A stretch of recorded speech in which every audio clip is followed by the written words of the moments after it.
So I meant to ask you, do you have the special thing on your phone when you ring America? Jen has one I pay for $10 a month on Telstra, and you can make as many calls and texts and everything else that you want to the States. How do you make your calls? Through Facebook Messenger. We just do them through internet. Yeah. Because I don't think they could figure out how to do the +61 thing anyway. You can, come on. So does that not cost the people, if she calls them, is it free? It costs me anything. Does it cost them anything? Yeah, it's $10, and it's not only America, I think it's Canada, Mexico, several other places, but $10 a month, and she unfortunately, it's just passed away January last year, but she used to ring her weekly and talk for over an hour. And, she passed away, spent a lot of time talking to her kids and all that sort of stuff. Yeah. Something to look into. It's very handy. Because they can't do it when they have to be home. Because if they don't have internet, then you can't do it. Yeah, if you've got Telstra and dual phone, Mm-hmm. yeah, $2 a month. And the other thing is that when we went to England, they just had a roaming on it, and you just put it on airplane mode, and you could do that when you went to America. I don't know what you use when you go there. I buy the international, I pay extra, and then I can get some data over there. Yeah. I used to just buy a SIM. That works too, doesn't it? Because mine's unlocked phone. I just buy a SIM, and away you went. But now, with Telstra, I can put it on, and I'll charge you $10 a day, but only when you use it.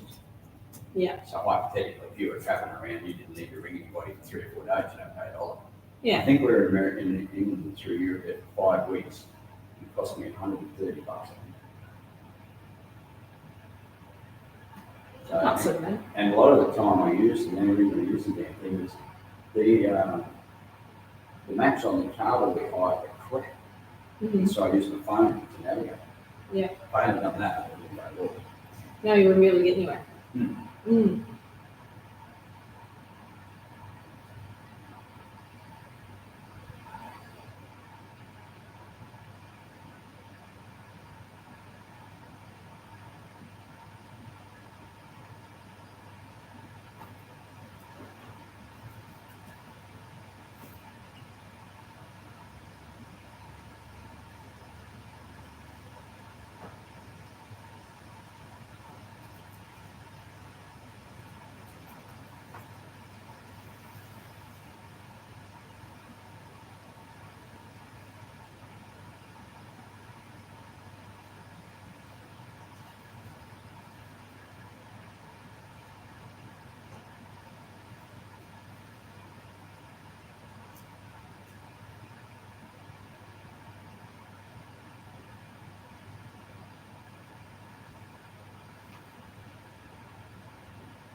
Okay, what's Jolene's last name?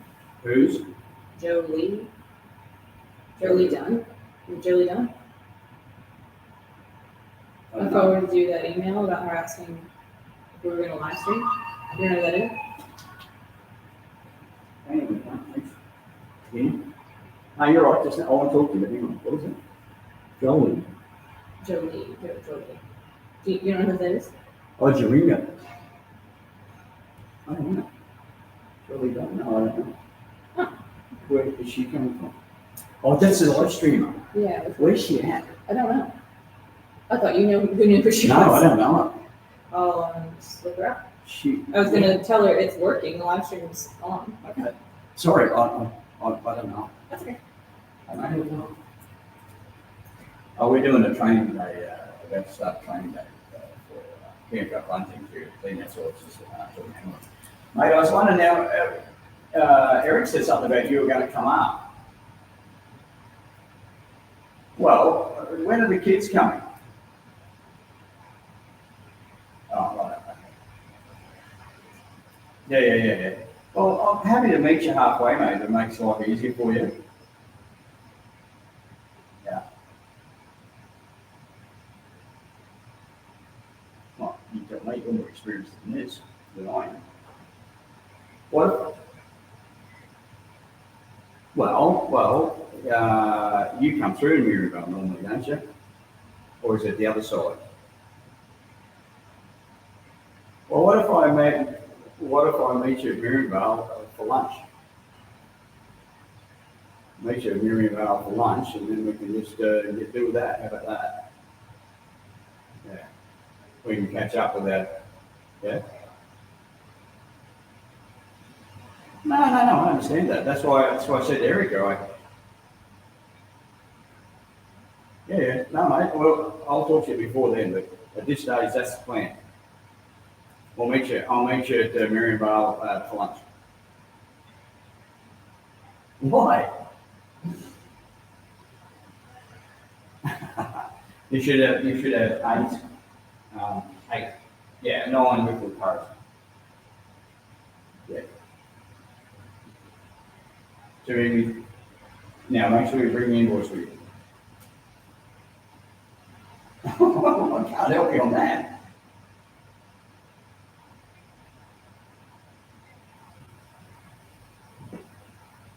What were you charging for your epic?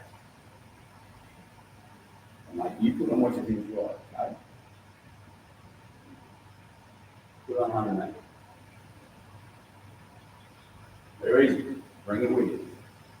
Well, actually, now send it to me electronically so I can send it to Tanya to pay you. All right, mate. Talk. How often that one to turn out me? Yeah, I know. Okay. It'll be B6. Yeah, and then wherever it is, that won't kill you. Just okay. All right. Mate, I'll talk to you. No, I've had one just taken. I had one taken out of a face here only 8 months ago. A big long one. It's all gone. You wouldn't even know it was there. Yeah. So I'll talk to you during the weekend. Yeah, we'll sort it. Okay, mate. Association. I was just You too. going to check the link for the YouTube live stream. Just so you can follow along and stuff like that. I can shoot me an email back for any questions. Thanks.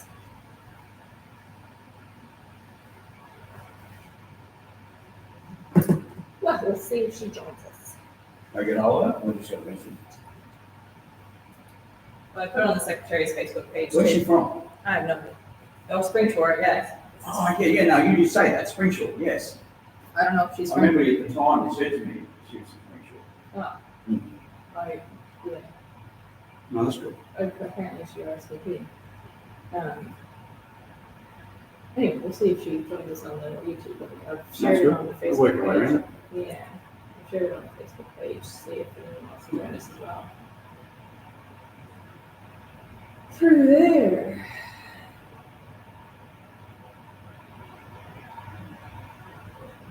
Have you got any more planned after this? It's the last one. It's getting a bit busy now, isn't it? We'll do one in Toowoomba, but not until after the season's going. After it's settled down a bit. Well, I think you've done pretty good. You've done fifth year. There it is. So we're live streaming right now. I told him to join us at 10. Okay. But if I click on this, it should.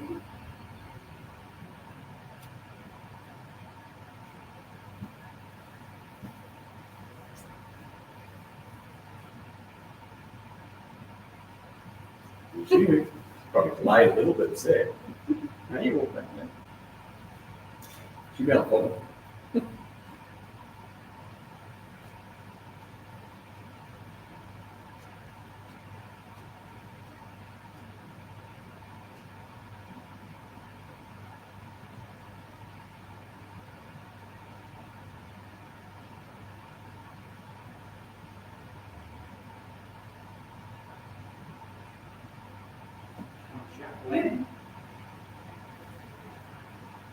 Good morning. How are we? We good? No, she dropped us off. She's gone through that. It's a lady spotted her in Scotland. She has a little sign. So the last one comes from.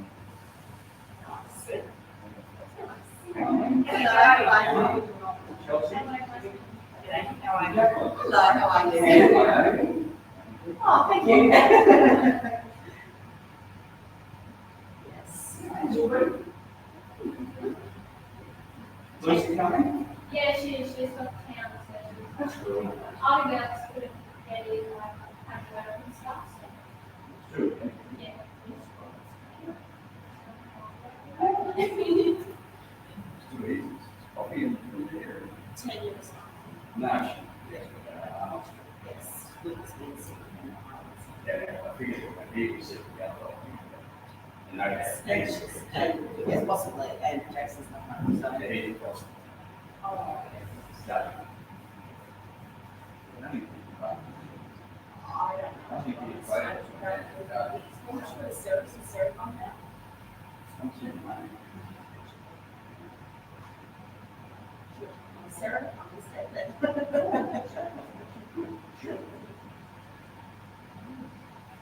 How are you doing these guys, man? Working on Taking time,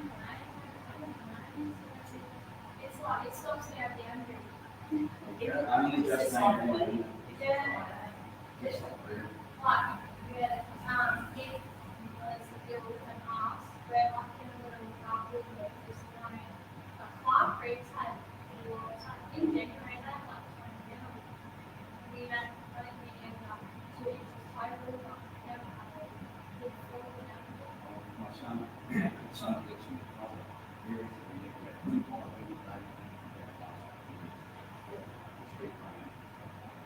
That last year,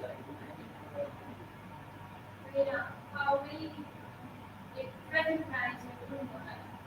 They were last not working, so they were meant to work, and it still went right, and it didn't right. So we're like, we didn't know what to do, it's working. Anyway, I just looked at the mushroom this week, and I see they put. Yeah, that's actually good. Yeah. Yeah. We're just going, we're going to clean that area. I know it's on each side.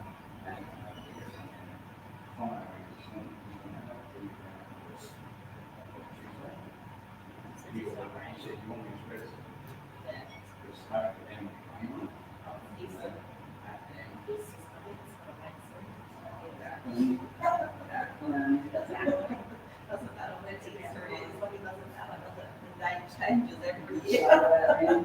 Yes. I don't think I'll be, I just remember one in. It was so much fun. Yes, it was fun. Watching the ducks flying in the rain. Actually, that's so fun. See the new arena, Jill.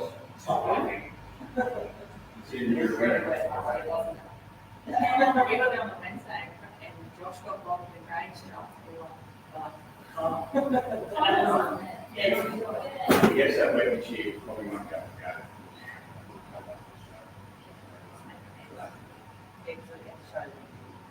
She researched, she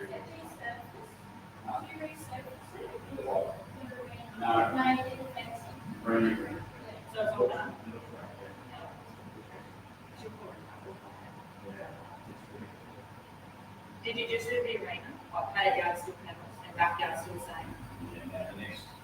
next project.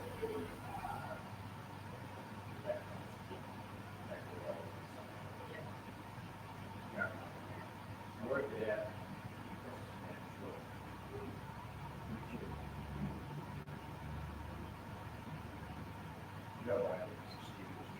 Yeah.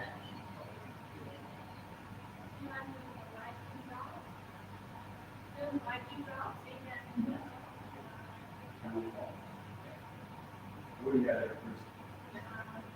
Considering when you put it on. They're doing the popular when come down. Mom's gonna go and move in and then come back, so we'll come back with a friend. I need your Yeah, we got a shop. yeah, well, I'm gonna go my brother's and after, I don't know, I'm the same, right? Miami draft is expensive, I and all of a sudden, didn't know. $200. Yeah. I've got one, I've got a mayor in my friend that said he goes, well, you're $3 ago, I have one. Good old friend. She might be a little baby. Is that one?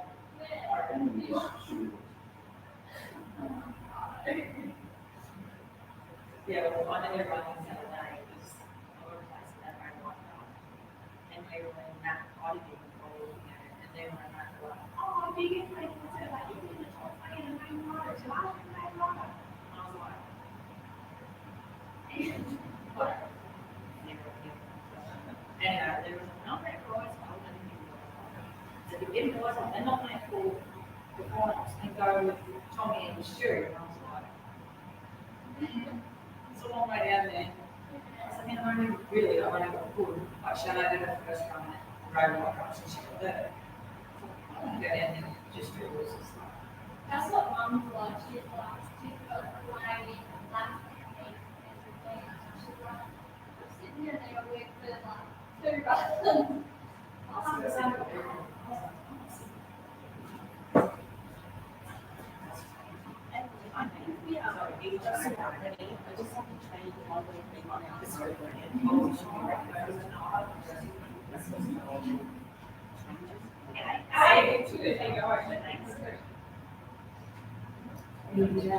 And then I also set it up.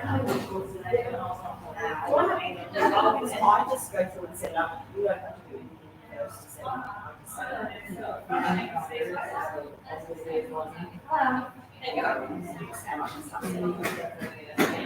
This is something we have to do before we set it up.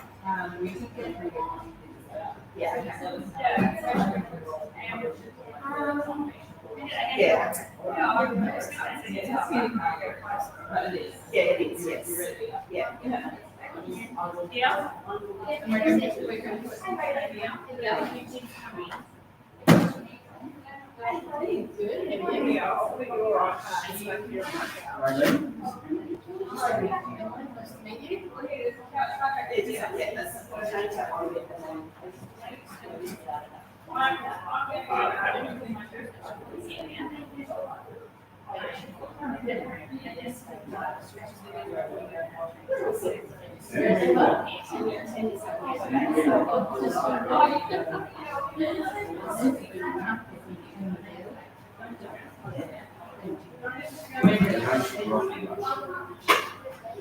Rocky Rush.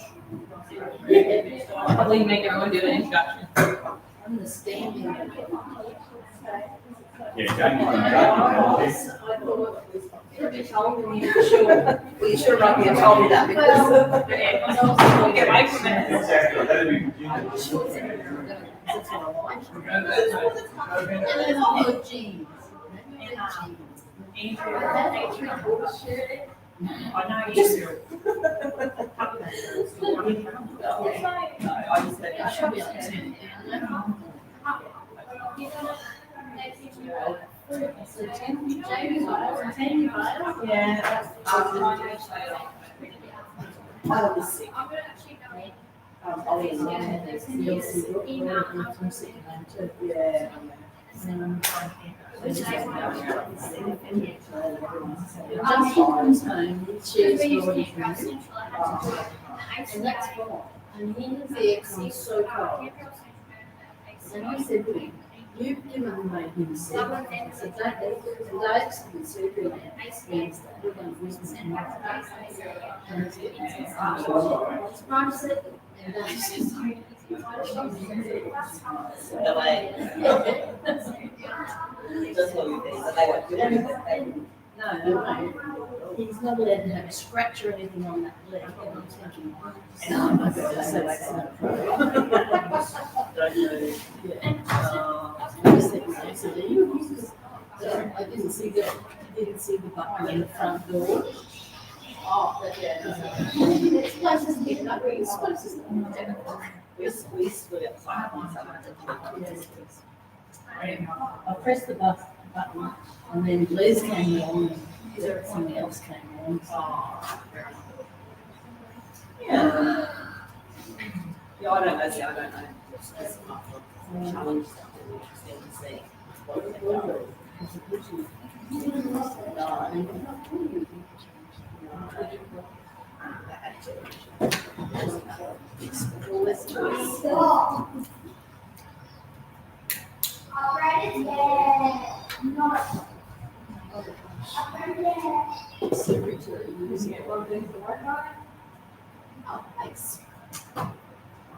You might have to hear me back there.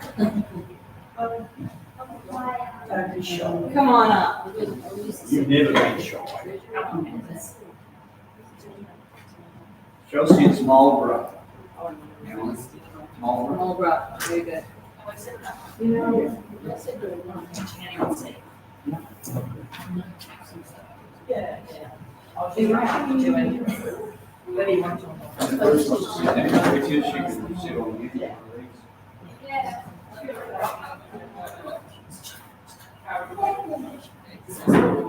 It's easier.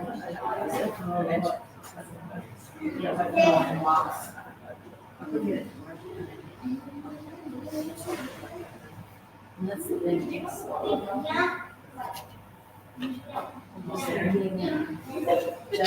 I haven't got there yet. Oh, that's it. And that far away, we should talk to them. They're intimidating. Both in the final. Yeah, I saw that. As well. He's good at that, and he's just sitting there just waiting. And I was like, "It's Chelsea." And she went, "I know." She did. So, then I'm down for the next couple of weeks. Yeah, so he. No, we could handle to be having one. So, Because said to, there was an office, Mum usually when it comes to something, oh, that's the whole stuff. So I was sitting at an office because he's so stuck up in the head and it just sounds miserable. Anyway, I gave that to him and then I had some pretty old capsules, but he said it's happening. Yes. Capsules, whatever they are.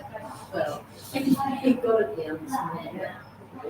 I said, oh, Mark's going to town, I'll get some work for it's swallowing the plastic cover. So I'll get some of those, mate. I said, but you can have another one of these at 1 o'clock. So I wrote it on your Oh, usually it's well. 7 to 12 to have one.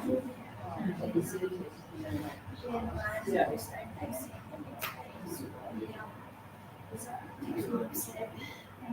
no, I said, I don't know anybody less. You and Jasper. Yeah. I'm not gonna get, I'm not gonna get anyone. What is the essence? Like a party, we could party after the ball. That would pray after the ball. And you got slides. President Red for a while. So, yeah, he is, but he actually And system inside that is is the not same. private. The new whole new system. It's probably better to be on AJ. Almost made some this year. So Dave won't be able to go for his surgery. Dave's having a partial knee replacement on Wednesday. Did you get it? And Josh and Danny were working this year. I'll be married. Yes.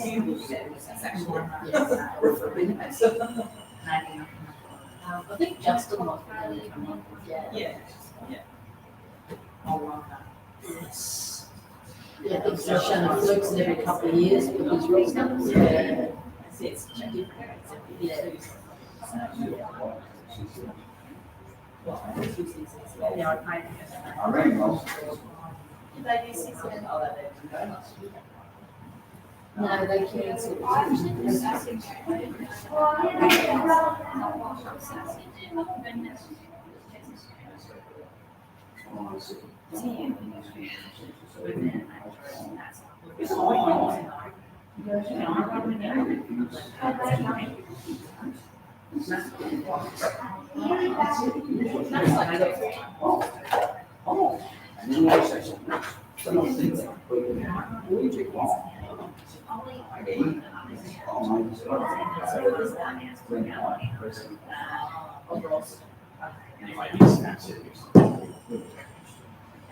They didn't go, so they didn't go for last year.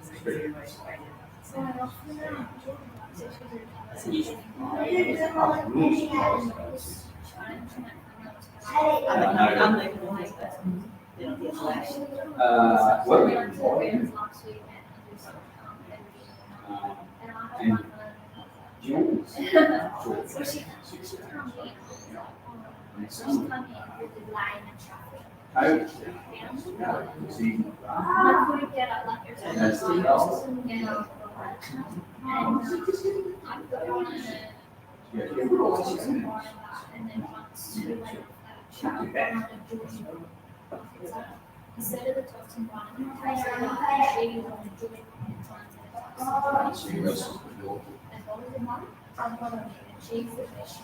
We'll get started when you come back. Huh? When you come back, we'll pick up. See if anyone understands. Before we come, I know that. Kira's. Yeah.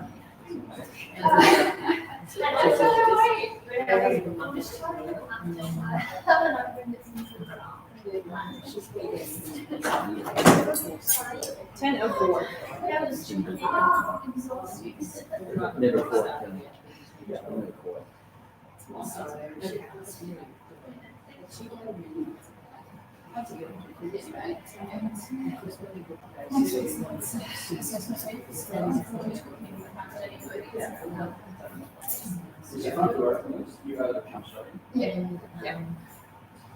And then it's the same.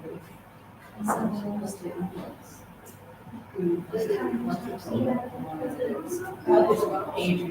coming.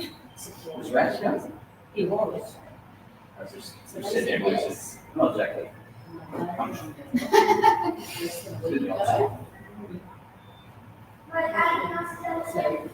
Curious. We were good on the hospital, my dad took his, and we come over this thing. And he was just on the point where he's come back, he's on the point where it's rising. Anyway, so it's like, Frank was yourself. checking this, doing something, so moved down there, and she just under over here.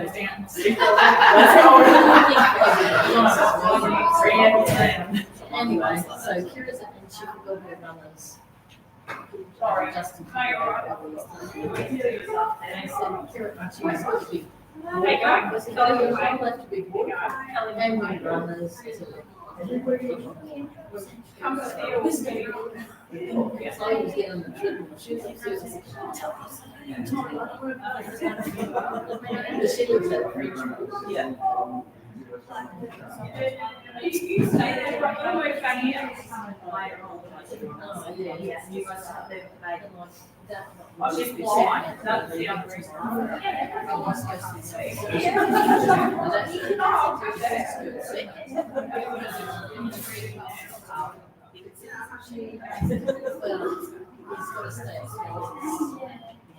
Yeah, sorry.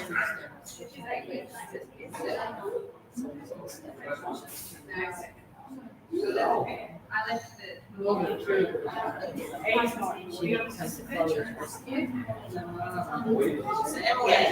when I do this, I can do this one, don't I?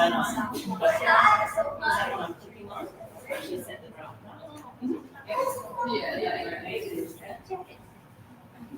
Yeah, oh yeah, that's the starting date. Yeah, so then I just go through. Yeah, let it back around.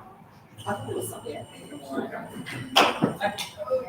No one wants to sit at this one, it's all pleasure. Well, we got one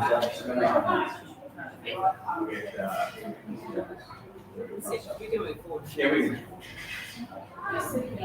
You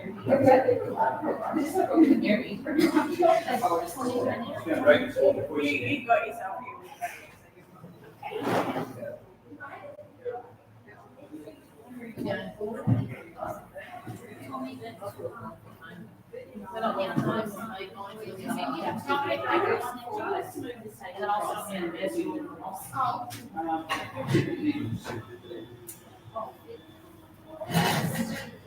All right, we'll be starting soon.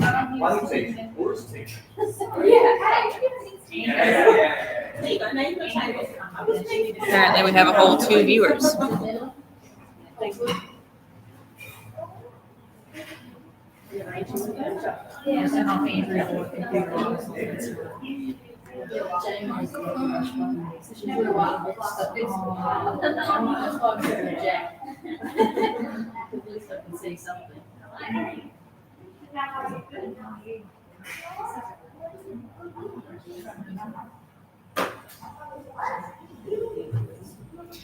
Okay, just so everyone's aware, we're live streaming. We've got a whole 2 viewers right now, so there's just a chance they'll be able to hear what you say, just so you know.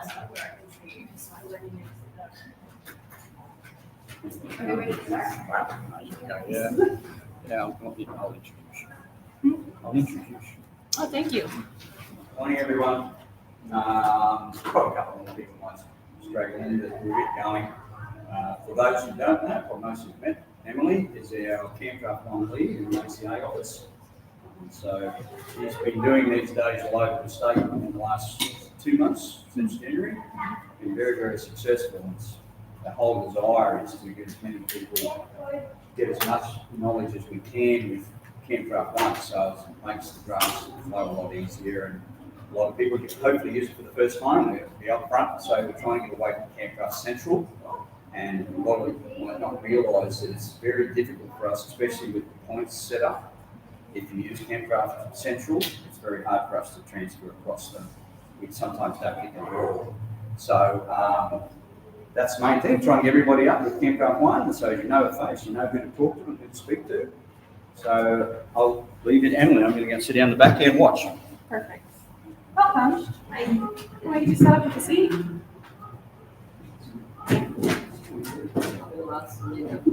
That's right, that's right. You're going to learn the most, though. Okay. Nothing to stress about. Whereabouts are you from? Paradox Lagoon. Paradox Lagoons, welcome. Teresa will be here shortly. Oh, she's coming, is she? Yes. She didn't know she For couldn't. the- That's right. That's awesome. I just want to start by saying thank you very much for taking the time today to come here and learn. I understand you've come here on your free time on your Sunday afternoon, and I really appreciate you guys taking the initiative. As I said, I'm Emily. I'm the Campcraft 1 lead. If you have any questions about Campcraft 1 or points, results, calendar items, I am the lady to talk to. I would love to start by just seeing who everyone is here, if you don't mind. I'll start with you so we're not picking on you. Can you just tell me your name and what committee you're with? Yes, I'm Andrea and I'm from the Marlborough. Chelsea from Marlborough as well. Raylene from Rocky Rush. Jacqueline from Richlands. Lucy and I from Clark Creek. Kelly from Theodore. Emily from Theodore. And we just heard from you for Paradise Artists. And Teresa's coming soon. That's awesome. Okay, what a great turnout. All right, so If anyone needs, I apologize, there's not any PowerPoints any closer to you guys, but if you do need to come up and charge, help yourself to a PowerPoint up here. We'll use our laptops to participate and nominate and stuff like that. And you can kind of follow me along if you like. So what I'm going to do is I'm going to use my fake secretary account to create a fake draft. If you are able to, if you want to start setting up your draft, if your committee is paid and we've got you on calendar, you can kind of follow along as well. But level of involvement is up to you. At minimum, if you could nominate my fake draft, that'd be great.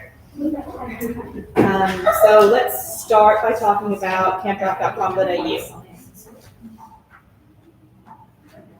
So there's two websites that we talk about at ACA. There's our public-facing website, which is campdraft.com.au, and then there's Campdraft One, which is where you log in and you nominate and you do all the fun bits. But anyone can access this website, and there's a couple of really helpful things on the committee resources page that a secretary or treasurer might use. So we'll start with the first tab. Under Campdraft One information is where you can find your secretary user guide, and you can download it if you wish. So if you click that link, it'll take you to issue, and you can flip through it here.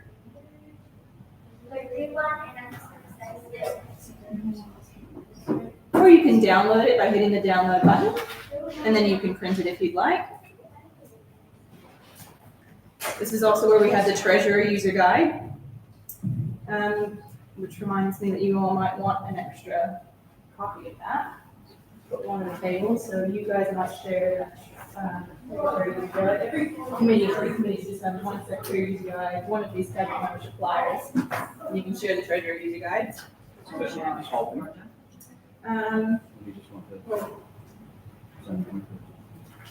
Yes, so there will be another committee here which one of those flyers and one of the guides.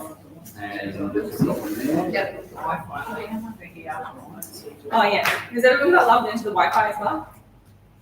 Passed around the password some time ago.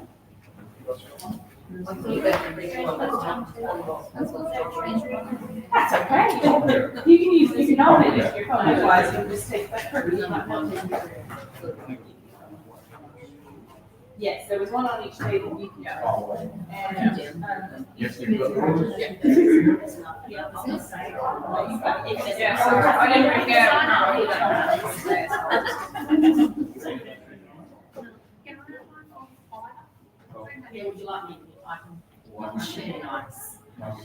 So the treasurer's user guide is just the last couple of pages of the secretary user guide, just so you know. Oh, so that's in this. They're one and the same. The treasurer's user guide is just the fat half of the secretary user guide. And of course, no one's gonna sit by me, so you guys share all that.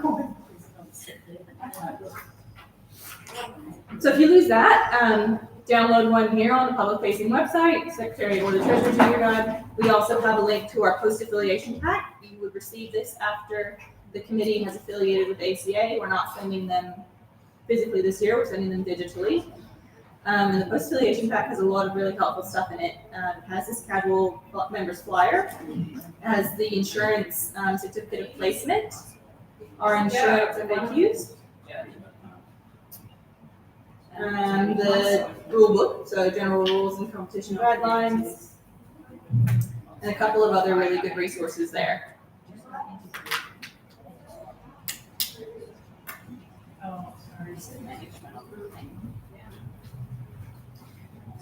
We also have our Calendly calendars on this page, so if you need to speak with myself or Dion, anyone on the Camp Wrestling team outside of regular business hours, you can schedule it here.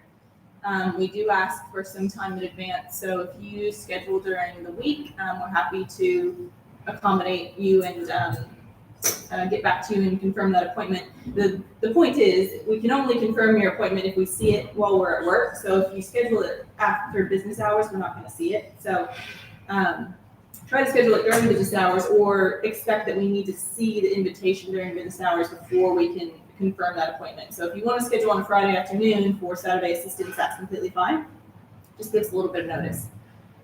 So if you need help setting up your event, taking the nominations and sending out invoices, doing your draws, whatever it is, if you can't do it while the office is open, schedule an appointment here with Gian or with myself, and we can help you with that after hours or on the weekend. Any questions about that page? Starlink booking is not working at the moment. We're having some technical difficulties, but if you'd like to book the Starlink, normally you can go to the Starlink booking page and there's a calendar there. It will show you whether the Starlink is available or not, and if it is available, you'll be able to book it. Request a booking and I'll approve it. Do we have to pay for that to return it, don't we? Yeah. So we're asking committees to arrange their own transport this year. So use the Starlink is free. Book it in early if you want to use it, because it does get booked very quickly, and as long as you can arrange your own transport, we don't charge you anything for that. Where is it? Is it based? It's in Toowoomba. Okay, so you can someone to pick it up. How many do we have? Yes, 2.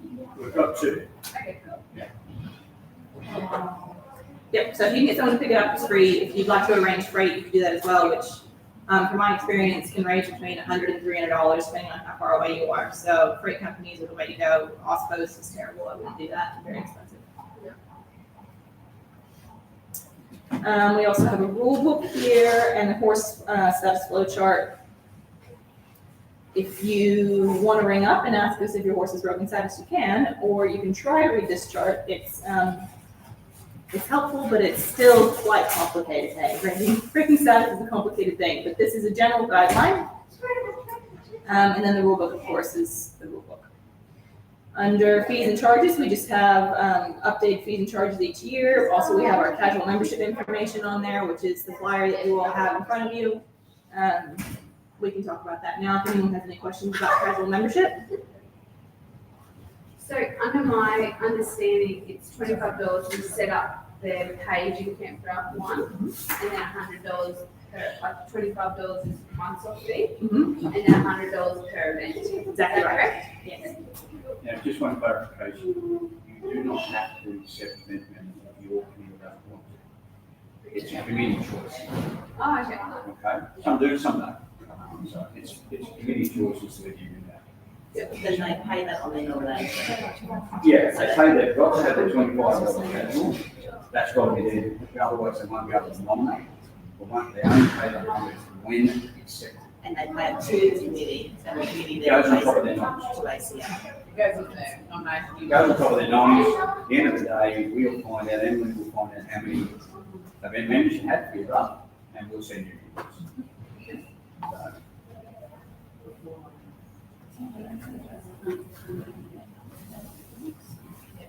Under forms, we've got our youth camp expressions of interest form, starter clinic expressions of interest form. The official results sheet is only if you're not using Camp Draft 1. This is if you're not using Camp Draft 1. And the program checklist for committee secretaries is very helpful if you're a new secretary. If you read through that checklist, it'll tell you everything that needs to be on the program. It does change every year. So if you read through that, it'll really reduce the need to go back and forth with John saying, hey, can you add this, can you add that? That'll get you ready and give you a great start before you send your program in.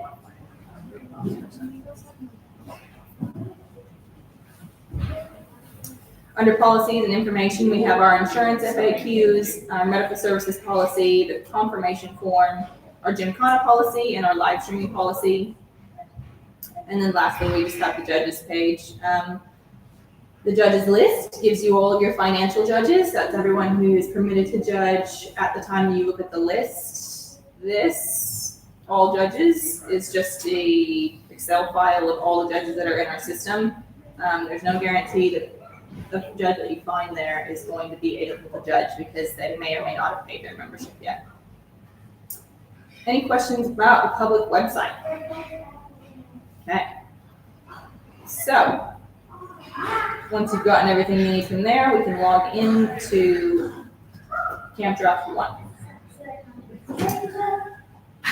So if I'm a committee secretary, my first step, if I want to affiliate with ACA and host a draft, is to call ACA and tell them when my draft's going to be. Very first and foremost, you need to be on our calendar for any of this to work. So you ring us up, tell them your draft dates are, or email us, and we'll put them on the calendar. That would be the first step. The next step is going to be paying your affiliation. So under the committee tab, what needs to happen is you need to have secretary access. So let us know that you're a committee secretary and we'll grant you secretary access so you can see this committee tab. And when you are not financial, it will ask you to fill out this paperwork, quote unquote, and put all the information in these fields, and then you can hit pay now and pay your affiliation. Does anyone need access, like if you want to follow along? Yes. Okay, Because my mum would have had it from. no problem. Yeah.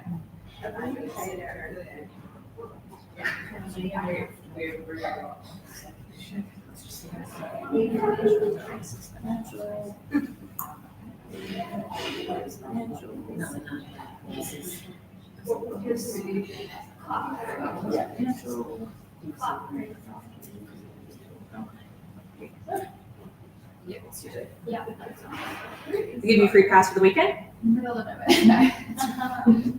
It's like 2 hours. 2.5 hours long. It's like, Yes, that is. Yeah, you're already financial, I thought. It's on the, you drive a here in Middle. Celebrate and I don't know, it's on the old office. So like, financial. it's like. Someone paid it.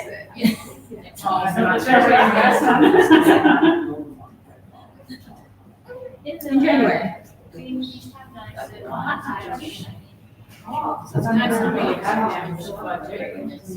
Okay, does anyone need secretary access? Secretary access, anybody? Do you want to I put later, I'll put on there, just put yours and mine. on Marlboro? Yes. Yes. So this is just, this shows when you publish your program, it says the contact name, so you don't want to say Remy, you want to say No, that can say Remy, but like on your for secretaries. secretary, yeah. So we've got Remy, Remy, which is me. it's just the primary, so you've got access, if you need access. Yeah, if you put Lee Rutherford, because that'll be the big one.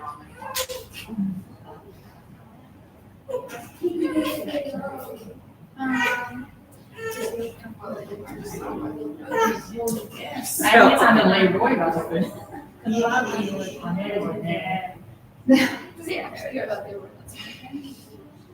he doesn't like me good, Lee.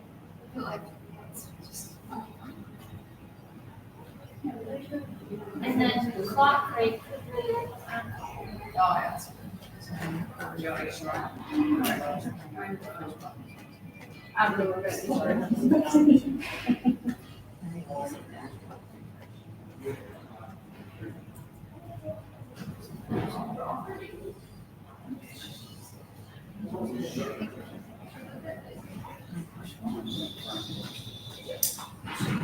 Clark Creek. Mm-hmm. Emily Willis.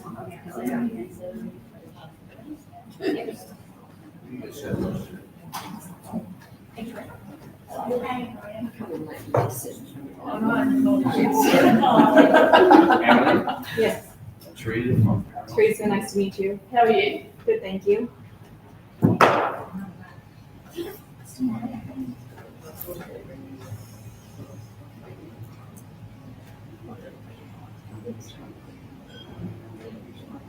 Okay, anybody else? Emily Waller, 2 people. Yep.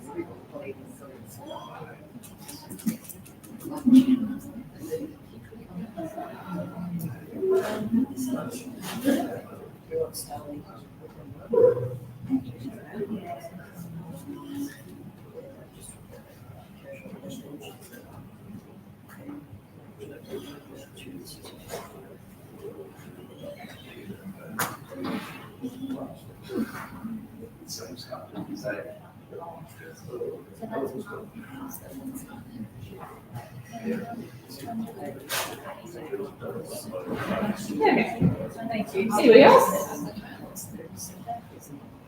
When you've added as a secretary, where does it come up on your can't drop one on the side? You might have to log out. We have to log out, log back in. I've done it. Okay, if there's anyone online who needs to be added onto a committee page or given a secretary account, if you just want to send me an email, I'll add you on. I think if you refresh, that might do the same thing. There we go. Okay.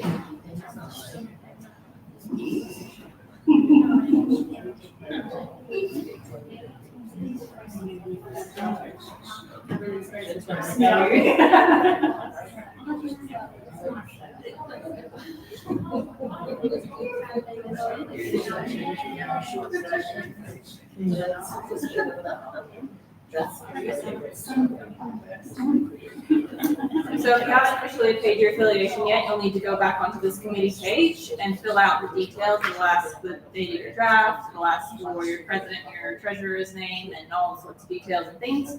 And then it'll ask you to pay. When you need to access your invoice, you can go to the financials tab and download your invoice. Secretaries tells you who has secretary access to your committee and to your draft. I recommend keeping that tight. You can't necessarily, you can add secretaries yourself, but we have to make them a secretary account first, right? So if you pick someone that doesn't already have a secretary account, then you won't be able to do it. You need to ask us to make it a secretary account, and then you can add people. I would suggest removing people that don't need access to limit any mistakes or accidental deletions, things like that happening. The members tab is pretty cool. So what you can do is add anyone that's in our database, so anyone who's been an ACA member before, and if they're a cattle donor, a committee member, or a volunteer for your committee, if you put them on here, they will receive a green star anytime they nominate. So you put them on here, you indicate what they've done for your committee, and then anywhere they nominate in any Camp Draft 1 draft, a green star will appear next to their name. Everyone on their account will get it because it's family accounts. And then other committees as well as your own will see, this person's a volunteer, cattle donor, whatever they are. I'll make sure I don't need to let them in first or whatever the go is. Any questions about that? So how do you add, like if you go edit, and then you like, yeah, you can add them. So you can go like these and say. Yeah.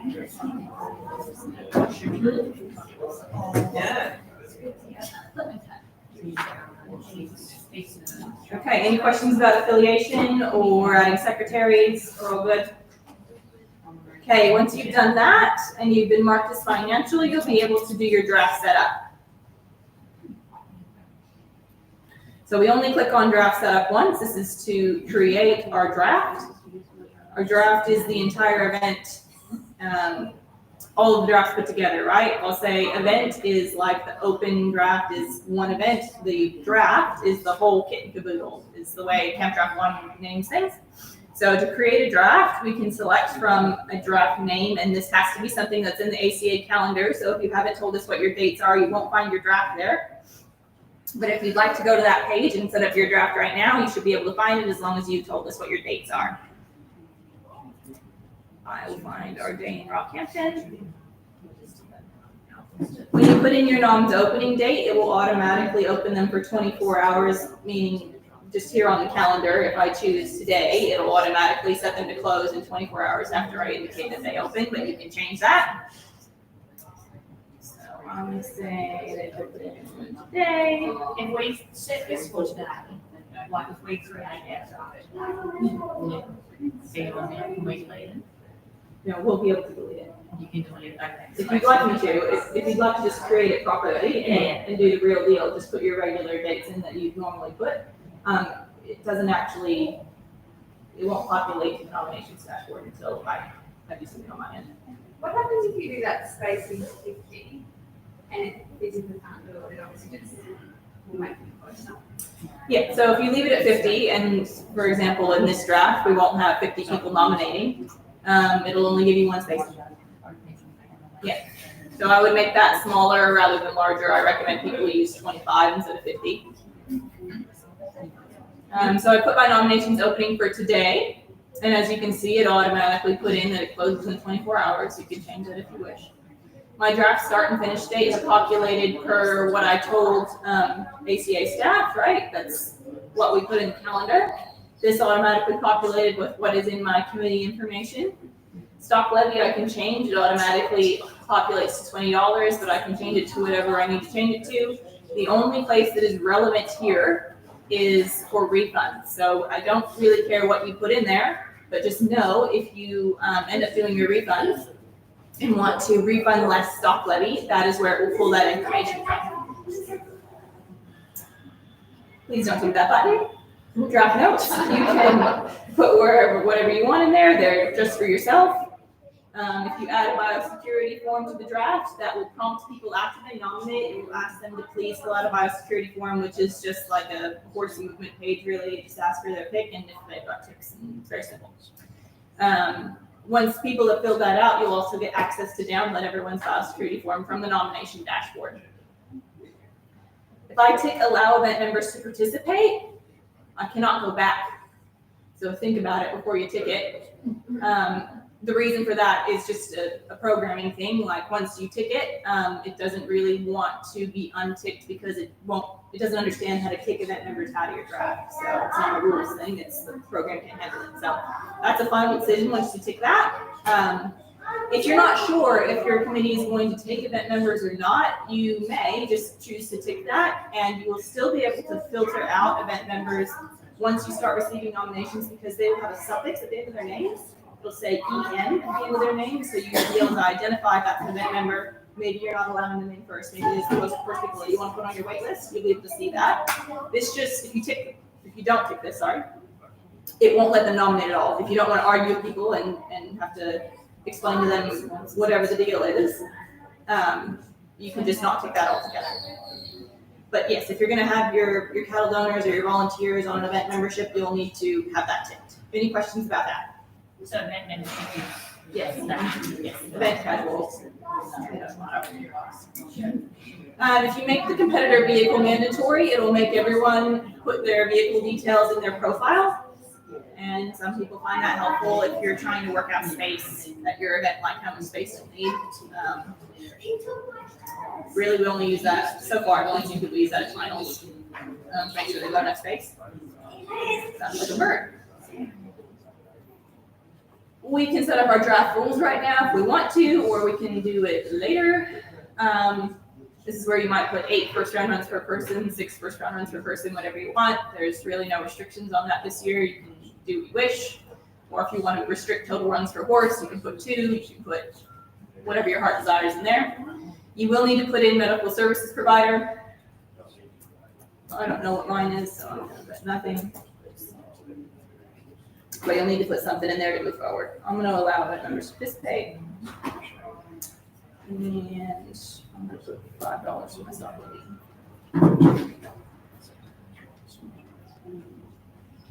Payment due date, you'll also need to put in. When you do the payment due date, something that I found which caught me once was that if you put exactly what's on the program and you haven't done the receipts, everyone just gets sent an email. Mm-hmm. So I had put it a couple of days after that so that I had time to actually do the receipts in everyone. Because I was then getting a bazillion text messages saying, I've already paid. Yes, so if you don't mark people as paid, they will get the payment reminder. They'll be showing Camp Draft 1 as unpaid, and Camp Draft 1 will think that they still owe you money. An email straight on that exact date that you haven't paid. Well, it sends in 48 hours in advance. Yeah. So whatever your due date is, it'll send a payment reminder 48 hours in advance that says, hey, remember to pay your nominations. And then I think it might send another one when the actual day that payments are due. So you do have to keep up on keeping everything reconciled and marking people as paid. It's important to mark people as paid as their payments come in because it can cause other issues with refunds and that sort of thing. But I'll just touch on card payments because that solves all of those issues. So back in, I'll just create this. So I just have to pay online. But back in the committee details, if I want to take credit card payments through Stripe, I can. If I choose to accept credit card payments, it will ask for a bank owner first name and last name, date of birth, and then it will ask for an identity document. The identity document is kind of sucky. You have to upload a picture of your ID, the front and the back, in color, in one document. That isn't us, that's a Stripe requirement, so I'm sorry that that's a bit difficult, but that's what it wants. Once you get approved, then you'll be able to connect whatever bank details are here on your committee page. It will connect to that bank account, and you'll be able to accept credit card payments for your nominations, which will get deposited directly into your committee bank account. There is a fee to use credit card payments through Stripe. It is 3% plus 30 cents every transaction. It ends up being very nominal. If you slap on $5 to your maiden, novice, and open, it will cover it. If you'd like to speak more about what the fees are going to be, you can call the office and speak with Siobhan, and she can give you a comparable draft. If you tell her about how many nominations you normally get, she can talk to you about someone that's used it before and tell you what their bill was. But you don't have to physically go in and receipt everyone, is that correct? When you do it that way? So when you use online payments, if you choose, and we call it online payments, but it's actually card payments. If you choose to take credit card payments only, what happens is as soon as someone pays their nominations on Camp Draft 1 through that card thing, it will automatically mark them as paid, and it will only allow them to pay what they owe. So no one can pay too much, too little, whatever it is. There's no reconciling involved when you use that credit card payments option. So would you recommend people do that?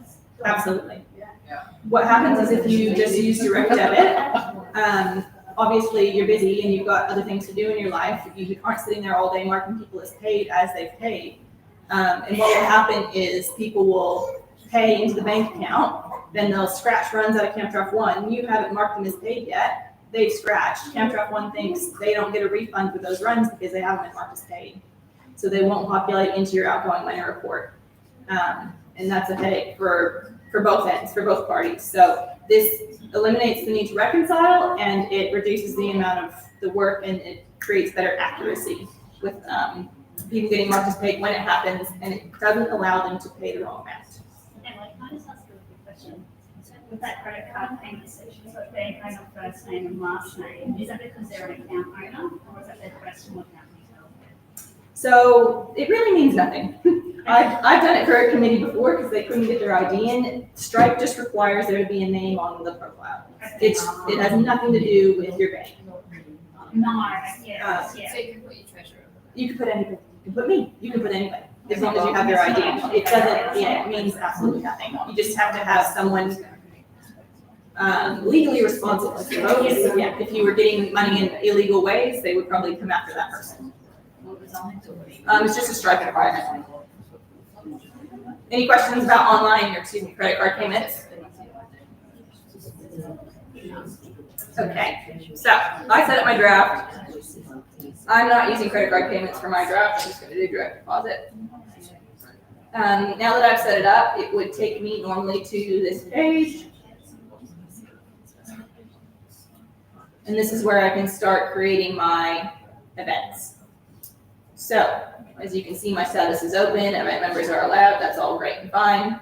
We can do some exclusions here if I want to exclude the restricted open or the Gymkhana from my first round runs rules, but first I need to make those events. So, what events would we like to have for the weekend? If we go create, can we go back and change? Sorry, can I just go back one bit? Mhm. Back in the, bank identity file, what was that again? Like a license or like a license or a passport. Is it like a? Oh, just your identity, okay, sorry, yeah. You need to take a picture of the front and back of your ID, and then you need to somehow get both those images onto one file. Yeah. Through Paint or through PDF, or it's a bit annoying, I know. Yes. Sorry.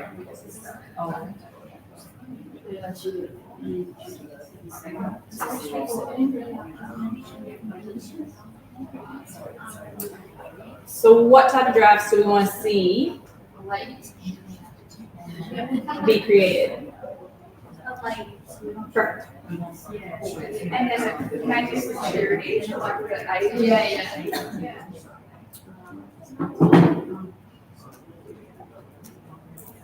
Can I ask a question about, sorry, I'm asking too many questions. When you do the event name and you actually put on here, the sponsor, and then when they send out draws, it sends out a ridiculous amount of abbreviations. Yeah, and especially if it's a memorial too, it's like Yeah. HCTQRCTLD. Is there a way that it can, what should we be putting on there so we're ensuring that it can It just just comes up with ladies or. yeah, much easier to just do. Whether maybe that's just like as a committee, you put that on your program, and over the weekend you're still calling it the Yeah. like think water ladies, Yes. but maybe in Camp Rock one you just Just call with it ladies, with that. It's completely personal preference. So you can change the name before you do draws if you would like, or before you generate your draws, you can come back and just change it to ladies draft. or you could just make it a ladies draft for the whole weekend, just whatever you want to do for your sponsors. Another question. Yeah, When you have like novice A, novice B, maiden A, maiden B, on text when it comes through, will it come through as novice A and novice B, or will it just come through as novice and novice? Because I know sometimes it comes just says two novices because there's space. I think Paradise last year was novice A and novice B. Okay, so like you didn't have to put a dash or anything to make it one of it. It usually gives you like the initials like LA.D. Yeah, so each word that you put in there, if there's a space, and that's when it creates a new abbreviation. So let's say NO.B, I believe, if you did a novice B. Any more questions? Does anyone need help? Trying to follow along? I find the sacred for horses, but that's individual person. We changed our horses' names to a bit simpler thing. Yeah. Come up with like, is there prefix? Yeah, and you'd be like, I don't know which horse it is, but yes, it's like you might manage that on a huge little level. See, right, like if you put just ladies drops in it, for which that's saying, wouldn't change anything other than because you can still program have your announcers set it. As Ellen said, like, if whole fee to start off as a people unnominated sponsors a C as they're nominated, but then change it for the girls, it's out. No, yeah, that's right. It's not, The sponsors don't see it as they're nominating it, but. the sponsors don't get much of it in the rules, because it's just an abbreviation. It's about senior and get that format. Yeah, right, amendment on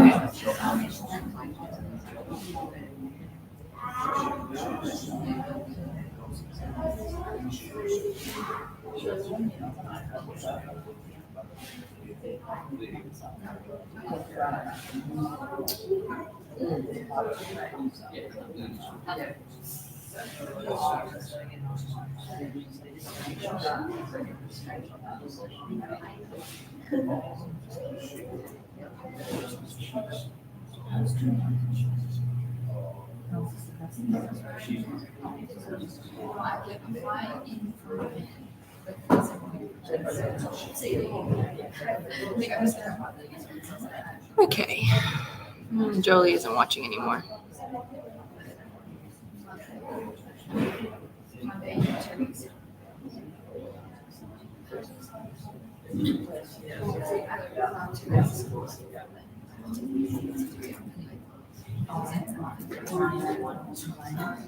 Sorry.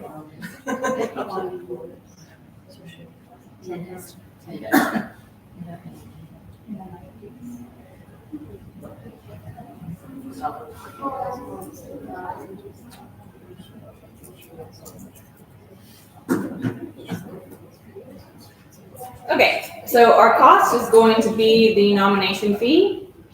Declared prize money is self-explanatory. And then I would suggest after you've done your event name, your cost, and your prize money, that you just skip on down to the type, because that will automatically fill a lot of these fields for you. We will find the ladies in here somewhere. Just below you were. That list is getting long. Okay.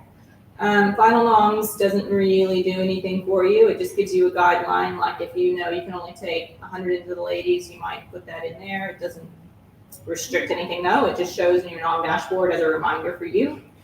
Obviously you can pick the number of rounds.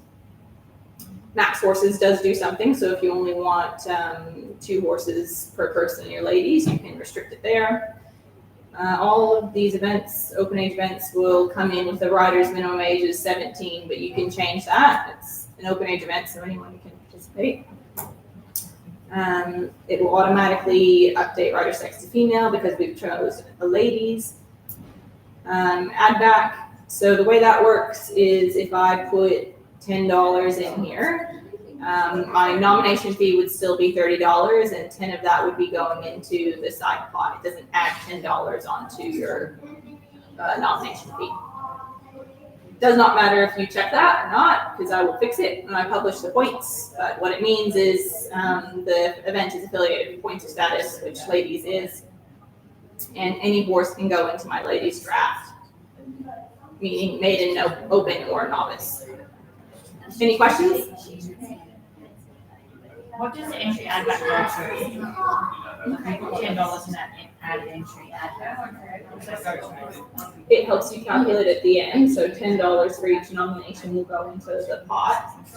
It helps you calculate at the end if you're doing your prize money payouts. So $10 from each of those nominations goes into like your prize money. And combined events, it is good. Like We can do one of those next. So we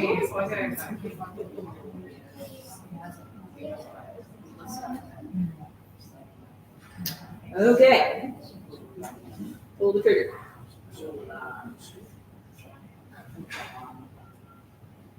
What would we like to do for charity next?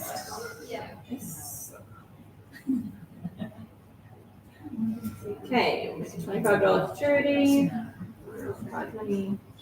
We'll do a shootout. I'm gonna leave all of this the same. I've got it for charity type somewhere in here. I think it's fair to leave the kids out of for charity. I'm not gonna put a restriction on my horses. And all I need to do now is tick for charity. When I tick this box, and when I do a restriction on the horse's age, so because I chose the charity event type, it automatically put max age of 4 into my horse max age. I've done that and I've hit maturity. So now when people go to nominate for this event, they will inevitably have dramas because they won't put in their horse profile, how old their horse is, or a proof of age document. So if you're hosting a futurity, it will block people who have not updated their horse profiles properly. And that will be your most common issue is, I can't nominate my horse. Well, put the correct details in for your horse and then you'll be able to nominate. That's all I need to do for my futurity. Now we can do a combined event. Let's do, We do a maiden with a maiden for maiden in it. yes. is that, so this would be like a maiden novice combined or a maiden with maiden for maiden? That's something. You could use it for either. You could use it for a maiden novice or for a maiden maiden. Something where you're having like 2 separate finals. Exactly. Yeah. Same when you have the draw is the same for the first round. Yeah. And then you have 2 separate finals. That's exactly right. And it's splitting the draft. Yes. Completely different. So you can only do one or the other. Yeah. If you want to have a maiden A and a maiden B and a race, and have a maiden for maiden in conjunction with those, you can, but you will need to do it like this. Maiden A, and you'll need to let people nominate into each one individually. You can't make a maiden, make it combined, and then split it later at this stage. So we'll just do a maiden. With maiden, do a combined event. So when I tick combined event, I will need to make 2 separate events, 1 and 2. So I'll just make event 1 the maiden, and the cost for that is $40. My declared prize money, $1,300. And then my event 2 will be the maiden for maiden. The cost for that's another $10. Cost for the discount is really only if you're doing a maiden novice combined. So if you want to give them a discount for doing both, you can. Otherwise, just leave it blank. Don't put 0 in there, or it'll give them a nomination for free. So event 1 restrictions, we can start putting in the type, which is maiden for our event 1. I'm going to let anybody in. And I'll leave the rest of this as it is. That's all good. No max age. I'm letting maiden horses in, and then I'll go to my event 2, which is the maiden for maiden. Do you have to tick the, yes, this is an affiliated event? Doesn't matter, because I'll fix it for you in the end. I'm gonna let as many horses into the maiden for maiden as they want to have, and I've got to make the rider's minimum age the same as my maiden event. And then I'll tick this maiden rider box, and then only maiden riders will be able to nominate in the maiden for maiden. I've also got my maiden horses box ticked. I will also put in judge if I know who my judge is. This is for the judges survey, and it publishes, when you publish your results, it'll show who the judge was as well. So if you know who your judges are, please put them in. Where does the sponsor logo go? Upload sponsor logo, what is the first thing, where does it go when you actually nominate? Do they see it when they're actually?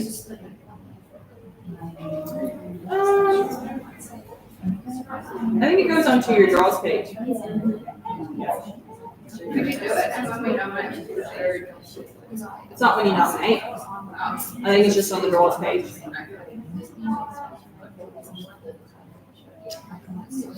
Okay, that's our main information.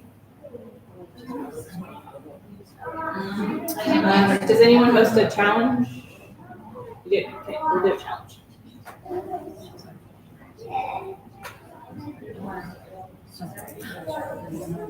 don't want to do a 500. I think let's do a classic challenge.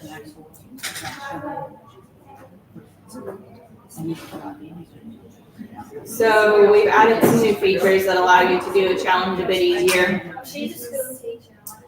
The type I'm going to choose is custom. And then I'm going to choose 4 rounds, including final if I'm doing a challenge, because I'm going to use my first round as a first round of dry work, my second round as a second round for wet work, and then third round as my final for dry, fourth round as my final for wet. I'm going to leave everything else about the same and leave it open to any horses.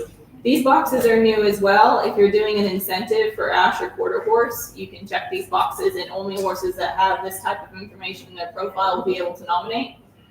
So if you're doing a special prize for the breeds, feel free to use those boxes. Does anyone do gymkhanas? Sorry, back to the maiden. If you've done that combined event, you don't have to do that spreadsheet. You only do that spreadsheet when you miss that set. It's brand new. It's a new feature. So we were doing the spreadsheet before because we didn't have this ability. So when you do maiden for maiden now, does it come up in Camp Duck One as a separate first round as well? Like, so, okay, so. The draw is the same as the first round. Yeah, but what I mean, like, so when you get to the end of your maiden, often, especially if it's the last thing on a Sunday, people are hanging around. So you know how you can see in like a novice, it tells you this many people on 85. The leaderboards. Leaderboard and stuff, and they're like, okay, I'll go home. Like, there's that many people that come up to secretary's box on a Sunday, hang around with the 82 maiden, and they don't know whether they're going to get to the final or not because you can't see the maiden people separately. I was thinking whether that, like creating the event like that for them to separate. So I do believe the main for maiden will show on the leaderboard. Yeah. Obviously, they can't know if they're going to make it into the final unless you let them know how Oh, many. yeah, you're bringing but back. that's own separate. I believe so, but we'll check. That's because Sorry? that's. So when you click on, it will come up, it'll automatically pick out, say top 10. Yeah. But it's just hard, like say people are coming to see what you're going to take, so you don't know how many are what ones yet, so that's what that comes up on the leaderboard. Yeah. I believe so. But we'll fact check me. Okay. Let's do it in time. The maiden and novice. Oh, Sure. maiden A, maiden B. Yeah. Sorry. Sorry, I'm just going to go back to the next one.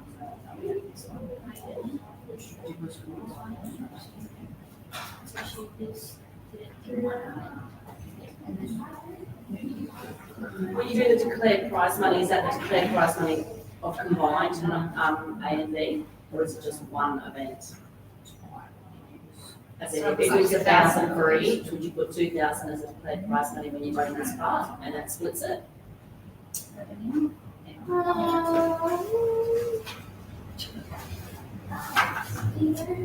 I can't remember off the top of my head, but you can edit it later. I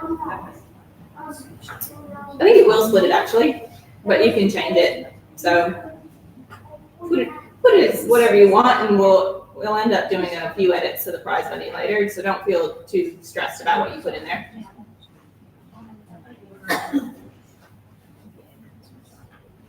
Oh, the kids in my room.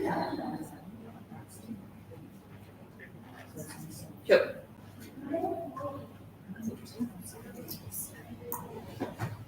And we'll do a gymkhana. So when you do a combined event with like your maiden and maiden, Mhm. you declare the prize money up for jobs, 1,500 jobs, that's just for the maiden. How do we do a separate amount of prize money for the maiden? I would put the combined amount, and then when you do your prize money payouts, you'll be able to edit it.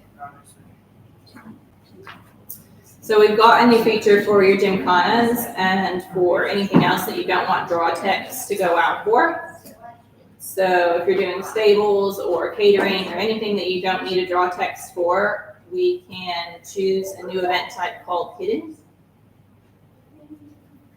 And what that hidden event type does is it still creates a draw on our end, and it still functions the way any other draft does, but it doesn't send out draw text when you publish the draw. So I'm gonna choose one round for my gymkhana. And I'm gonna leave all the rest of that blank. Normally, we would put in age restrictions for our gymkhana, right? But because we're probably all over age, I'm just gonna leave it at 0. Okay, any other events that we wanna try?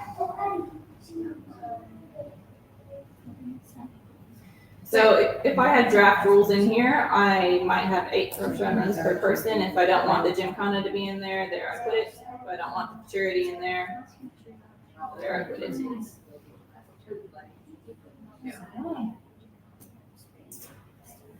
the same be a horse run, you can say 2 rounds. Okay, now that I'm happy with that, I need to ring up the ACA office and get Emily or Gian to check through these. Until I do that, it will not get published to the nominations dashboard. So as you can see here, there's no day with ACA Rocky. Okay, it will only show up after the Camp Draft 1 team has approved it.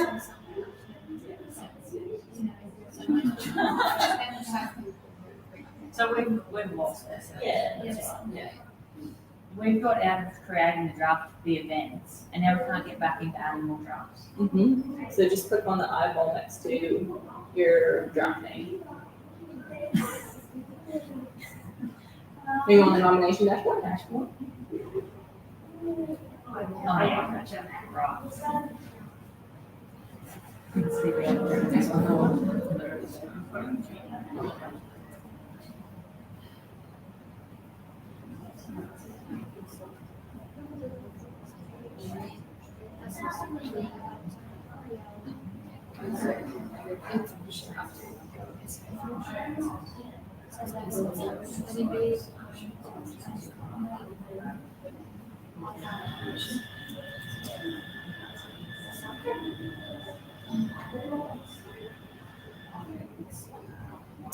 Okay, so now that that's been approved by the office, here it sits. Click here to nominate because I indicated that nominations would open today. So if you'd all like to navigate to the nomination dashboard, and if you can put as many nominations as you can into that draft so we can have plenty of people to put in the draw, that'd be great.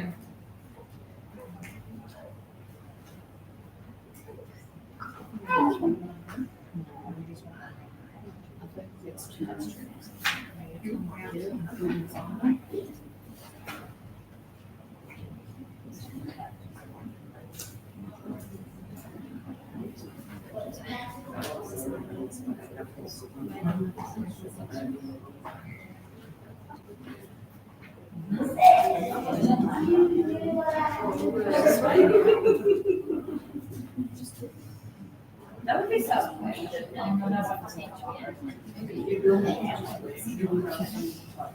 can do.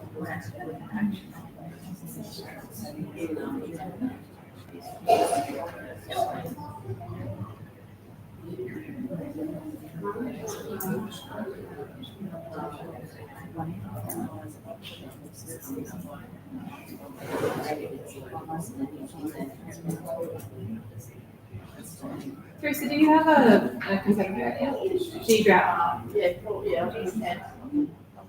I can nominate for you because I have a secretary. I can log on to your phone anyway.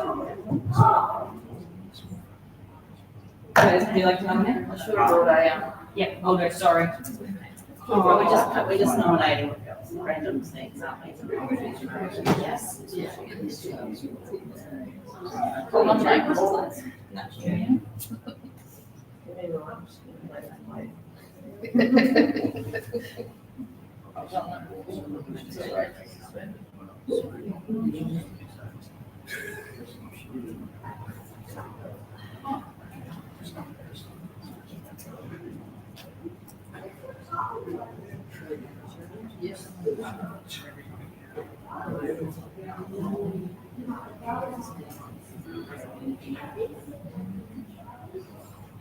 No.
Beautiful.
All right, has everyone got their noms in?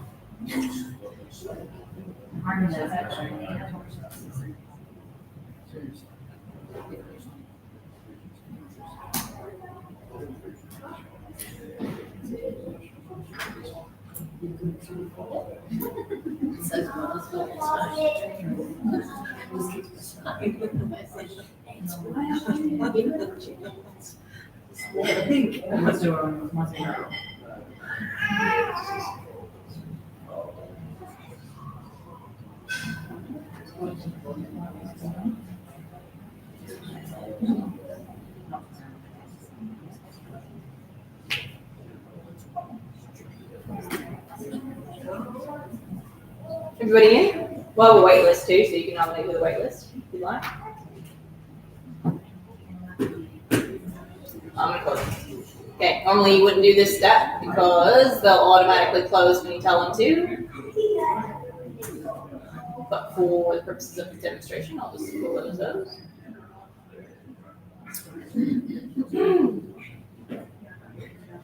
Once your nomination's closed, this is how your draft will appear in the nomination draft board. Draft is being finalized. No one can nominate now that the draft is being finalized. So they're completely closed for the moment. If I want to have a look and see what kind of nominations I got, I go back to the nomination dashboard and I'll hit the red square to expand my events. And here I can see this is where that final noms column comes into play. It doesn't really do anything, but it just reminds me how many I can take in. It tells me that my total noms, and right now everyone's gonna be sitting in unprocessed, because we haven't accepted anyone yet. Well, we'll need somebody in the main committee. We can do that through the wait list. So if you want to see what your numbers look like, that's how you do it. Now, if I want to look at everyone's noms, I can click on Day with ACA Rockhampton. So I click the name of my draft. And I just scroll down to look at my unprocessed noms. That's cool, that gives you how far the kilometers. That's good that it, yeah, that's good. So everyone looks really far away because my committee is based in Toowoomba, but you can sort by nearest first or newest first. So if you want to do first in best dressed, you can sort by newest first, or if you want to pick the nearest people first, you can do it like that. Here's where the green star comes into play, so you can see that Kelly is marked as, if you click on the pencil, committee member. Will it tell you which committee? No. You could just see that one something. Yeah. Well, mine says member.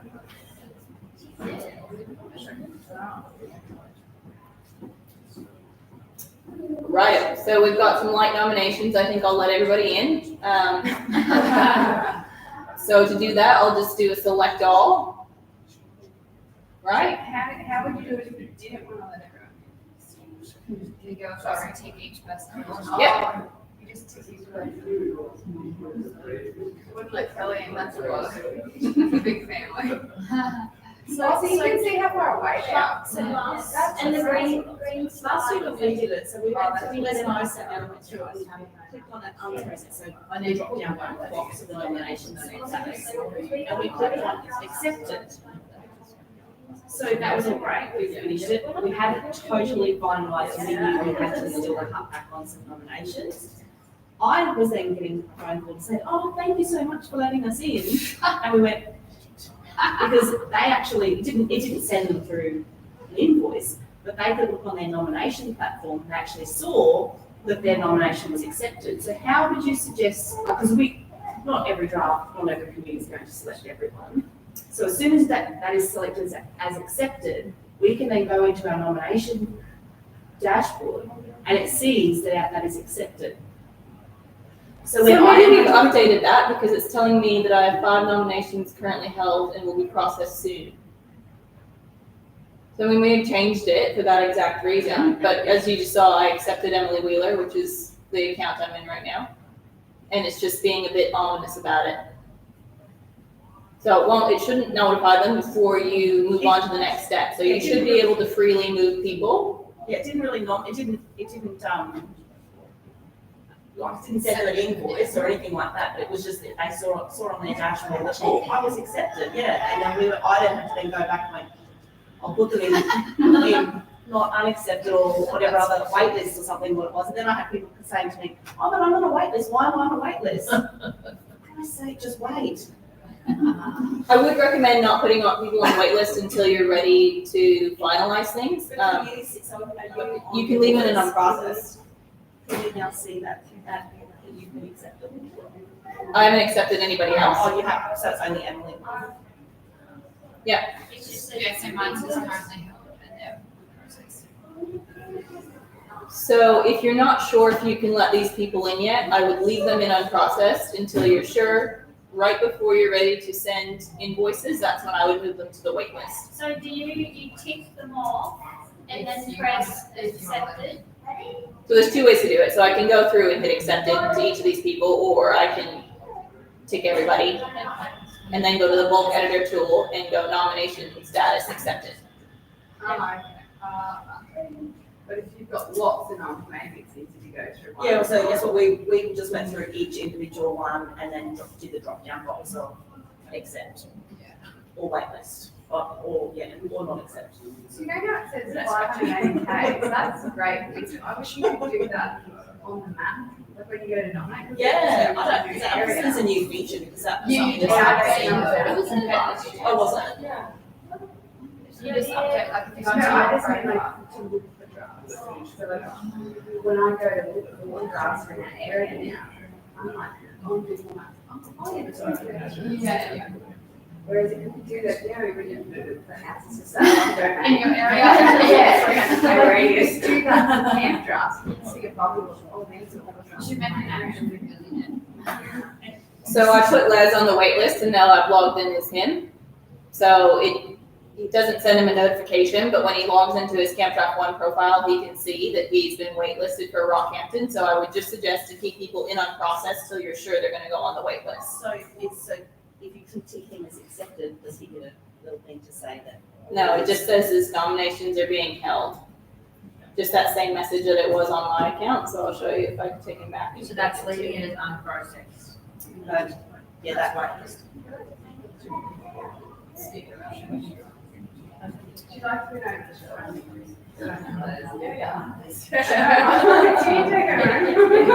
the show.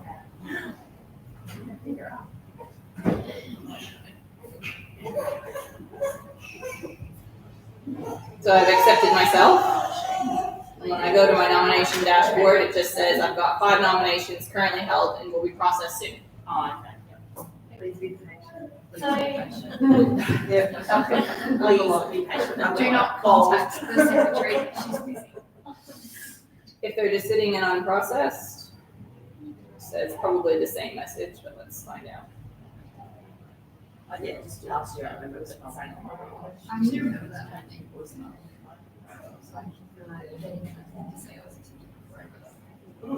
So yeah, so I've moved myself back to unprocessed and it still says the exact same message.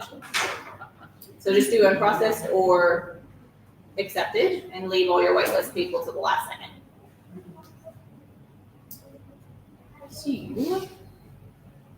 so do you have a, when you've accepted and waitlisted and all that, you've got something you press to apply? Nope, so I'll just, I mean, it depends on which way you do it. If I hit it here, it just automatically does it. If I want to use the bulk editor tool, I'll go accept it and then apply. Oh, and I forgot that I need to put in the casual number. Mine still says they're currently held. Yeah, because Because you're accepted. So if I've accepted you, or if I'm put you on the unprocessed list, it'll just say you're currently held. It's only if you get waitlisted that it'll say sorry. Okay, so when it says currently held and now be processed, that means you're waiting for rules to come. Means you're waiting for accepted. it to be finalized and for invoices to be sent out. Yeah. So you won't get told you're accepted until you've got an invoice. You don't know if you're accepted or not until you get an invoice. Yes. Yeah. What you need. I just forgot to add a casual member. So you can open your nominations back up before you've moved into the process of sending out invoices.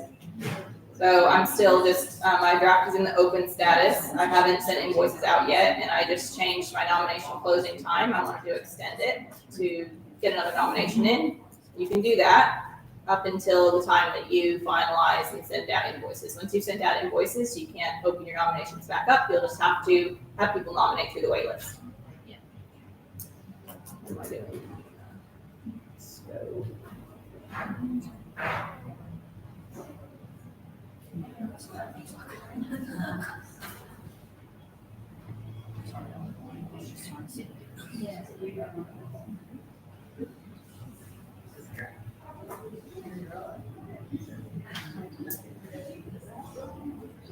So,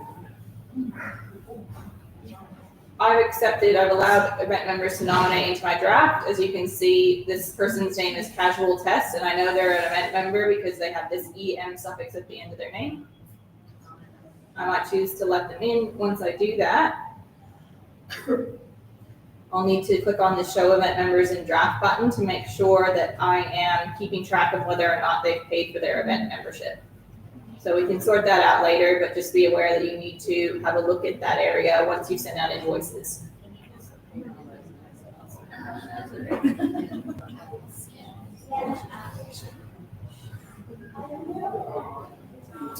Okay. So I've accepted everyone I want to accept. I didn't waitlist anybody because we were really light on noms. But if I did need to waitlist someone from the unprocessed area, I would do that right now. And then I would go into the pencil under the actions tab, and I would change my draft status to finalize. Finalize is what we change to when we want to send out invoices. So I need to be comfortable with all of the exceptions, waitlists, and all that other that I've done. Because now, as soon as I hit save details, people are going to start getting invoices. Was there sorry, I was changing my mood something. Was there a section that showed you when you were accepting, like you accepted 60 into labour, just saying you've got to? No, only now will show that, right, that you, Or do you have to keep track of? yeah. So they're sitting here under your accepted column. So But when beforehand, when you were going through and accepting them, but you hadn't actually invoiced them yet, it would be showing that there. It'd be showing them here and unprocessed. Still okay, in our process. I just missed that. So Sorry. unprocessed and your wait list. Say you put people on the wait list and then obviously they put noms in and those noms go straight to the wait list. Do they go under unprocessed? Or No. no? They'll go straight to the So wait you- list. So say if someone puts an extra course in the novice, you've actually, does it notify you that they've added a run or do you just have to keep checking it? So you only need to be checking while your wait list is operating. So after nominations closed, when I was doing all my processing, the wait list wasn't open. No one could go into the wait list. Now that I've changed my status to finalize, the wait list is open.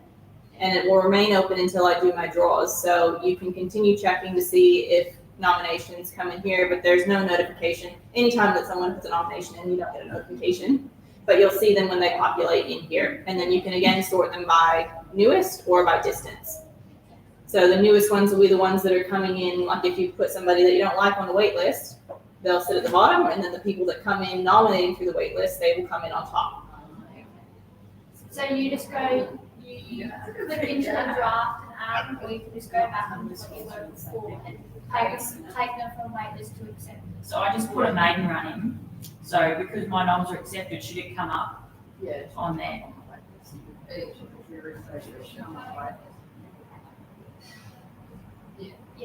So, yeah. So you can leave it there on the wait list, or you can accept it. So yeah, it's just got the one run next to it. So if you want to see, there's a couple of ways to see what's going on. So it was in the maiden that she added that run. I can see it there on the wait list. If you want to just look into the maiden, you can click on the maiden and see who's accepted and who's on the wait list. So if I go here now, I can see that in my maiden event, I've got one person on the wait list. Or if I go in here, I can see all of the nominations. So another question, and I'm coming from campground, Central Campground. So, say you're for someone nominates in the name for maiden. Where do their horses come up so you can click on their horse and check it's a maiden horse? Or You don't might need to do they- that. It won't let them nominate. It won't let them nominate in the first place.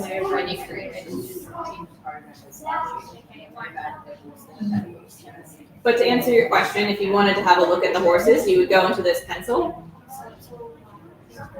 And for Lucy Davison, we can see what runs this person has in the ladies. She's riding Miss Brown and Moonlit Acres. But you don't need to check people's horses because it won't let them in if they're not mated. So that's when you go, when you're creating your event, you take, that's like when you're adjusting what horse status and then you know, And that's your run restrictions there. Yeah. That's so easy. You can restrict pretty much anything you don't want in your draft. There's a function on here to restrict them.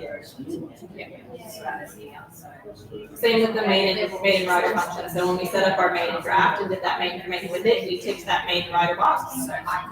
Exactly. If you're not a maiden rider, you won't be able to nominate it. So if you accept my maiden run on the waiting list, do you have to click on resend invoice there, because it automatically sends it? Yes. So as soon as I click accept, it'll warn me. The members you're about to move to accepted will be notified immediately and then send an invoice to the nomination.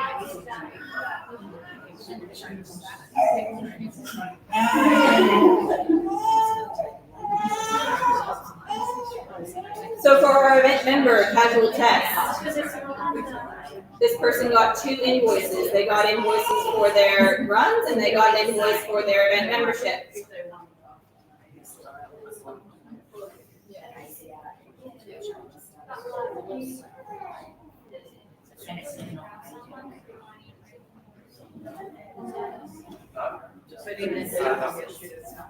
All right, this one's important if you're taking casual members. So your casual members will not show up in your draw if you don't do this part. Yes. Sorry. So your casual members, like, most people are probably going to let them into their drafts. Like, what would you gain from not letting them? You don't have allowed you restricted to not. It's an extra step because we're going to invoice you at the end. Right. It's a little bit of extra work for you. Right. Yeah, and it's so like people that think they're entitled to just be. Yeah. Yeah. Yeah, so we're going from the old system where like if they were on our committee, they would come and then would just. So that's, for that today, so they had $25 of their $100 They spent 25, that's just. That's just to get the ACA login, basically. Yeah, and then every event. So it's pretty much just made it so people just buy the ACA. So that they've got maybe because we had custom issues that were just You don't have to really draft the resolution. But yeah,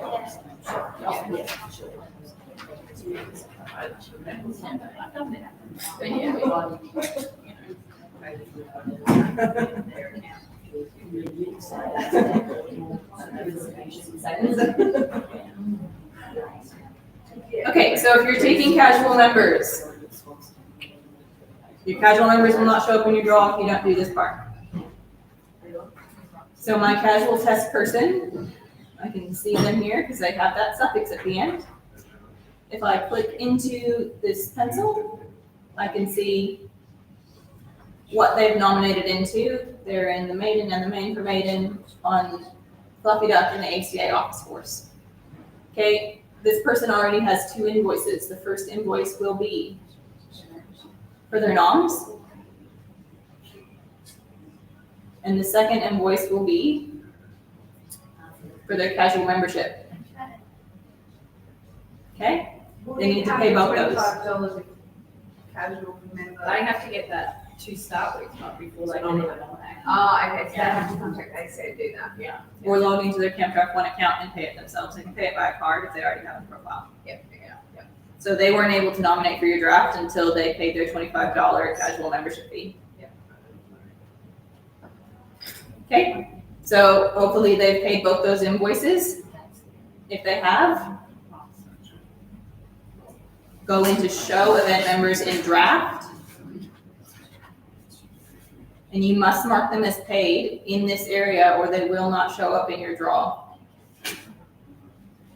So as you can see, casual test has $100 worth of event member fees. It's because it's only one person in the family. Payment status is not paid, so I hit update status. And I'm gonna say they did pay by direct deposit. Hit update, and now it's marked as paid. Now we're Gucci, this person will show up in the draw. Okay, for everybody else, we'll go back to accepted.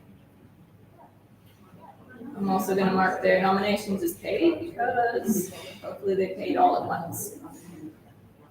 You do have to pick up a payment type before you mark them as paid. It is this comment drop down. I don't know why it says comment. Don't know why it's on the right hand side, but you gotta pick which way they pay, either by direct deposit, check, cash, whatever it is. I'm gonna hit direct deposit, then I'm gonna hit paid, and then they're paid. So the credit card side, does that automatically? Yeah, pick them all, yeah. So as soon as this person pays for their runs, it'll say thanks for paying, and then automatically they will shift from paid, and the comment will be next box. And if we don't put it in those, of course, people will automatically refund it to them. Say again? Once you upload your file at the end. Right. So if you don't pay it until you don't have this payment option if you don't. Yeah. They're to be accepted first. No, but if, Oh, I thought when you nominated, you automatically pay straight. no, not until you get the invoice, until you get the invoice, you click pay now. Oh, I get it. So only people that you've accepted will be getting invoices and will have the option to pay that invoice. Yeah, I know. That makes sense. So how did you get into that, sorry? So I just hit a day with ACA Rockhampton, that's my draft name. And then I make sure I'm in the accepted tab to see everybody's nominations. So when they got accepted, you didn't have to click a button to send invoices, it just automatically sent them. I accepted everyone I wanted to accept. Yeah. Then I went into my draft status by clicking this pencil. Yeah. I changed my status from open to finalize. I hit save, and that is when everyone started getting invoices, and that's when my wait list started operating.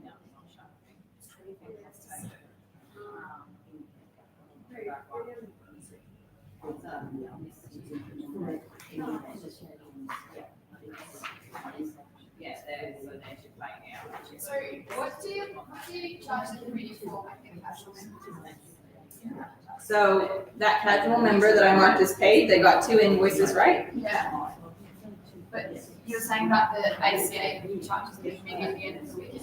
Yeah. So this invoice that they paid $100 for, Yeah. I can see that you've accepted this person, and I will charge you back that $100 that they gave you. You're collecting it on behalf of ACA for their event membership. So this is why you might not opt to take event members, because you've got to do this extra step at the end and pay that invoice. So, on the challenge aspect of it, for Microsoft Rush, if there is someone who only challenges and doesn't draft, so is an ASCA member or an ACA member, do they still have to pay that $100 for their membership? Because they're not going to even be able to nominate if they're not an ACA member, they'd still have to have a profile. I don't believe that you can have a challenge that is mixed in ways of either you're an ACA member or you're an ASCA member. It either has to be insured by one or the other, I believe. Yes. So if you were doing an ASCA challenge and you were saying you must be an ASCA member to participate in this challenge, we could help you with that, as we have Jenny before, and help them make profiles so they could nominate and so that they could be on the draw and that sort of thing. But I don't believe you I can think it mix. would be both, I would think it would be both anyway, wouldn't they? They'd only be more just handful that may. I could double check with you on that. But anyway, if there was one or the other, we've done it before where we've helped the committee with those people creating profiles. No, they don't need to pay an ACA membership just to be on the draw. But I would Obviously, just, if they wanted to, yes, they wanted to draft, yes, they're gonna have to do it anyway, but if they were only challenging, and they're an ASCA member, but then. yeah. So that event would just be ASCA affiliated, ASCA insured. Yes. Yeah. So yes, that would be fine then. And obviously, if there's people that are coincidentally already ACA members, then they can nominate because they already have a profile. Yes. Yes, but just the ASCA members, if it's just an ASCA affiliated challenge, then yes, we can help them make profiles for no cost. Just let us know. Okay. So invoices got sent out for this draft very quickly because there's so few people, but what happens is once I change my status to finalize, and I come back to my nomination dashboard, it will have a red envelope here because my invoice hasn't been sent out yet. Just be patient, it can take 10 minutes. If your envelopes are all red, just wait. If they haven't turned green after 10 minutes, you can give us a call, but normally it's just a matter of internet connection. So do you guys actually look at them? Yeah. It's like an email.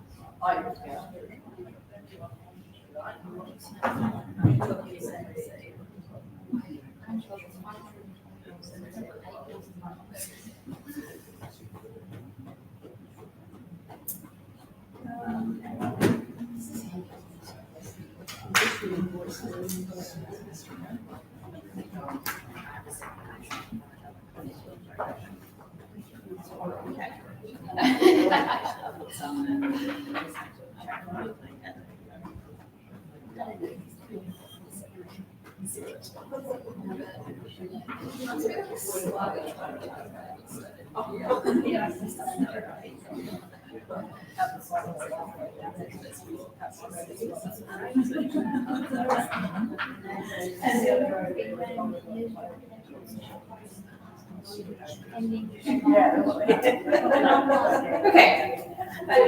When we're reconciling the bank account with our Camp Draft One dashboard, if you've not chosen to use card payments right, we're reconciling. If you've used card payments, we're not reconciling, but in this case, we haven't used card payments. So this is a new function where we can filter by paid versus unpaid. So if you only want to see the people that haven't paid yet, you can filter it. Or if you want to filter by paid. Because we've not chosen to use card payments, we can also mark people as partially paid, and it looks like this. So partially paid. So is that for like the people who put an extra money later or whatever and haven't paid the second invoice? Well, my first invoice, I should have marked them as paid fully. Then when they get us another invoice for their waitlisted run, it'll automatically change them to partially paid, yes. If I've just noticed that Teresa hasn't paid for one of her runs, then I can just go tick, tick, tick. And maybe for whatever reason she hasn't sent me money for the rest of these, I can just leave those all unticked and leave her as partially paid. So you've got to look at her invoice and how she's only paid $200 and then assume what she's paid for. Well, it says right here what she owes. So if I look in the bank account and I only see $200 from Teresa, I can just go in there and mark her as partially paid and only mark her paid for the ones that she's paid up for. And then you know what she's paid for. Because on your bank statement, she's going to say she's give you $200 and you've got $200 out. Yeah, this is just a matter of getting the right amount. Doesn't really matter which one, right? Yeah. So whatever maths up. Okay, let's mark everybody else's paid.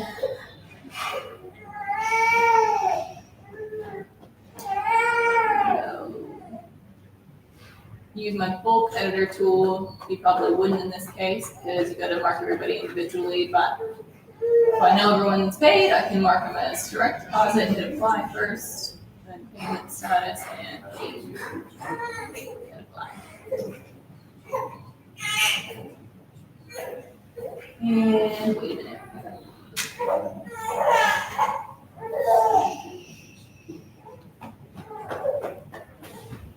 Thank you.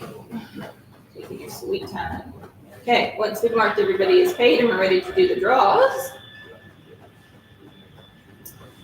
we'll go over some other things first, actually. Send payment reminder is, as you would assume, it just sends everybody an invoice again who hasn't been marked as paid. So Teresa, if you sent that, Teresa would get a reminder for her remaining $25. Yeah. Or if you just want to send it to Teresa, you can go to that pencil by her name and resend the invoice. Yeah.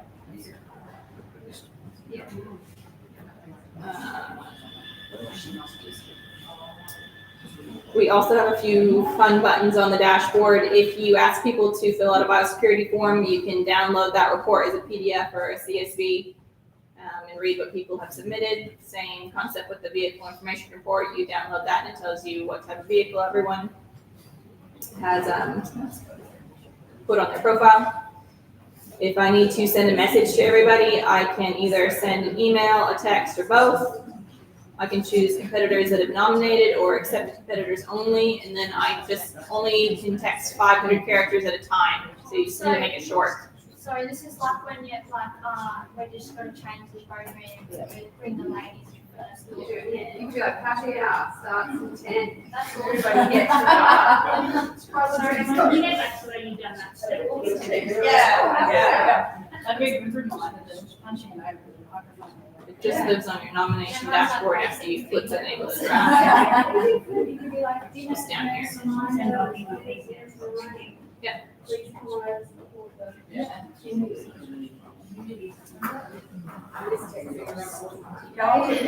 Okay. I marked everybody as paid. I've marked my event members as paid. Please don't forget to mark your event members as paid or it will cause you grief. Everyone's marked as paid. I'm ready to do my draws. So, if I go to the draws page, I have some checklists. I also have a very big reminder that you need to mark your event members as paid. See how I'm going to be sad if you call me and say, why are my event members in the draw? I was going to say, a few people told you about that. My draw generation checklist. I'm going to read through that before I try to generate draws. First thing I need to do is move my draft status to closed. I'll do that in a moment. Have I split my AB events? No, I haven't. Have you scratched all your unpaid runs that you do not wish to appear in the draft? This is new. Last year, if you had an unpaid competitor, they wouldn't show up in the draw. This caused me problems because then people would show up and want to go into the draw. And Camp Rock One didn't understand. So at this stage, if they're there, if they're sitting and accepted, if they're paid or if they're unpaid, they will come into the draw. Okay, so if you don't want them to, you need to go back and scratch them. So let's do all of that. So that's even if they're not paid, they just go Correct. in there. They can't sneak away from you because they'll still show as unpaid in the draw.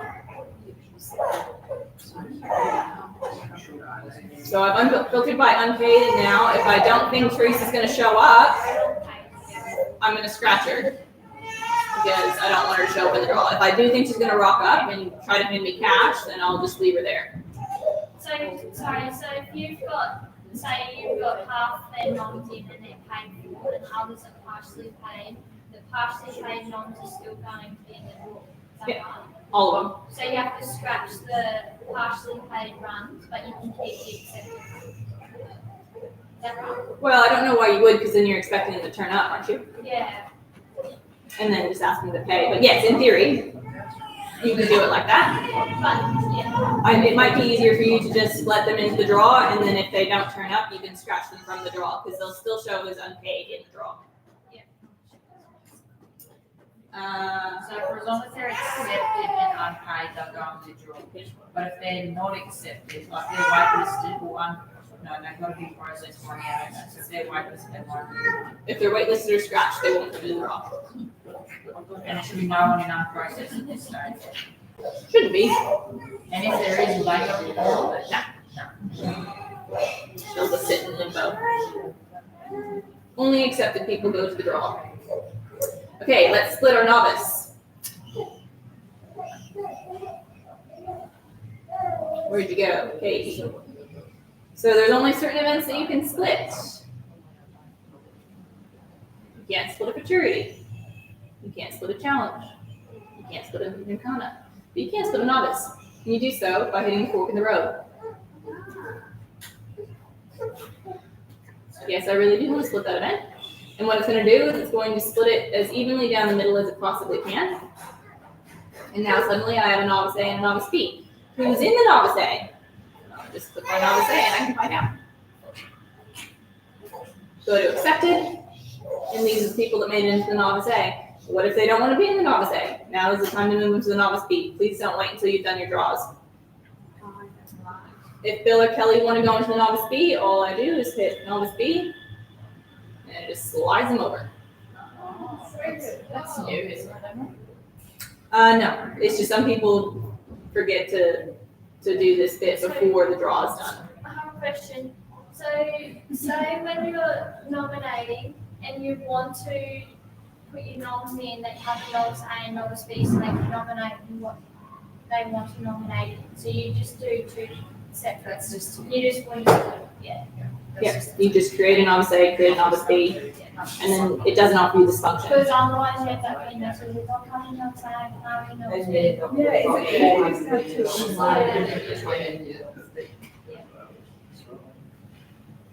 So after we do the draw, as far as Camp Draft 1 is concerned, novice A and novice B are completely separate drafts. Yeah.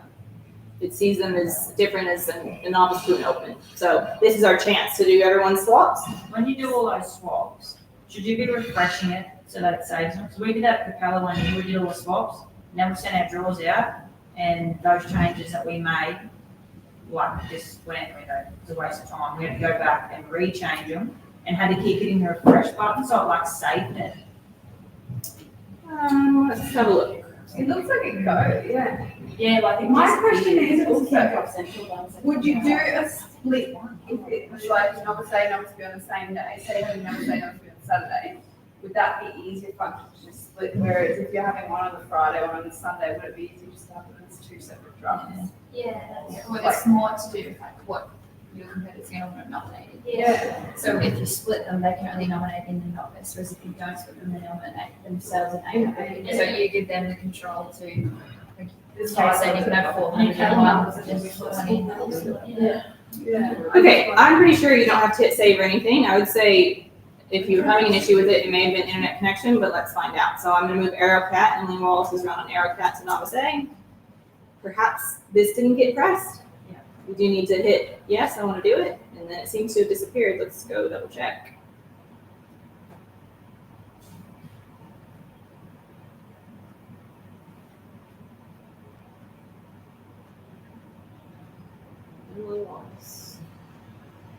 There's AeroCat.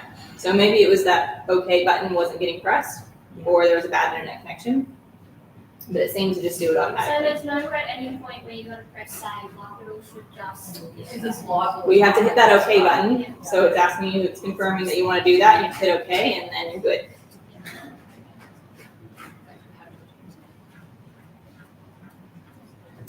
Okay. I've split. I've scratched all the runs that I don't think are going to pay up. Now I just need to move my event into finalize. So now I'm going to go into the pencil under the actions tab. I've already reduced my spacings. Now is the time to change your spacings. So that is like every 5 runs, there'll be a blank space to add people to shift people around. Yes. Obviously that's very low. We've got very low noms. I usually do like every plan, so yeah. It doesn't hurt to have extra spacings, but it does hurt if you got to start adding people to the end. So I do more spacings. More spacings the merrier, in my personal opinion. Okay, I'm changing my status to closed. And I'm hitting save details. Now my status is in closed. So close means. Means it's closed. That means it's gone from the nomination dashboard. Your wait list is no longer operating. Gone. Can you change that back to open if you have to? You would change it back to finalize, Finalise. and you could. So that if I wanted to add a nomination into the, like if I ring you and say, can I add a maiden, you'd have to change that to finalise for me to be able to add it. I wouldn't do it at that point. I would just add them to the draw. Okay. You just, So it's closed, and now I'm going to go straight into the wrong page. Draw, please. Okay, I've done all my stuff. I'm in closed. I've split. Marked all my event members as paid. Now, I'm ready to make all my draws. So I'm going to hit generate draw events. I even did a little link. Click here to mark your event members as paid. Go back. Okay, they've been added to the queue. This can take a while if you have a lot of competitors. This can take up to 40 minutes. It shouldn't take that long for us this time. But just be patient.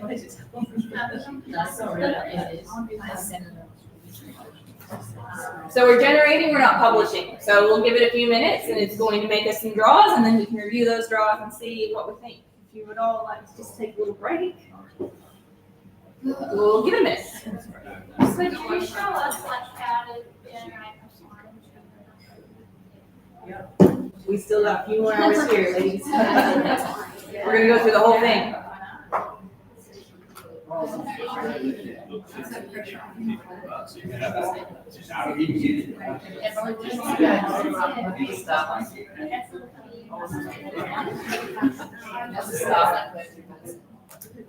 Yes, I did show that before. I'll show you. It's broken right now, but I will fix it soon. It's just on the ACA website. There's a Starlink booking page. It's upset at the moment, but normally there's a calendar there, and you can just submit it through that calendar. In the meantime, you can also send us a message. I'll send you a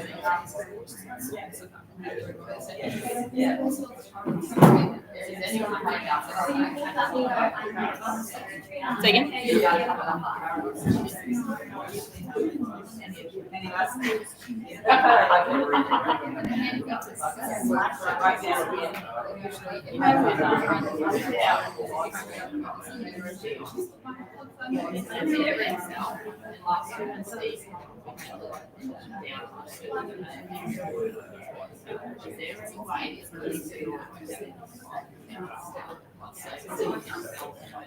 Yeah, so what Steve would have had to have done was copy it, and to copy it over to Excel, reformat it, it was very difficult, but we have done an upgrade where you can export your application, so that's brand new.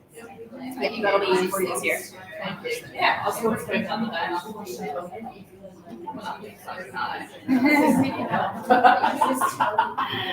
Yes, but we'll, yeah, but we'll still be on call, so we won't be completely alone, but yeah. Yeah, that's good.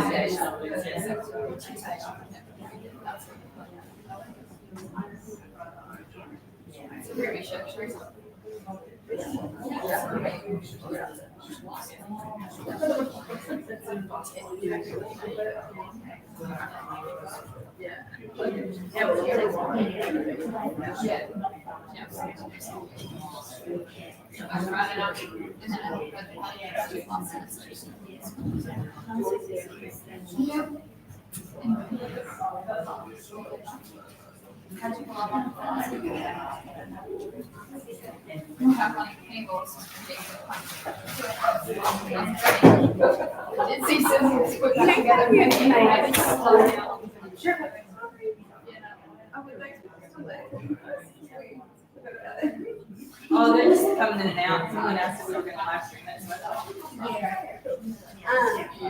when you go like just on a normal yeah, like graphs in your area. Where's the secretary?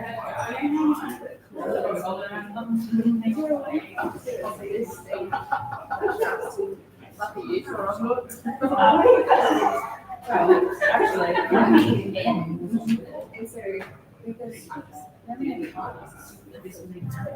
And so because Yeah, that's a good idea. There isn't a way to do that right now.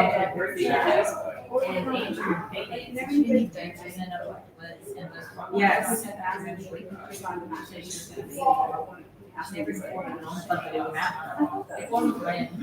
Yeah, it'd be cool for, we've got an app in the works, so we've got putting the calendar events like, quick on that, would be pretty cool. Yeah, that's right.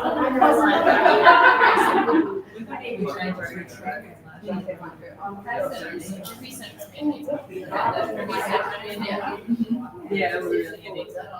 anyway, I just thought, because I'm a person that's like, Yeah, that'll be interesting. Yeah, swap, you can see how far away it is. Yeah, I was looking to do that. sorry, I'm a bit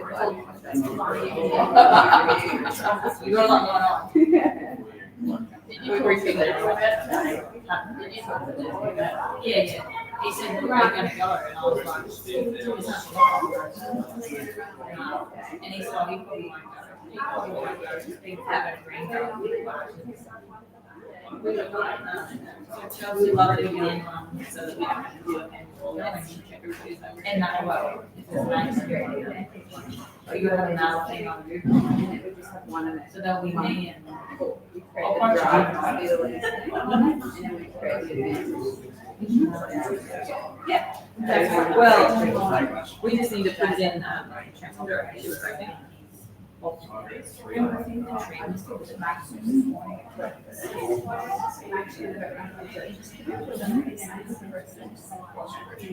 Yeah, you absolutely could. Yeah, you definitely could. If you were asking them to, especially if you're trying to get their pay. Oh, yeah.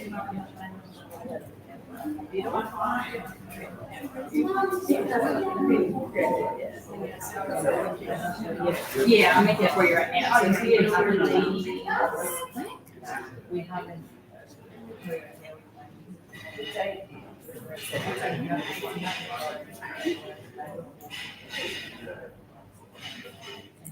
So we used to have one for ladies too. What's the chords that I tripped over? Or to do their membership and stuff.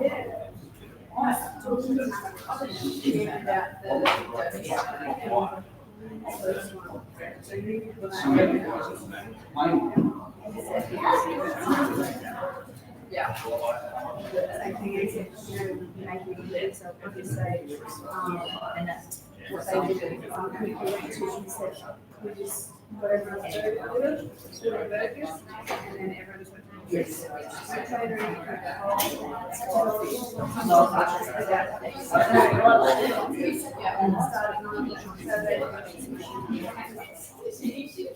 So I would just use that hidden element, so you have it, not just because you also, because you got me for your regular. So I do it on mine, and then we'll withdraw that, and then just make their fees or before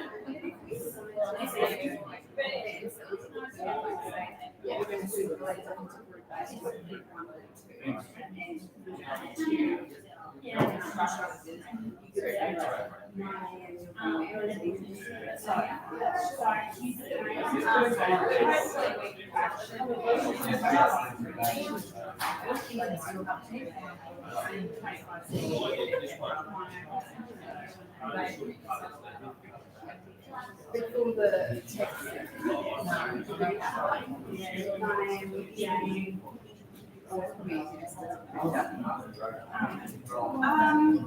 You could make events, like, if you just get them to online and one big ladies like event, and then you can make two more and put people in there if you wanted to. You can draw that way, there's a lot of ways to do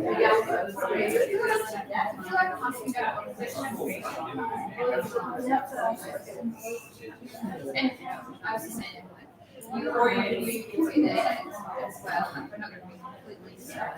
But you wouldn't be able to use the, like, if you want to draw text, then you wouldn't use it, you just use the drag, and you could just flip them and hit the drag button.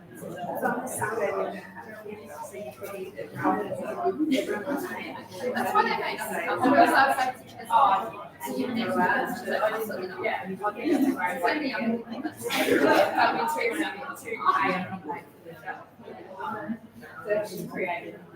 Yeah, otherwise that's just bit back and forth where you say, oh, this person is agreeing that's what it is, and has to. So it's like, we've had multiple pieces of, so that we watch it, and then after we can like, have it from us at once. So they would be able to find themselves if they want to. Yeah, They can just read it, yeah. See, I get in these If they've never been in the campground before, they are. So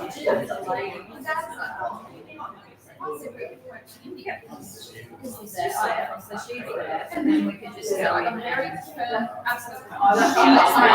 She just might need to write her membership. Because I would never forget when I see my president get behind them and that's what he gave me. I'm shouting, oh yeah, run the ladies off. Like it's gonna go right. And she was that age, 12. And then they put her in the juvenile the next week, that would have to correct on county. And we were all like, what's it? $25 is for everybody to have their profile, even though it's already set up. It's the yearly fee, So so. she clicks play membership then, it's so funny, it'll make me laugh. So it'll just be. Yeah. You gotta be a big fan. What are you doing? So she doesn't get charged until she is accepted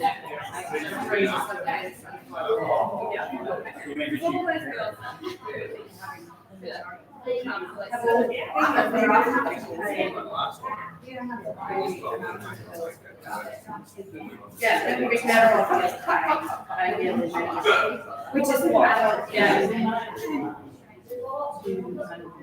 I'd love to be, I'd join it, they might encourage them to go to camping, I'd go. I'm thinking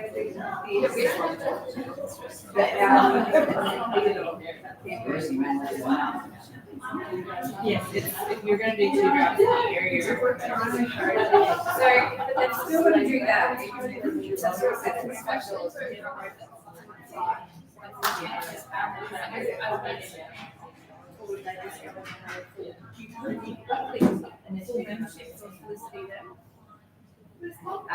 Yeah, so that's that. Right there. So that was just like, yes. Yes. I'm just thinking like if we're going to encourage them. It's two events, yeah. So they're having the one saying I don't want to do You're also welcome to pay their annual membership if you prefer. They'll allow. But anyway, we could probably do that, and then charge. Oh,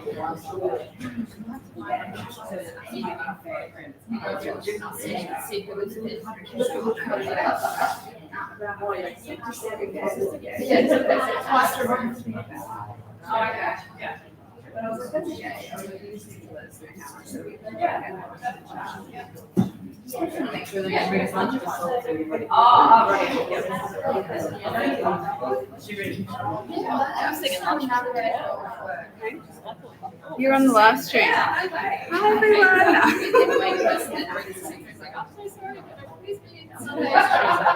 I just hate it. Oh, literally every year. I'm like, Teresa, I'm so sorry. Please can I be in this one?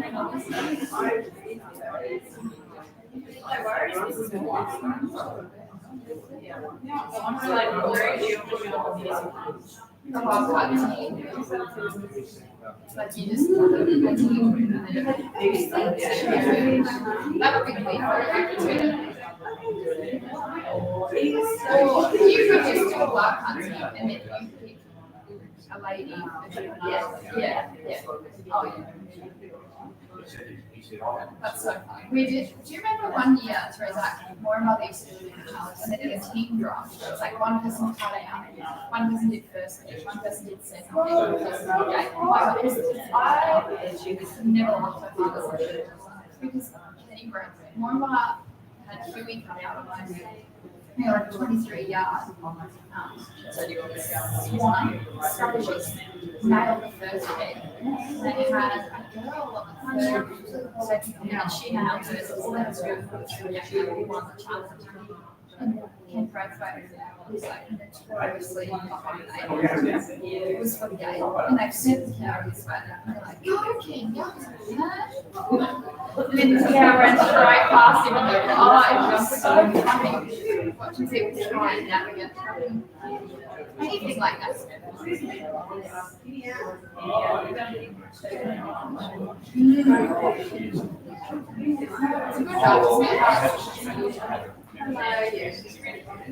Oh, how old?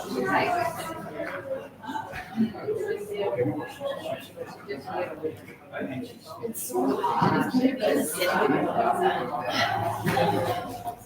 I've seen them.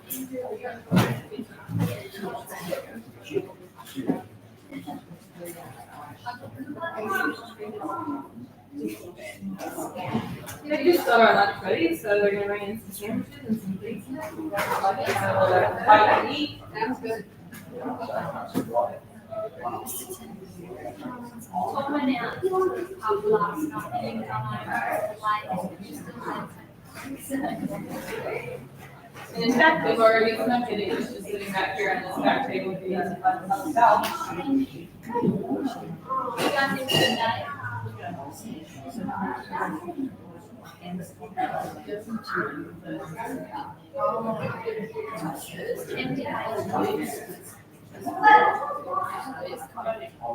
Do you have to, is it a big cinema?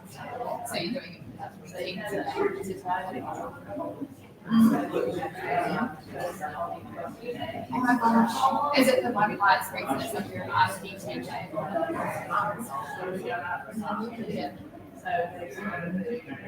Yeah. Sounds like Lance foods up. they're pulling. It's in a circle. Pizza, sandwiches, all that shit was for that. And then I have it. That's huge.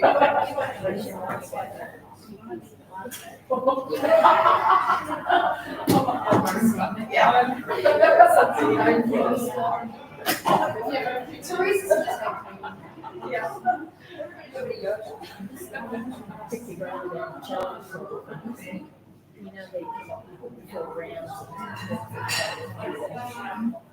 Does it differentiate from the leaderboard? Yes.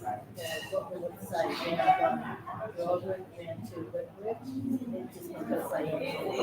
This is what the regular graph.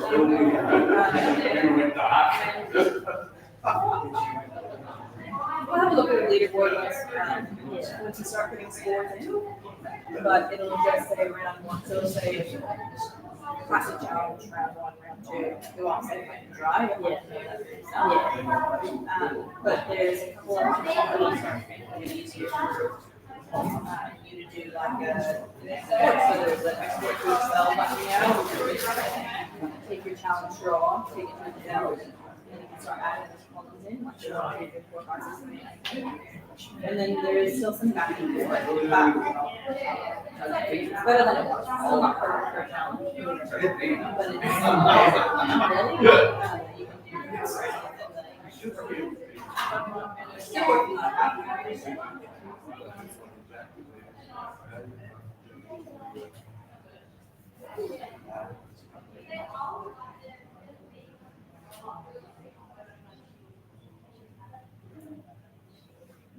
Did the lady from Springfield come on? 2 people did. I assume one of them was her. Yeah. In fact, someone's still watching. It's random. Random weirdo. Next time we'll get me set up with a mic. Do like a proper Yeah, tech we'll just talk. get you a little mic. That's the one that's the bell. That's what I really need for the management meeting. And there's some older folks that sit in the back. I am a bit quiet, yes, I but resemble that remark, Emily. Older, I wouldn't be Liz, then, would it? No, it's usually, what's his name, Smith? He's out. he told me I did a good job last time, and I thought, you can't even hear me. But thank you. You could have said, you didn't ask him to talk, so you just got dinner and, yeah.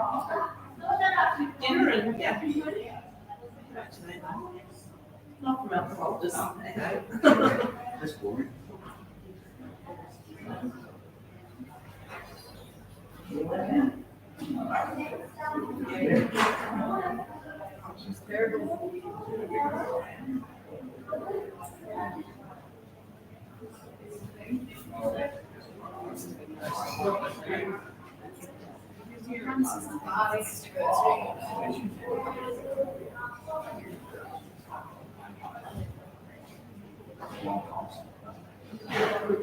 I completely lost him.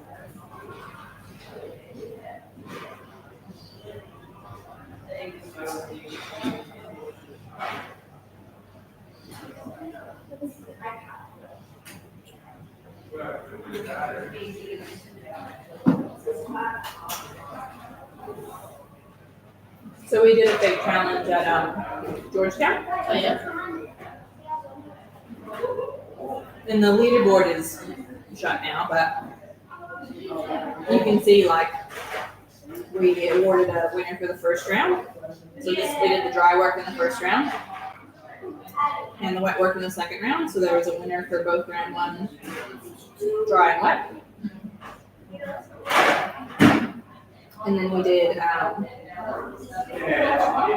winner for dry and wet for the final as well, and then an aggregate winner. So we can see them all, we just can't name them dry and wet. Kids want to go outside now, so I'm not sure out there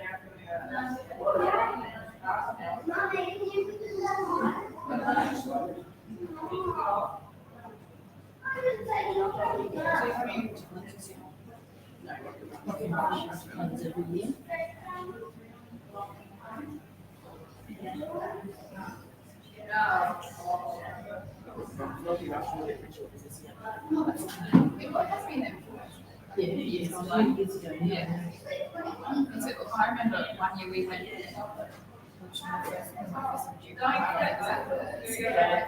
Yeah. That's where it originated. Yeah. You should be there all the time.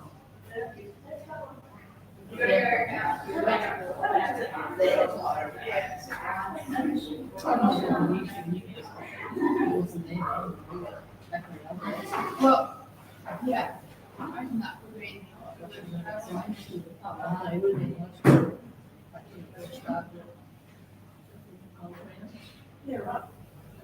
reckon I went to one of the last ones and it was my first year one.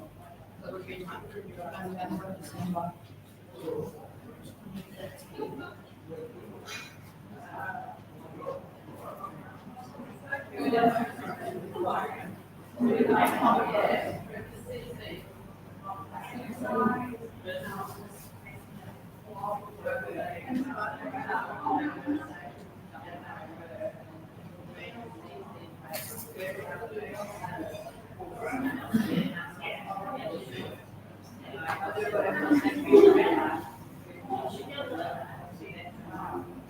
Yeah, I think it's easy time for next year. I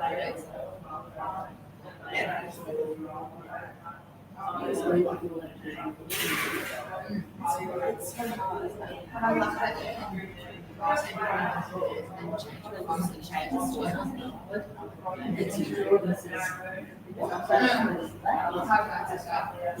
And then it's hard because you don't want to run into like running around outside and say, then you get over there and they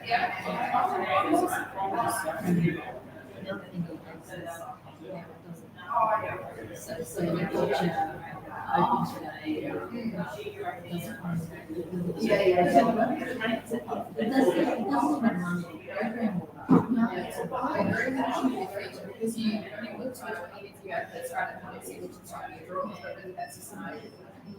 I think it's more order that they I wonder if you did this. I wonder if you generate. yeah. You like generate entities and then actually in the order of the program.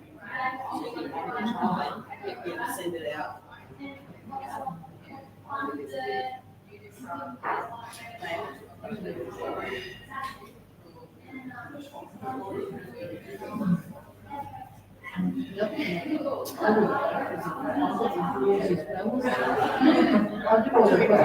My mom would say, I get the, yeah.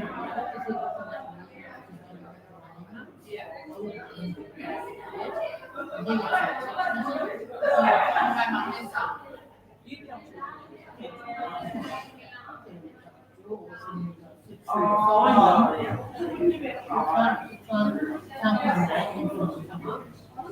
Just look at his number. She's got like a whole number next to it. I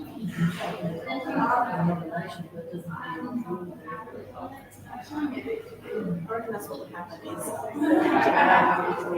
you just push the smaller class out first because that's who those schools out first. And they had like a pipeline of 200 so they got 50. my mom is like the ultimate spectator. So she's like, when you get fun, score it.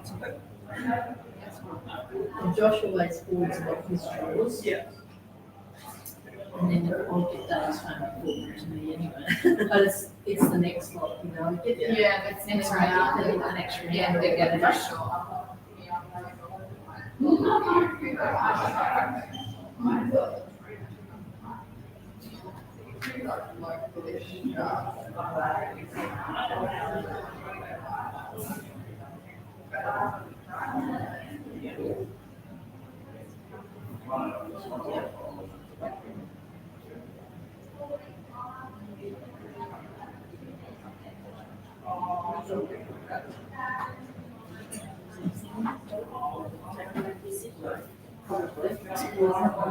I know, I noticed No, Emily. Love you at breakfast.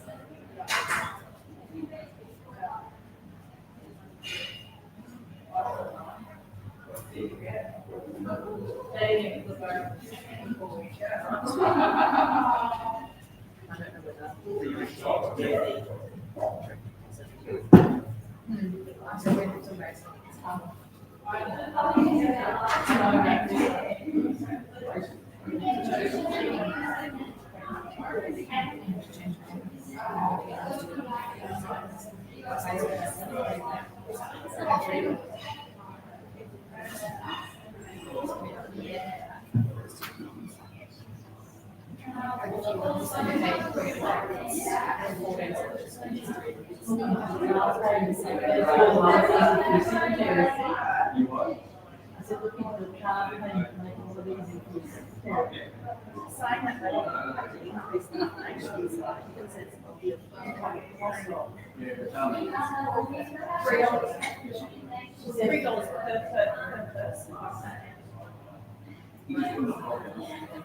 Yes, it's like, you have to increase your. How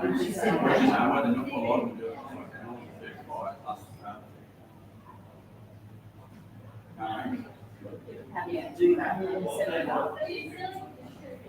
No, she said you're there for. Well, that's if you don't want to cover that. Yeah. As an extra expense, and if you want me to cover that. It's just, yeah, that one is our, I'm gonna say this, old people. There's still always somebody who's checking the mail. People like that. I know. Does he still do that?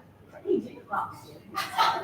And that's only because he's just getting annoying. It's only because. It's exactly right. That's. Last year, I don't actually. He's about to let their babies to, not their baby, his grandmother's daughter is to. Oh, That's what you mean, which would be like. she's married, now. That's just, yeah, one engaged. So, do you know? Yes. But listen, I can get a few done. I was a dean, so you can't cut. Yeah. You can get it, you can't see check that.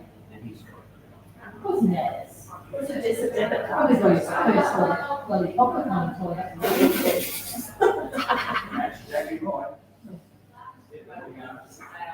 Do you feel? Yeah, so we took him to Noosa for a week. That's good. Bus driver, we changed bus driver to Live, and then he took us to Noosa and stayed with us for a week. It was cheaper for us to pay the bus driver to stay with us. No drives. Anyway, he's driving the bus, and at dinner that night, he told me, our teacher's off, so I can't think about it. She said to me, I really don't know. I said, oh yeah, everyone knows it, I don't care. And then he took me and said, like, yeah. Yeah, and he said, oh yeah, so like, this is up your way, and he knows Stu really bad, and so we're counsel, but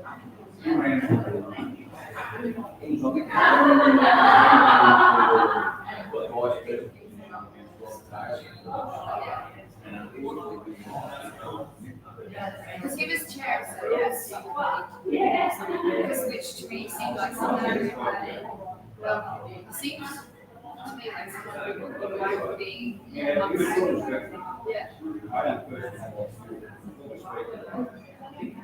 He actually knows it really. But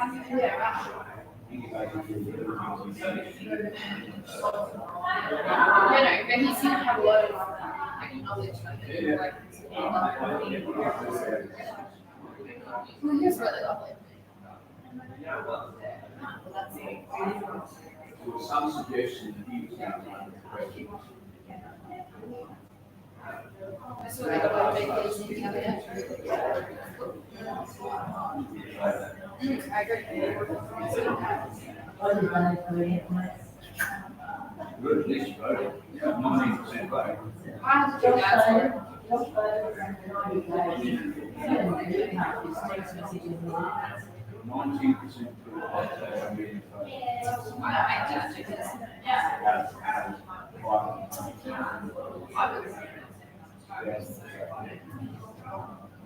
Well, my theory is that you either have to voice your opinion or just or shut up and deal with what's happening because you're not. Because you're not.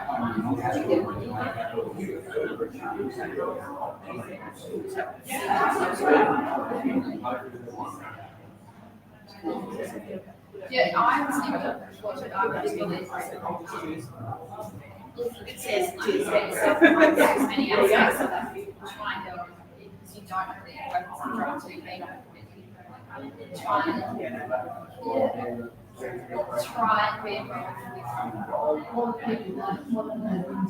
no, it makes I think it makes you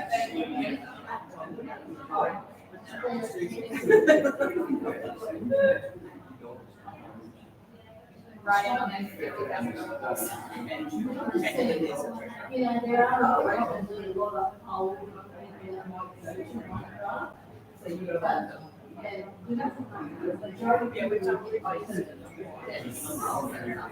So these two years should start, plus the 24. I think it was this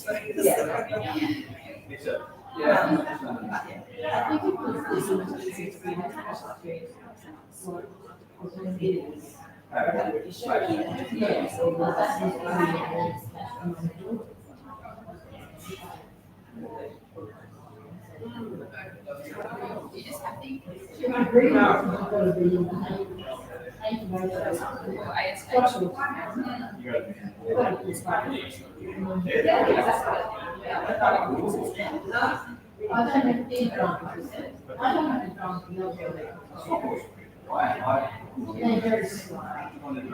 they're very old school, aren't they? And you can still sometimes do free membership, you can only do standard, just like a short.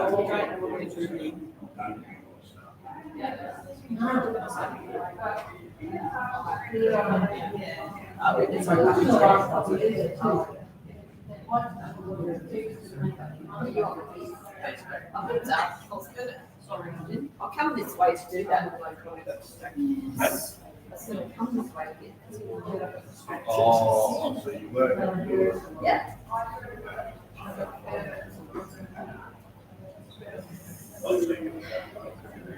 Okay. Oh, yeah. It's still around on you. What sort of feels like these? No. So don't use it. Don't use diesel.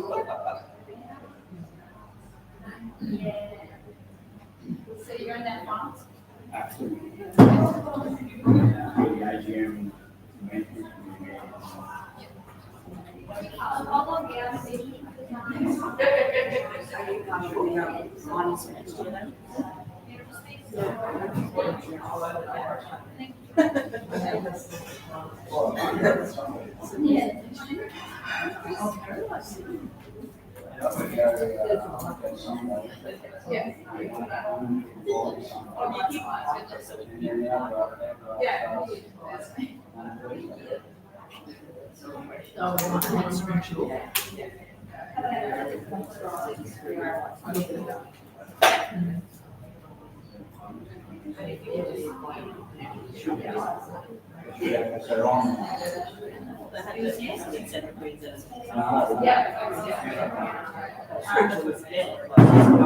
Are you going down? Places that can handle credit. Exactly. We can do.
Usually that is.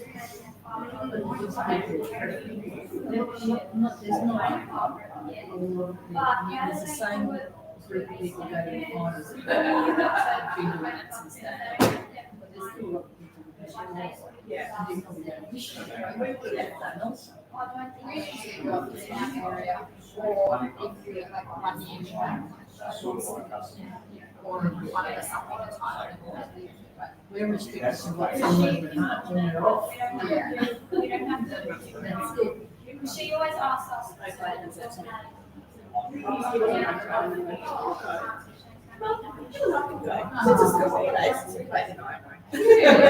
actually really like involved now. She definitely. She usually runs it. Josh is going to himself. The ACA. Yeah, she's. Usually she asks them and She's really interesting. I'm interested in seeing how it goes. And if you can be overseas, So they can do that through. very interested to see how. How many reasons?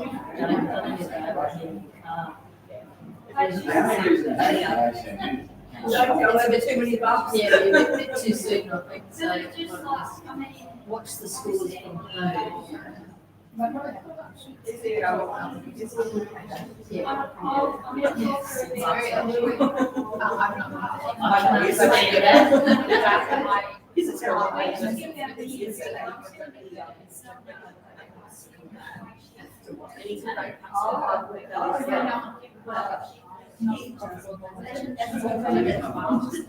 What is your profit?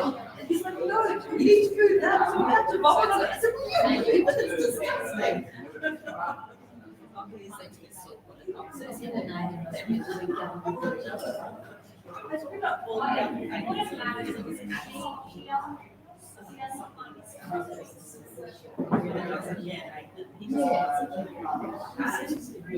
It's interesting that I have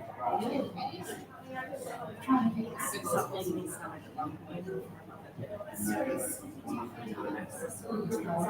Something like that. Especially when it's also. Because it's sitting there.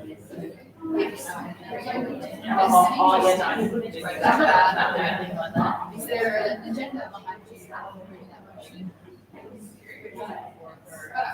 We'll have these facilities and stuff that we're really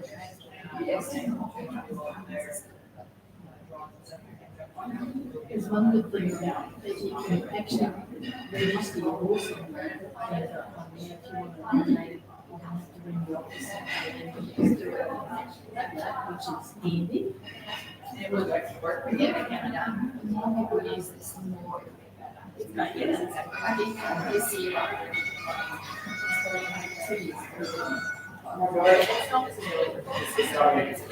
Yeah, or even just finding a couple, but you know what, you'll need ready. Because that would be, and then something else a little bit like.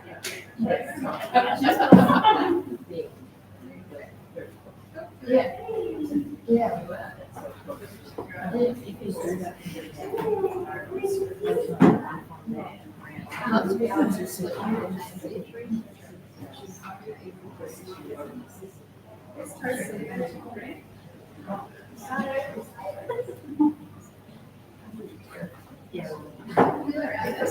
Yeah.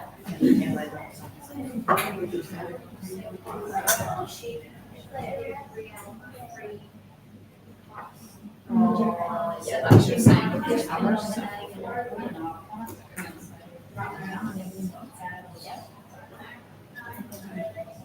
Does anyone have any more questions before we get started again?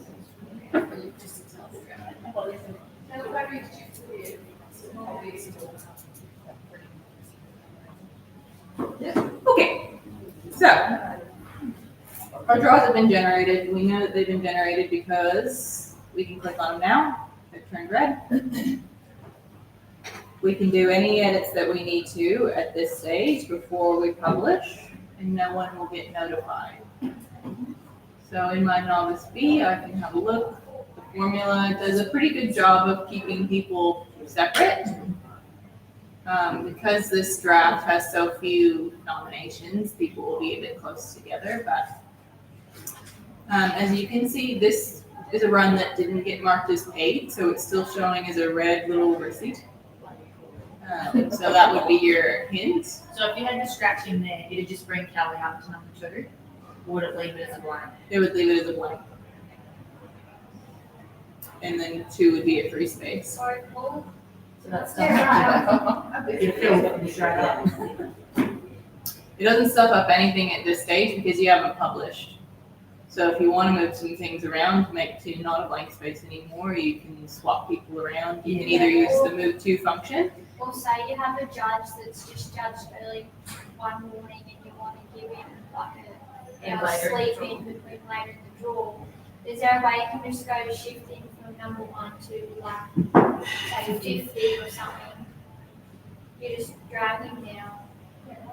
What is the move to? Can you write something in there or no? So there's 2 options if I want to move people around before the draw is published. I can either do my drag and drop, and just drag people as I wish, or I can use the move to function, which will give me the option to use the blank spaces that I have or move them to last. That's easy. So when you move Kelly to 16, will that be number 1 as a scratching? Or does Paul go number 1? No, that all moves it all up. No. It'll leave number 1 as a blank. Because this moves to function operates the exact same way once the draws are published, and you wouldn't want to reassign everybody a new draw number. So we can drag and drop, which will probably be best before you publish because it reassigns numbers, right? Like if I, if I want her to be number 1 and then I want to move her to a different spot.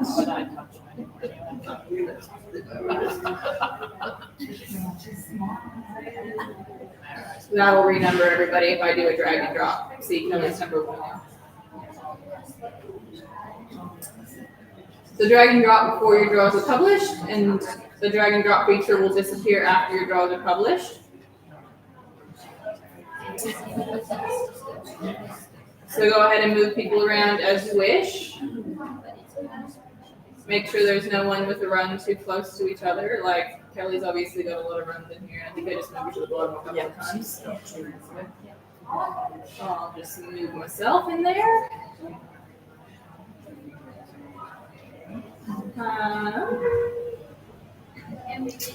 If I needed to regenerate, I could do that.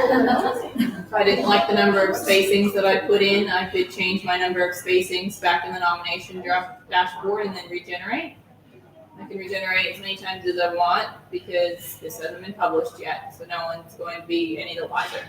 Does it have an algorithm to work? Because more often than not, we'll ride on a weekend and like we'll 3 family members will put together. Like if the more you generate it, will it mix that up a bit more? Or, I don't know. We just noticed. Yeah. Well, that often can be true with the amount of balls you have in it, so your spacings are equal. But like I don't know, we sometimes find like my dad, my sister, and I will be like 1, 2, 3, 1, 2, 3, 1, 2, 3. Yeah, it was a Camp Drive Central thing. Yeah. The family on the same nomination number didn't follow each other, but that doesn't seem to be the case in Camp Drive ones, and they do be following your husband. Usually the secretary just go through the whole Yeah. 3 family members. Should be. But then I like because he's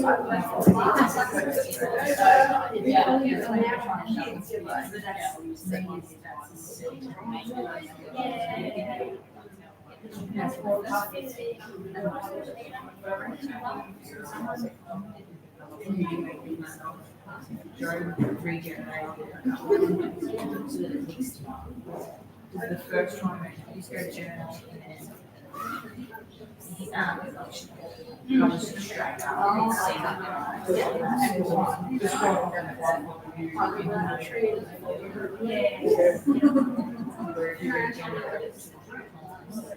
and then do each other. Okay, so now that we've generated, if we need to swap somebody from novice B to novice A, you're going to have to scratch them and swap them that way. So if Kelly wants to ride boy blue in the A instead of the B, we're going to have to scratch. This little scratch button. and then add her into novice A. As far as Camp Draft 1 is concerned, they're two separate drafts now. That's why we rather do that before we generate the draws. So then, isn't there like a transfer? Before you generate the draw, there is a swap No, button. but like,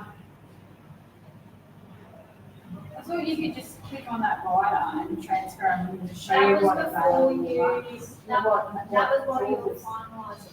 Because you- No, once the draw was done, because you could pick. Is it the swap Novice being at 147 or whatever, and then show you what. Isn't that in the transfer norms? Camp Draft said. That's Camp Draft. No, we did Camp Draft 1 last year. There's no way to just swap somebody from the B to the A at this stage. You gotta scratch and then re-add. What's swap nomination? I will show you after we publish. It's a good tool, but it's not gonna do that for you. Okay, so how do you get Kelly back in novice A now? You scratch her, Yep. and then you add her into the novice A. So I can go into novice A and I can add a new nomination. And then you just click it as paid. I wouldn't click it as paid because then it will believe that she paid for a novice B run and a novice A run. Oh, I leave it as unpaid. So will it automatically issue a credit and then? It doesn't, Camp Draft 1 has no idea that these two events are related to each other anyway at this stage. Yeah, but it's just scratching the other one. Mhm. She's got a credit there. Wouldn't she have a credit? Once you've generated the draw, Camp Draft 1 doesn't believe that anyone's getting a refund from the draws automatically. You have to hit the refund button. So if I scratch anyone out of the draw at this stage, it's not going to bring them in automatically, bring them into my outgoing winning report. The reassign nomination, you can't do it in that. That's a different function. Send her a new invoice like, if you did that. It'll send her an invoice saying that she's scratched out of the B, and it'll send her a new invoice that she's in the A. Yeah. But it doesn't say you owe, it doesn't say you owe anything. It might say. No, it'll say that she owes for her novice A run. Camp Draft 1 doesn't, it's, as far as it's concerned, this is a completely different event than this one. So to do that, you have to hit that refund button. If you want, but you wouldn't, want that person getting a refund for their novice B run, you would just leave it as it is and tell them not to pay their novice A fee. But when you've got 40, like just say you're having a big event like Paradise, how do they keep track of that? And then take it back? We've got these little, I would keep it in a book, but also I would really encourage people to switch before the draw is done. Yeah. and just write on that, I'll do it anyway. Have a little process there. So Trish, you just write on that when you do your treasurer stuff. Yeah, and then you want to see that over the weekend.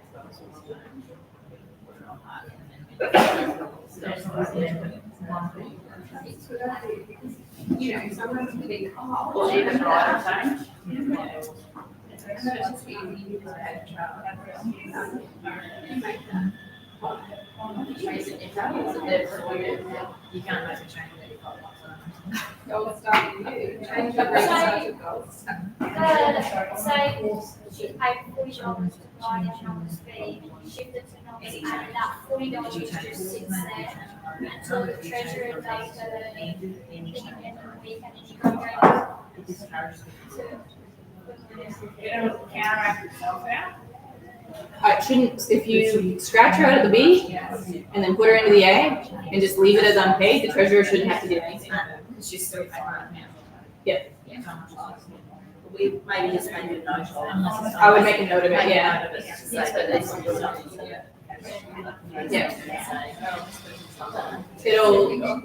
It'll look like she's owing money in the novice A, but there's really no consequence to that. But if we know who pays that person's on. If you've made a note, then you're completely sorted. The only thing that'll look a bit funny is that she's unpaid in the novice A, but that doesn't stop anyone from doing anything, really. Like, that doesn't show up in the treasurer's outgoing money report.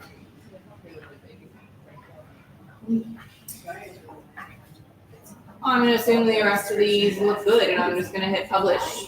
But I would suggest looking through all of them and making sure you're happy with all of them before you hit publish, because as soon as I hit this, people will start getting texts.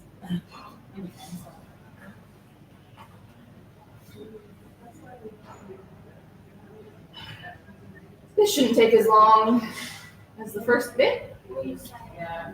drawers are to be But it's, done tonight. They send you changes and then the next morning comes ping, ping, ping, ping. You're like, oh. Everything up. I reckon the $10 fee. Yeah. We didn't even have that form, we have to have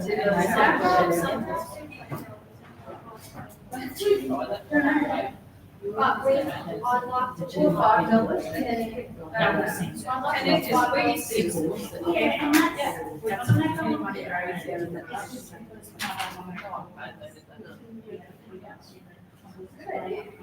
I'll be on my text. I like the bulk checks thing. Are you? no, this is to. You know the bulk Need a checks? front gate now. Except we went through that. We cannot start the draft very period. annoying, isn't it? Let me tell you, when you draft when you're in the signature blurb, you had to scroll back 10 pages to find your notes. It's just like, It would have kept coming through. it was like, dinner's on, files open. So now that we've done our draws, this is where we're going to work out of from here on out. The draws have been generated and published, so there's no good reason really to go back to the nomination dashboard. There's a few good reasons, but not many. So try to just work out of the draws page from now on. Generally speaking, blanket rule is if you try to change something back here in the nomination dashboard, it won't come through to the draw. You gotta work out of the draws page now. From the week, like, from the start, from When the certain you do certain draws. rules down the whole weekend. down to the Blanket rule, there's a few exceptions, but Shot their notes and send it to me. the draws dashboard is where we'll generate our draws and where we'll put our scores in.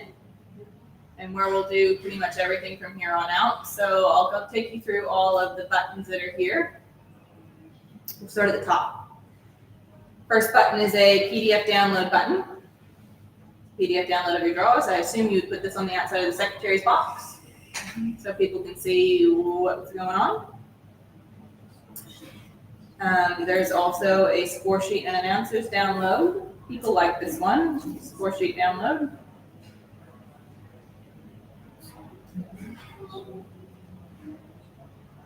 I don't really love the format. No, I like it when the line runs across the The name, announcers one is actually better than that. across the name, across the horse. I think the announcers one's worse personally. I don't think people generally use that one because it has too many lines. It doesn't do a single line of things. Oh, yeah, no, maybe the other one's better. Doesn't it? Yeah, I know what you mean, it's sort of neater. I'm waiting for enough people to complain about it so I can get it changed. So you can't change it to landscape and it go straight across. Nope. That, if you She's printed just it portrait. However, we do have a new CSV function in here, so this may solve your problems.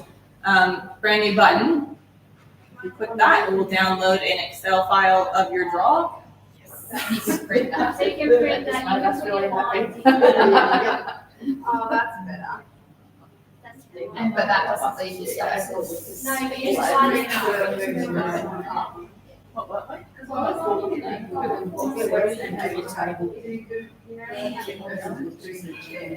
So every time you click that, it will update. If you put scores in, your cutout, horse work, course, round score will all update there. It's a double, it's a C. So we do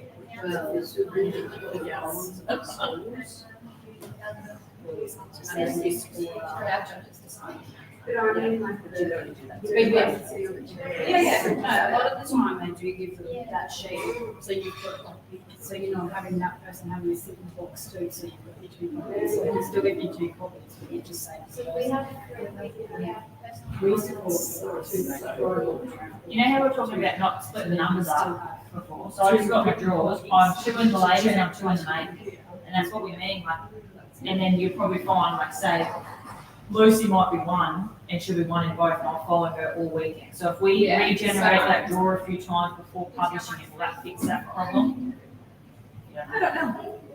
I think it's your I draw. think it's just the secretary's just really got to go look through those drawers, make sure she's got just one and or like make sure she's got, you know, or make sure your judges aren't in at 20 every day, You got it. But I do find that we go to the bank in the first 10 all weekend and then You'll see their weekend all weekend. Yeah. Some people you're like, 42. But I think, I don't. It's just really second. It's more, really, the only people you really is it's community that just has to be going on.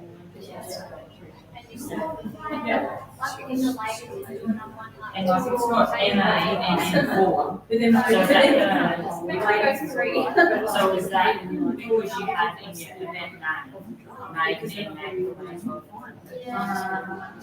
so if we did event one was made and event two as made, would that not come up then? Yeah. So you just put a little. Sorry. Yeah, so the text has got maiden in, maiden for maiden, is that because that's the way when we wrote it in as event, it's just for maiden? Yeah, so it's just draw, the first round draw is the main, so yes, it's just because the draw. Just the way they had name was called. So could we call it, Just when you like, when you put combined event, can you charge that to make a name? And then everyone make a name, like if you had made a name, you would be named. So you shouldn't have to put maiden for maiden. Like, because mine says made for made as well, but I don't have any made for made. Yes, but you're gonna be in the draw with the main as well, it's all the same draw, right? So the first So round. we would have to split maiden A and maiden B, and it would come up like I was saying, I was B, but your maiden is maiden, it would be maiden B and maiden maiden. No, but you don't split them when you do a combined event, so. You can set it up, so it's a maiden A, runs in conjunction with maiden for maiden, or maiden B running in conjunction with maiden for maiden, but you can't run it in conjunction and then split it with that little fourth structure. So you almost Yeah. you know, say left maiden and maiden for maiden, so we didn't split the maiden. Maiden and maiden for maiden. So you just split, maiden A and maiden B, maiden B, and then just come up with maiden B. And you just do, yeah. Yeah, look at this one.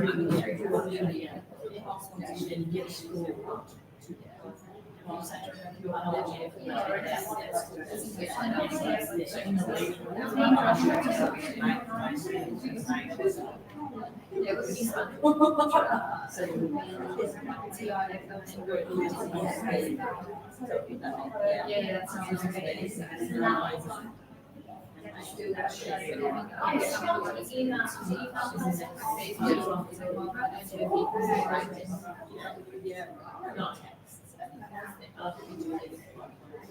Yeah.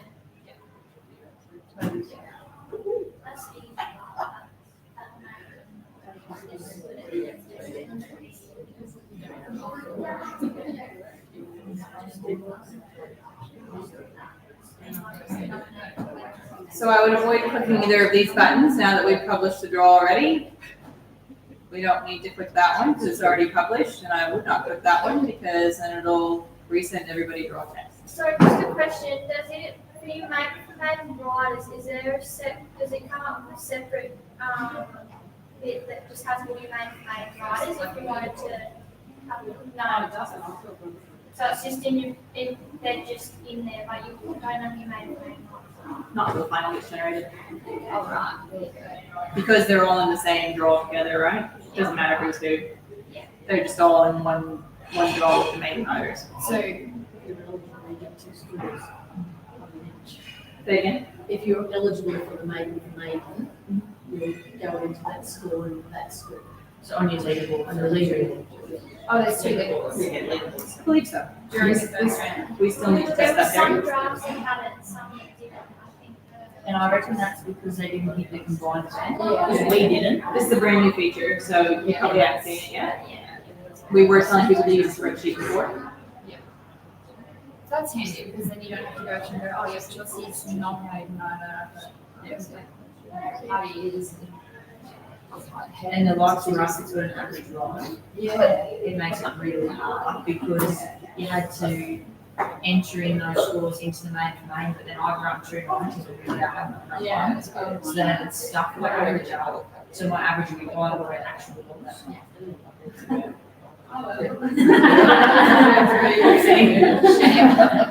Like, it's right, it's right, I'm proud of it, I think. And then you can like, it just doesn't So up in the top right, we can search by competitor or horse. So if I want to find where this person's run is, if I'm looking for a 2-time playgirl, I can type in Emily. And there's Emily's runs. If I need to scratch her out of event. Or I can search by horse. So, we can change it up all here. Okay. So, if someone wants to swap a horse out, you can't just click on the horse and change the horse. You have to scratch them and renominate them. So we'll use the reassign nominations button. So we can reassign by competitor or reassign by horse. Yep. So if Emily is not feeling well, and wants to give her runs to Teresa. I'll give you sassy. You can have that. Paul locker. You might put Paul's name. You might buck Everyone. He'll probably do it. Teresa wants to be I can do it like that, or I can reassign by horse. And you just click on which horse and. So I'm reassigning by competitor, so I'll select if it's the ladies or the novice, and maybe both. I can give those runs to whomever. Yep.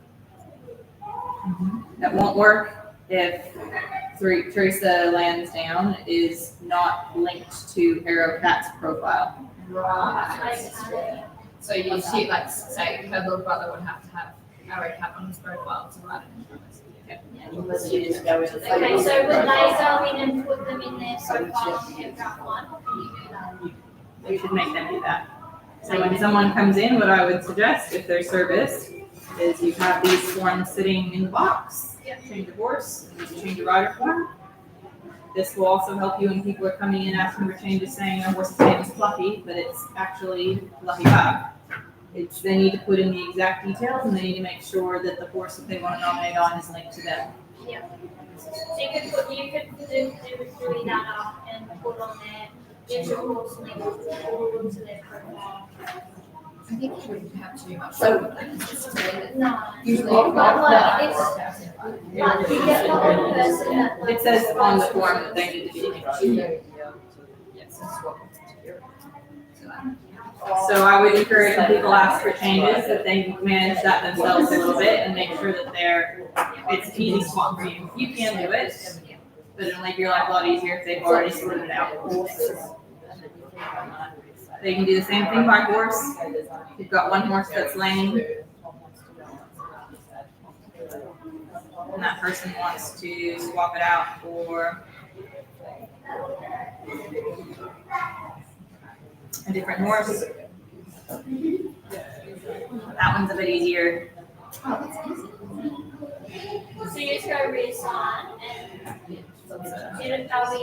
would be, that horse will be in Where they have- draw. Where they have names or something. And that automatically updates the draw.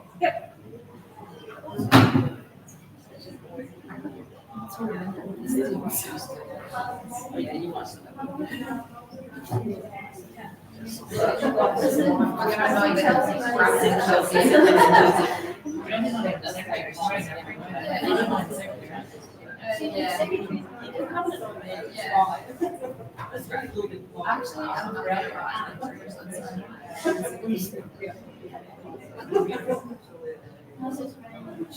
Because it's right.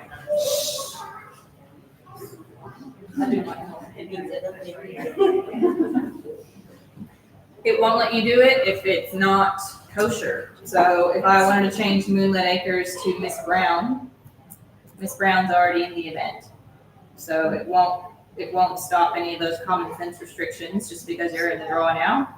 This will also work for your restrictions. So if I want to give Moonlit Acres, if I want to give Miss Brown all the Moonlit Acres runs, if Miss Brown's already got the maximum number of runs, like if you put in 2 runs per horse, it won't let it happen.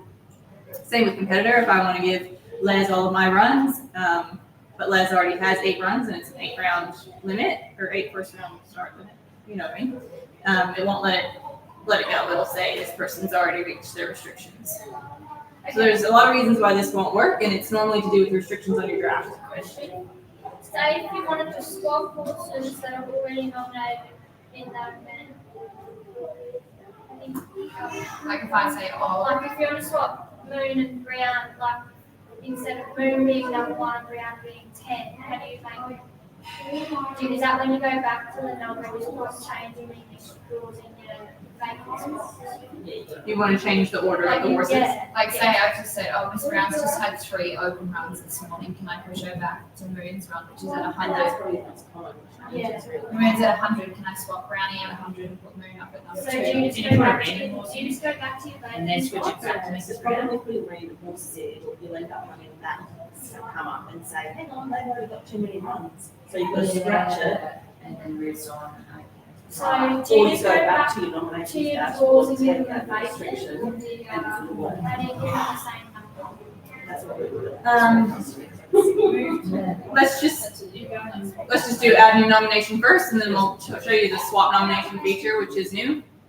So if you just need to add somebody to the draw, it's very straightforward. You type their name in here, and it takes a little while for it to think. It's not a very big database to search through, so if it says searching, just let it search for a little bit.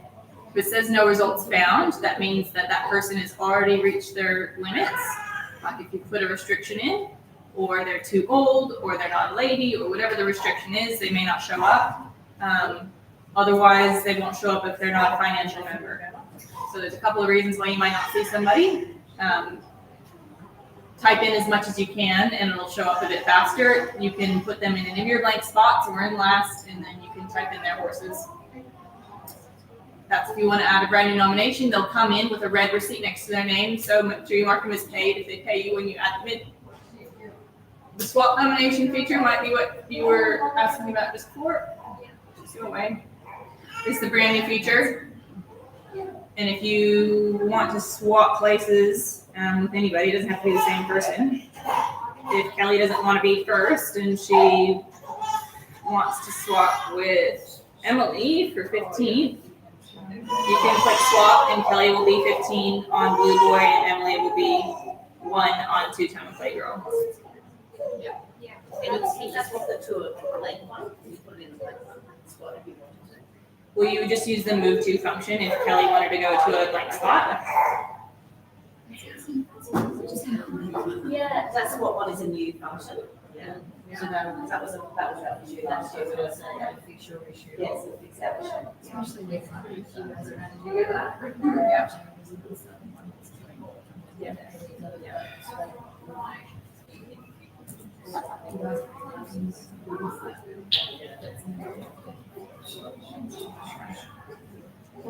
What we got? 76. 76.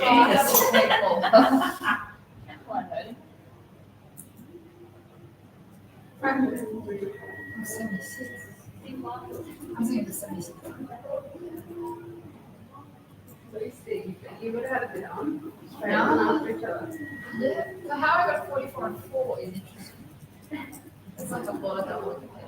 So if you've made a mistake there where it says 103, which isn't possible, will that still come up in the, if you didn't notice that until you did your final, will that cause you dramas? Like say that's supposed to be a 56. And I actually got it at 83. You would just have to regenerate your final. And go back and change that score and then regenerate. I reckon you'd notice it in the leaderboard though. Yeah, you should. If you pay attention. Usually, someone else. I was gonna say someone's not. Yeah.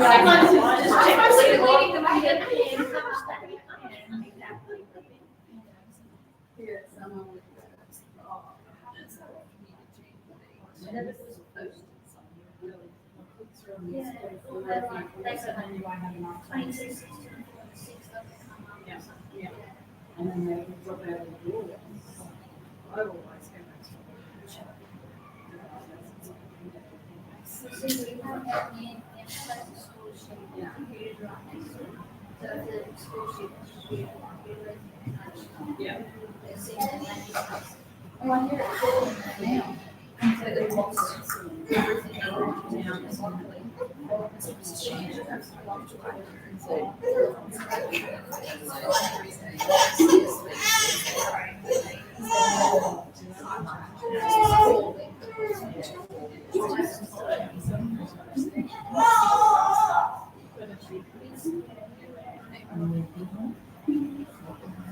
Especially if it's the sort of like I would say the job that wants to stress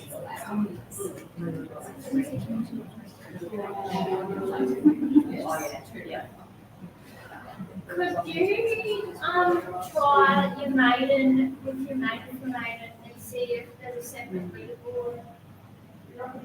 Yes, Maiden. I would be so. we will do that. Unit in.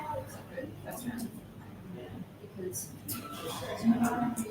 Okay, so after I've done my first round for novice B, I can go into the final. So I was just in the leaderboard, that's where I find how many I'm going to take back. Right, it told me how many I'm gonna take back depending on what score I picked. Does everyone grasp that? Okay, so I'm gonna pick a minimum score to go to the final.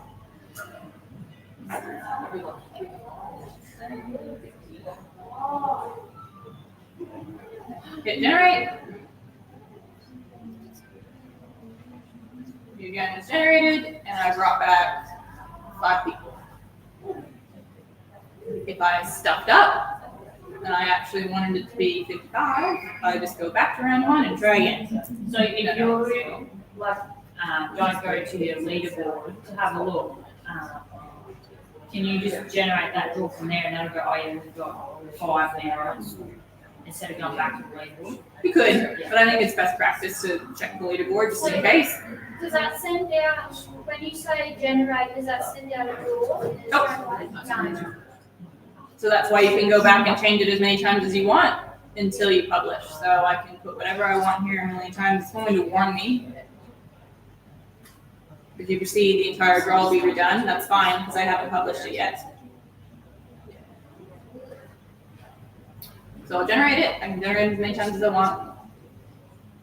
We'll see if anybody needs to be moved around, but I'm happy with that. So if you picked up your mistake there and no one's told you already to call, you could go back and change his score and then. Yeah.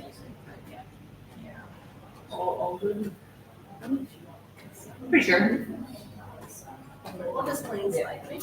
that means if you did the final day on zero. So sometimes if you do a shoot, you know how like you do like a ladies shoot at an open or something, but you don't want to carry the score into the final.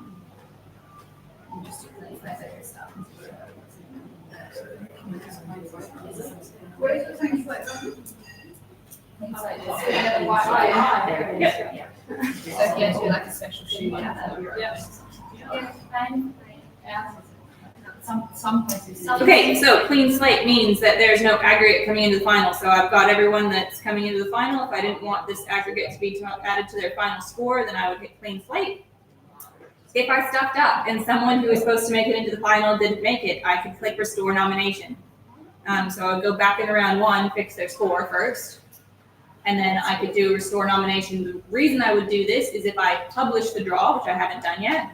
Let's say I publish a draw and someone rocks up and says, I should be in the final, I should have gotten this score. Right, I'll just restore your nomination. I'll fix what you had in the first round, and then I'll bring you in so that I don't have to regenerate the draw and mess up everybody's numbers. And now just go to Unless you've got there's only 5 people, that's why we don't have any spacings. yeah.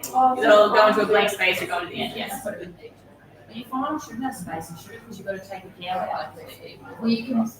Your final will have spacings if you've got enough. So this is only 5. Remember I put 5 in my spacings in the draft setup page? So if there were 6 people in here, there would be a blank space somewhere. But there shouldn't be, should there? Because otherwise you've got to take the cow out. Can you can remove the space and like publish the draws. Or does that remove them out of all the draws that we've got?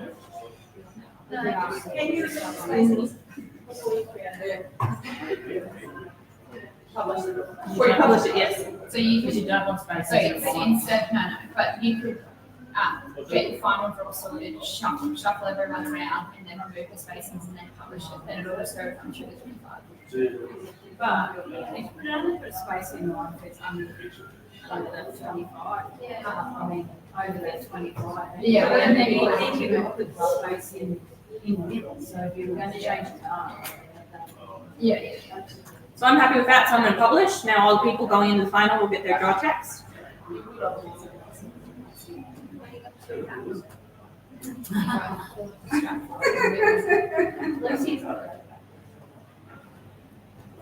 Kelly, you got two references on. Fancy pants, Lois, is that a new one? No, that's one of Dad's projects, and I've passed it over to him this year, so you won't see fancy pants.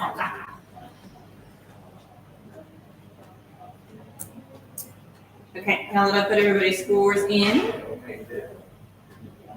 give it a minute to think. When I'm done, I hit finalize event, calculate prize money. Everybody gets scared here. Don't get scared. You don't have to save this stuff and use it forever. The prize money calculator can be edited later. As you can see, I've added a note. So what we have to do is hit calculate round money.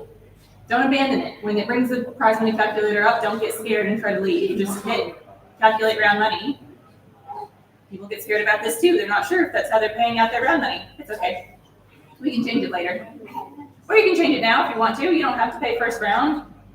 You can, and you don't have to pay to sixth place. You can pay to whatever you want. You can do whatever you want. And you can change it to whatever you want. If you've got ribbons to 8, can you change that to 8 and will that then give you the 8 ribbons? Yeah. Don't panic. Just hit update event. You have to hit update event. So you can come back and change your prize money later. Yeah, yeah.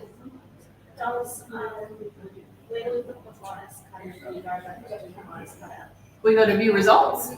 So I've updated my prize money and I've hit save. Now that I can see back in my draws page, I can see both these buttons. This is what I want to see. I want to see 2 buttons next to my events that are finalized. If I don't see 2 buttons, then I've done it wrong. When you go into view results, that's how you're going to get your print off for your announcer. Sorry, so your prize money, it has to be done before, like, before once you run. As soon as, like, say, you come and say, beat it done, you do your prize money, that's when Yeah, you can change it. You can go back and edit it, it doesn't have to be all finalized, so you just put it in roughly, and then if this decides you're wrong, It will automatically default to paying out per R9. So all these amounts are as R9 specifies, which is in the rule book. So you don't have to do that, and you can change it later. So If now, they've got to run that off, can you generate a draw for the cutout there?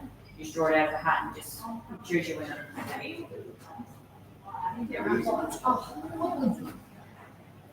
so I can print this page off if I want to announce round winners, and then I can print my final off as well. That's what I want to do.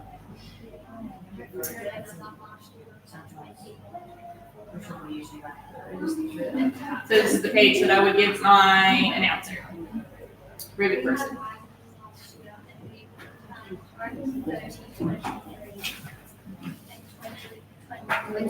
So if you run your cutout off in between your first round and your final, is there any way you can get whoever's got 23s, like just through the leaderboard, is that the only way you can do it? And like just hit cutout and see who comes up? Yeah, I think you would go to the leaderboard and leaderboard. sort. Yeah. Yeah, so you can't actually get a draw as such. You can't click on make the winner until So you go to you're right at the end leaderboard anyway. and you go highest cut out. Yeah, that's what we were doing. I was just wondering whether you could get it. But is that just, oh yeah, event name, but obviously, like all your events will come up there. Yeah. It's gonna, yeah. No, there's no draw function for your cutout people. But you can't click on make a winner until you finalise the whole event anyway. Usually you just make a note of who actually. So, Yeah. a lot of it's all just like, you go to that button and then that, and go to that button. Yeah. So for our Gymkhana, obviously, we're not going to put scores in, but I need to finalize this just like any other draft. So I like to just give somebody the win, hit finalize event, and calculate prize money. I am the person that publishes event results. When I see someone who has 1 year gymkhana, I won't publish it on the ACA website, so no one's going to see this. I can't click calculate round money or update event because I have no declared prize money. You could trick it and put a value in there, then hit calculate round money. After I do that, I can change it back to 0 so that my gymkhana people aren't getting paid on anything, and then I hit update event. You have to go through that process or you won't be able to do your payouts after the draft. So now that that's done, I've got 2 buttons next to my gymkhana. That's exactly what I want.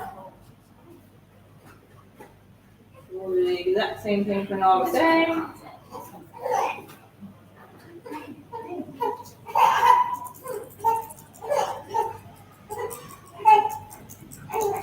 So you have to put, if they are with me on, you have to put zeros. You can't just go down. To go into the subsequent round, you don't have to put in zeros. No, but yeah, like if, say, telling me playing number 1, got within the yard, you fill them in as zeros. I do. You don't have to. You don't have to. It doesn't. Not for the first round. For the final round, you'll need to put zeros in. You know, the 160 horses in the first round, it doesn't go to that count. You know, Yeah. whether how many places you pay, it doesn't go to the. If there wasn't a score in there, would it still count as a start? Oh, yeah. Yeah. Yep. Yeah, like draft. It would, unless you scratch them. And if you scratch that one, like if Phil comes up and goes, I've just heard Crystal, I've got to scratch it, yeah. Because you see some people just leave it as 0. Yeah, don't do that. Don't do that, you've got to scratch it.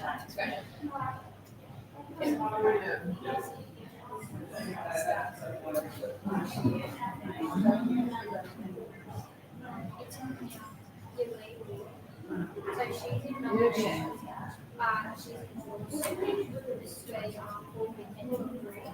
She's but she's usually done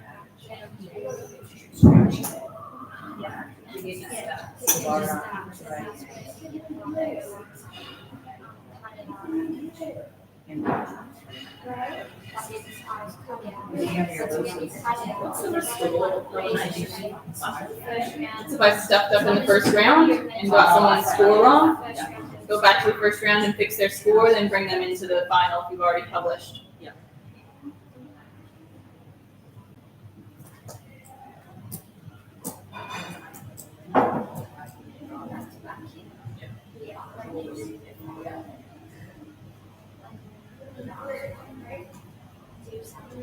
Wait.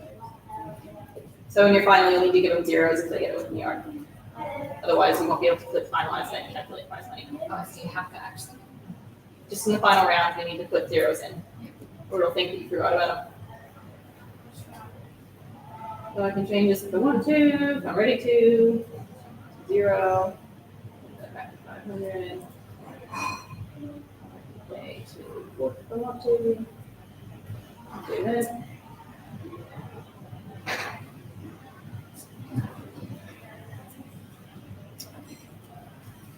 Beautiful. 2 beautiful buttons. Challenge. My suggestion is published, yes. My suggestion is to download that CSV.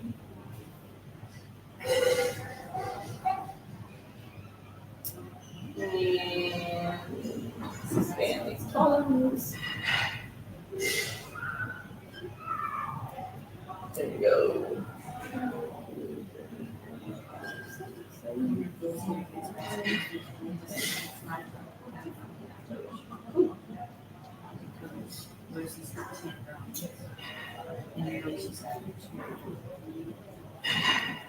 Rock around like that, get everybody's score in, and we'll have to take all of our total scores back into Camp Draft 1, and we can put it into the cutout. So you can put up to a 99 in here. So that's what I would do. So what you have to do that manually. Yes. Yes. Take all my scores back from that Excel spreadsheet, take all the totals from here, and put them back into Camp Draft 1. Then I can leave it as a 0, like I can bring everybody into round 2, I can leave it as 0.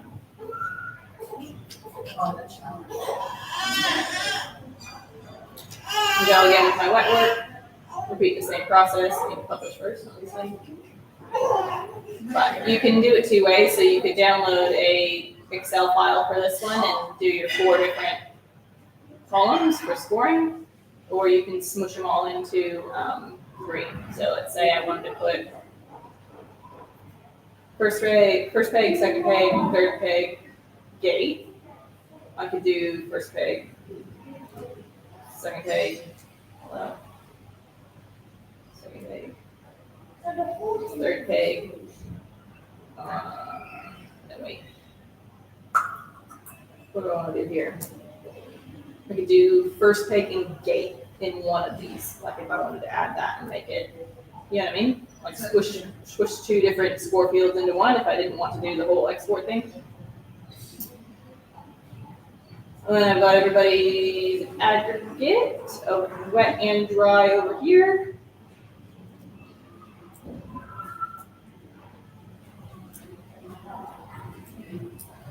Those aren't right scores, but that's the general concept. Then I can come back and decide who I want to bring it to my final. Say I want to do, let's see, final.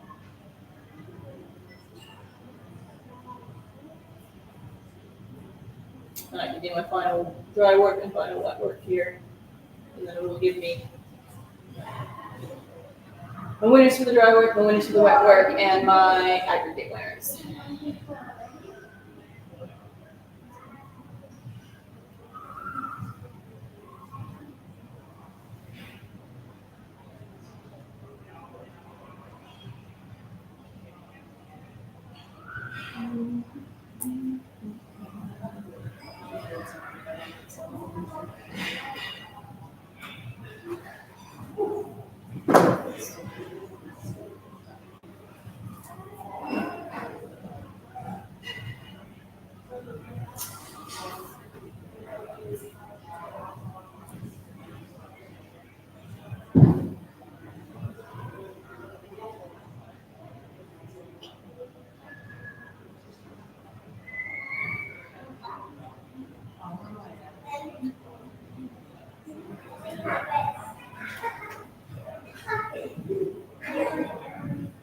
Okay, so main, maiden, and maiden, these are going to be the exact same thing, doesn't matter which one I click.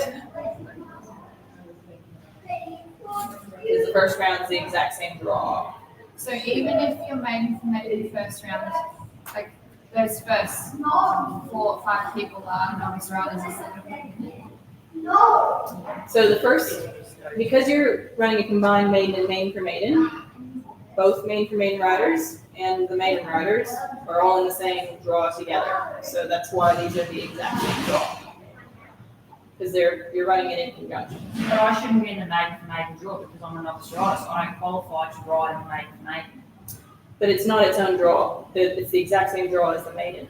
So You're the all right leaderboard won't be. So there's just no way you can see who my guys are. Let's find out. So I've published that. Whatever.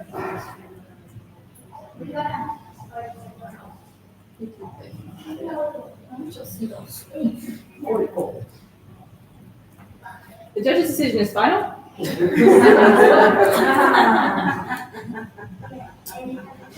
Okay. Excuse me? Caption's got a 42 in it. Yeah,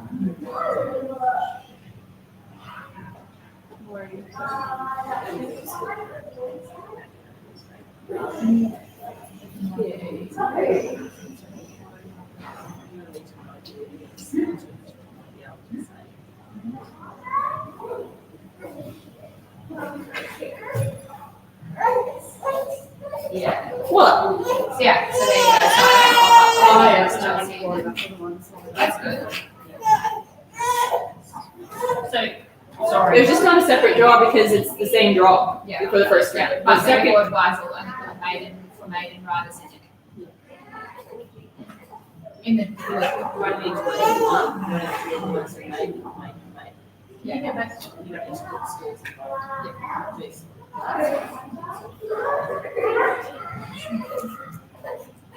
And that's handy though, because fractions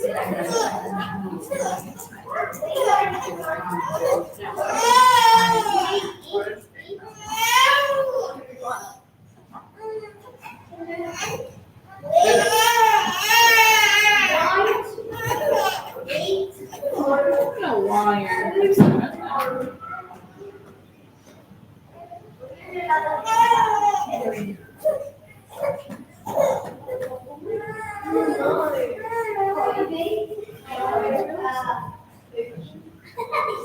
So there was only 2 people in my maiden for maiden.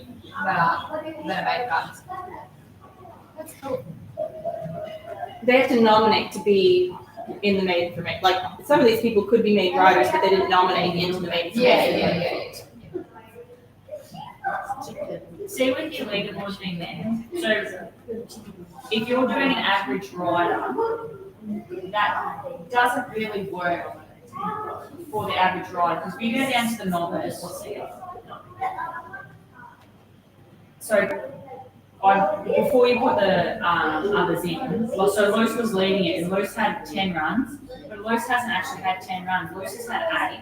And in novice B, your final scores are 1st to 5th, but then their first round scores are 6 to 10. So then, therefore, Luce is saying she's had 10 runs, but she hasn't, she's only had 8.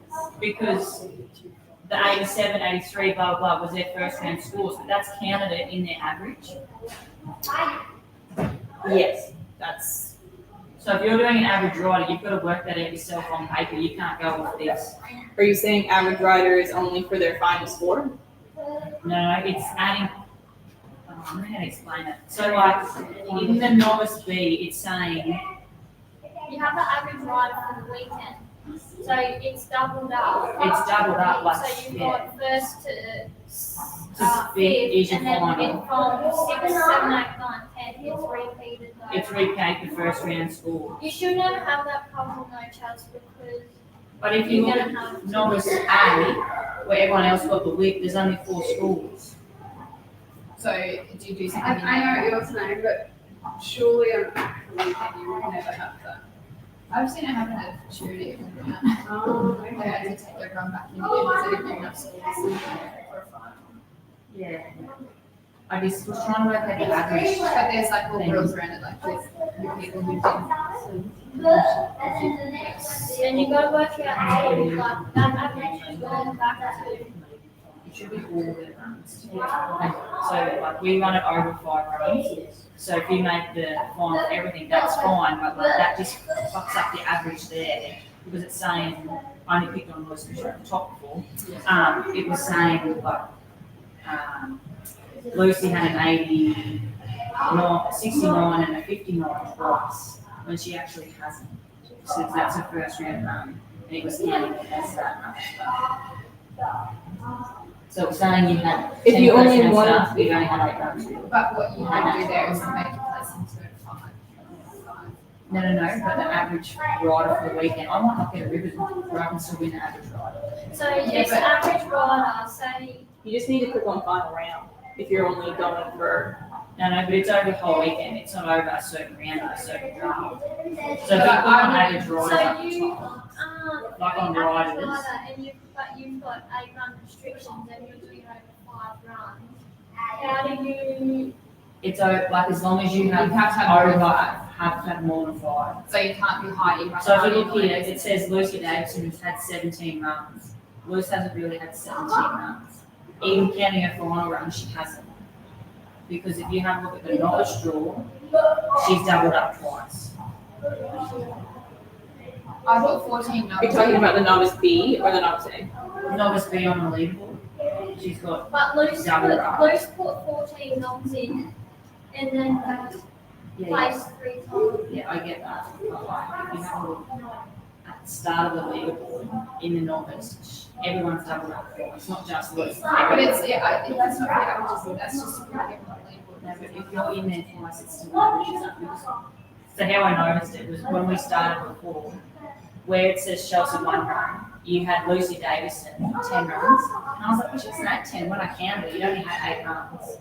But because here, because in that novice B, It's counting your first round score. So you're saying for your calculations that the first round score shouldn't count, should just be your total for each it event? should count, but because of this novice B, your first round, I don't know how to explain it, so like that's your final, right? That's their first round score, so that shouldn't be there. So that's counted as giving you another 2 runs. And that was the trouble we were having last year, like trying to work it out and it's doubled up a little bit. Because you don't want to show the first round score, you just want to show an aggregate, correct? Like for the novice, she should only have 1 run showing her aggregate score, not her aggregate and her first round. No, so her, like, That's that is an aggregate and that's your first. and that's her first round, but like that's counting as, it's saying she ran Fancy Pants and Moonlit Acres. Chelsea, I think if you're just gonna do that, I can just click on her name and So, go through her round ones and she just tell you. I should have mentioned it before when I showed up the top, so it said Lucy Davis 10 runs, but she actually only had 8 physical runs, but because that counted as not a 10, that wasn't 2 runs. They had first round scores. You know what I mean? So that fucks up the average then. What's these? Yeah, they're the final scores, and see, they shouldn't be there. But I think in some applications, it might need to be there. I think for your purpose, I understand what you're saying is that I do understand what you're saying. But I think in some applications, you do want to see the first round scores. So if you're gonna do an average, you just have to work it out. Yes. Yes. Work it out. We're giving that to them over the weekend, is that what you're saying? Rather than a draft. Yeah, right. That's really good. Yeah. Rainbow goes too. And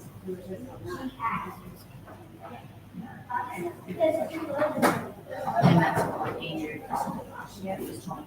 And when you're doing a maiden rider average, you don't have a list of your maiden riders. So you just gotta go guess on your maiden average. Because there's no list on here for your maiden riders. To go back through the average, you just gotta see you know, like see who thinks maiden rider. It's just because Canberra Central gives you a spreadsheet of all maiden riders.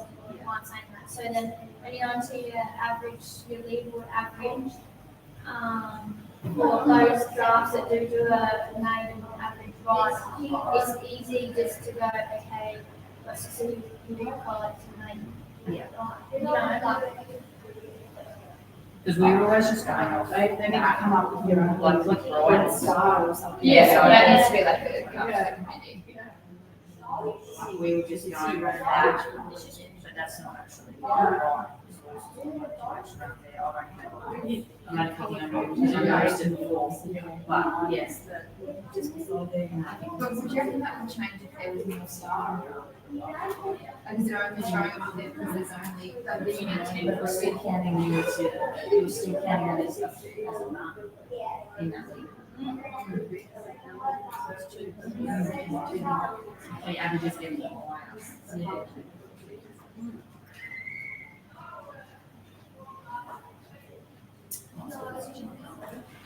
Okay, I'm ready to go for the finals for the main and the main for me. So I'm gonna go 20. I'm not sure that's even gonna bring back those 2 riders, but it is perfect. So now I'm going to main for main final.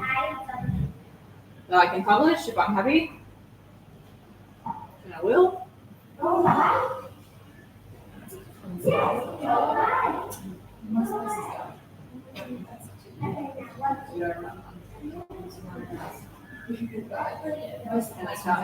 If I go back to round 1, it'll take me back to that combined first round, and I can go make a final for the maiden.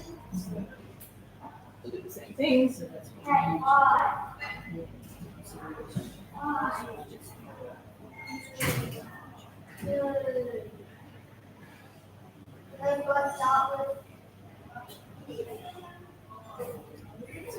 I'm happy with that, so I'm gonna publish it.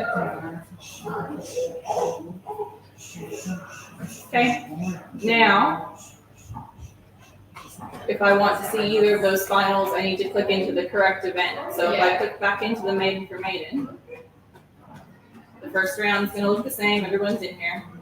But if I go to the final, it will only show the Maiden for Maiden finals. So,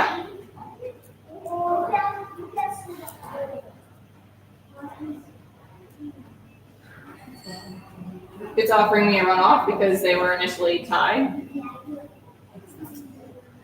Thinks about it for a minute, it'll get rid of that runoff, and I can finalize the event and calculate prize money.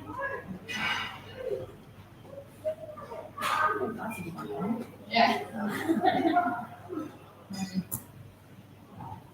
I'll shoot one to win me out $5. So I think I put 1,500 in the combined event total, so I think it's gonna give me 1,500 for both the main and the main for main, but anyway, it doesn't matter, because I can change it here, and I can change it later if I want to. I'm not gonna pay round one in the main for maiden. So do you think that when you're doing novice A and novice B, when you're setting up the event, do you combine the nominations when you're setting it up, or do you split it? Is that what it did just then? I don't really remember what I put in initially, but we can. 1,000, you put 1,000 in there. So she was. So was it 5, did it give you 500? I gave you 1,000, didn't it? Oh, no, yeah. So, sorry, I put 1,000 for the novice. It split it to 500 apparently. So that, yeah, so you've got to combine. But you can change it at any stage, regardless of what you do. You can change it now, you can change it later, you can change it anytime. Okay, we'll do our maiden final. And I brought way too many people back. So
I think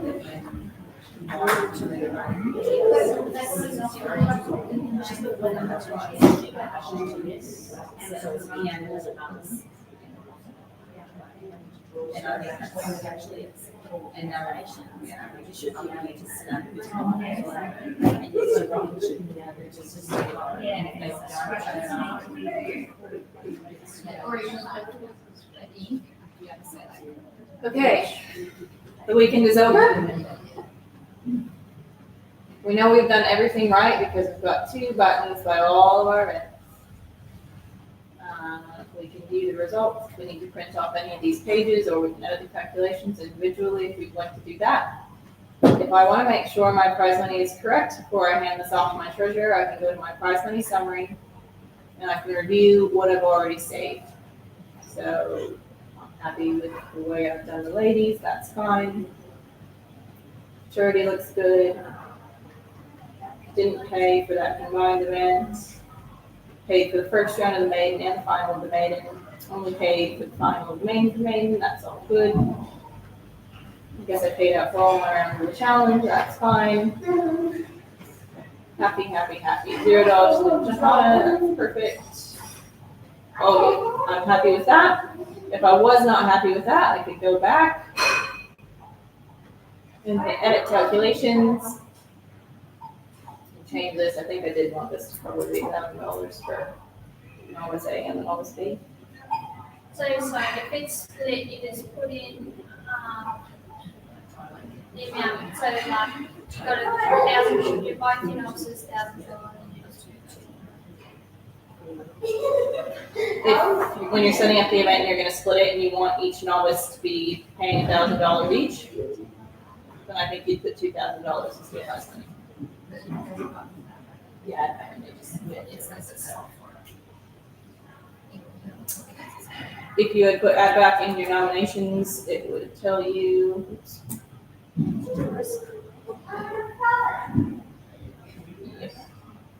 It would tell you what you're paying out. So I had 9 nominations, so it's adding $90 to the prize pool for us, and then we can distribute that as we wish. So after you say your Sunday afternoon, you've got those 2 tabs up, your results tab and your calculations tab. Can you just log off like that until you get home Monday morning to look at it again? Or do you have to do all this Sunday? You can do this whenever you want. Yeah. You can edit calculations at any time. Okay, you've got to have 2 buttons on all these events though before you do your payouts, so make sure that's all correct. Look at your prize money summary, try to make it right if you can. And then you can hand it off to your treasurer along with all of your notes. So we're done here. We've got nothing else to put into the draws. We can go into the reports page.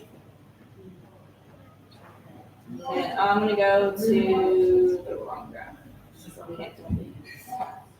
My incoming money report, I don't find people use this very often, but if you wanted to see what you're supposed to have received for the weekend, that was your incoming money.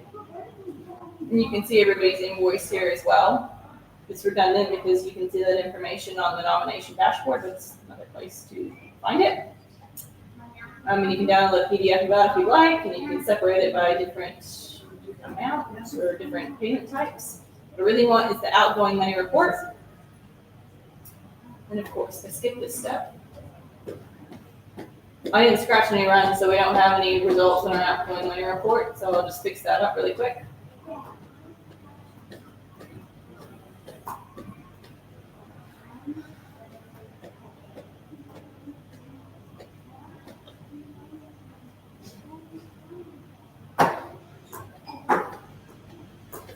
Right.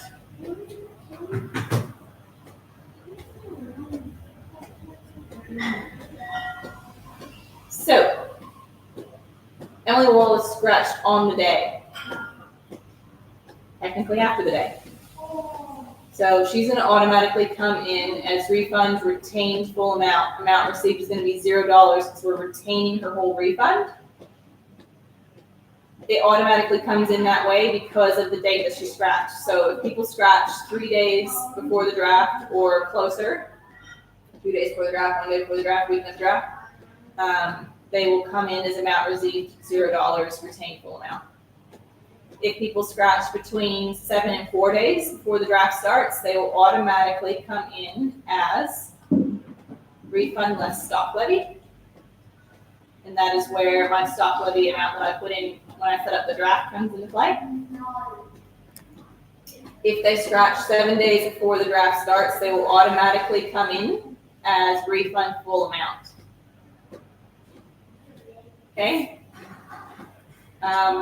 You do have to give them a refund if they scratch 7 days before the draft starts, but in any other instance, you can change it to whatever you like. So if Emily scratched on the day and you do want to give her a full refund because whatever reason, and she's come in as showing retain full amount, and you're like, no, Emily needs a refund. She had coronavirus or whatever it is. I can change this by clicking the Actions tab, editing the refund amount, and giving her a full amount refund, hitting apply. Okay? Obviously, in a real draft, there's going to be a lot of names here and a lot of scratchings. This is where the secretary and the treasurer really need to communicate and have notes so that the treasurer can work out who's getting a refund, who's not getting a refund, what's the go is, because there'll be 50 people in here to look through. And we can't help you make an ABA file until you guys decide who's getting a refund and who's not. So once that's all been decided and you're happy with the amount that every person is getting, I suggest going through and doing a refund file and then a prize money file. So what I want to make sure is that I'm happy with all these amounts, and there'll naturally be some $0 amounts in here for people that I decided that don't get a refund. So what I'll do is I'll make sure I'm showing 150 entries, assuming there's a lot more people on here. I need them all to show on one page.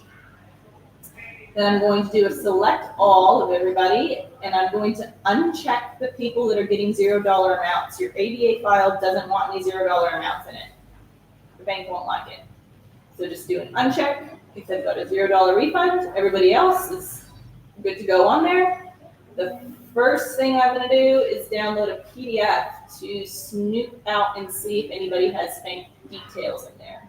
So if you see anyone with a BSB that's 0000000, kick them out because they'll mess up your ABA file. If you see any account numbers with the wrong number of digits in it, kick them out because they'll close your drama. So just have a little snoop and see if anyone's details look fake. If someone does look fake, then just untick them and call them and say, fix your stuff up or you're not going to get paid. Otherwise, if we're happy with everyone else, you can leave them ticked and then you're going to hit download ABA. You can look at this file, but I suggest that you don't because you won't be able to make very much sense of it. If you open it and then accidentally hit save, that will also upset the bank. You don't want to hit save and make it like not an ABA file. If you try to change the file type, it'll mess it up. So I recommend just not looking at it. Just leave it. So it automatically goes It to the bank. no, you just downloaded it here. So we're going to take that now that I've downloaded it, and I'm going to open up my online banking, and I'm going to submit my ABA file to the bank. I don't know where your bank wants your ABA files. I'm sorry. If you can't find it, call your bank and ask them where do I download, a bulk payment, and they should be able to tell you. If you get an error from your bank, I will try to help you, but it's most likely someone's details are incorrect in their Camp Draft 1 account. I can't tell you who that is if they're a very good faker. If someone looks suspicious, you can try going and doing batches, like you can do 10 people, try to submit it, see if your bank will take it. If you're lucky, everyone will just have their bank details in there correctly. If you need to pay someone individually because whatever the reason is, you can just hit that little details thing and it will give you their BSB and account number, so you can just do a transfer real quick if you want to uninclude them from the bulk ABA file and just transfer them individually. Once my bank has accepted that file for my refunds, I'm going to mark everybody as paid. So it'll payment type first and say direct deposit, and then I'm going to change them to paid. They'll get an invoice saying that they're getting $335 or whatever it is. If they're getting $0, they'll get an invoice that says they're getting $0 back. So probably don't mark that unless you've actually paid them because they might be looking for money if you haven't done it yet. Once I've done that, now I can do my prize money reports. So the reason I can click this button is because I've made sure that there's 2 buttons on all of my draws events, right? If I didn't finalize one of my events in the draw, I wouldn't be able to click this button, it would just be gray. Yep. Create your draft reports, and then you just wait for a little bit. It's pulling all that information that you put into the prize money calculator, and it's bringing it into your outgoing money report. So it's asking us to wait for a while, and that's what we'll do. We can hit refresh a few times, and it'll let us know when it's done. So I've hit refresh, and I see some people in here, but you need to wait until it says the reports have been created successfully to make sure that you got everybody.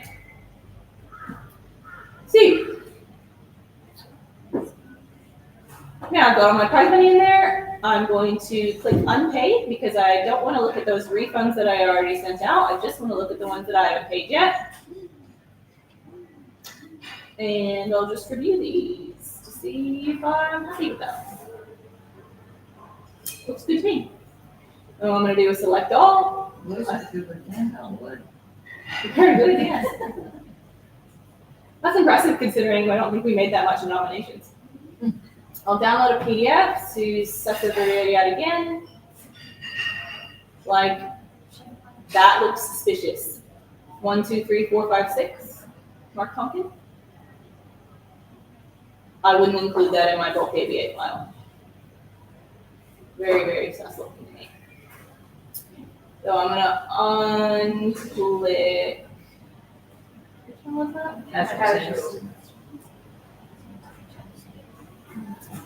Oh, Mark Tonkin. Who's Mark? Okay, definitely. That's definitely fake information. Okay, we'll unclick him because he'll mess us up. And then we'll go download ABA. I'll do the whole thing again. Hopefully my bank accepts it and has no dramas. Then I can mark them all as paid. Whoa.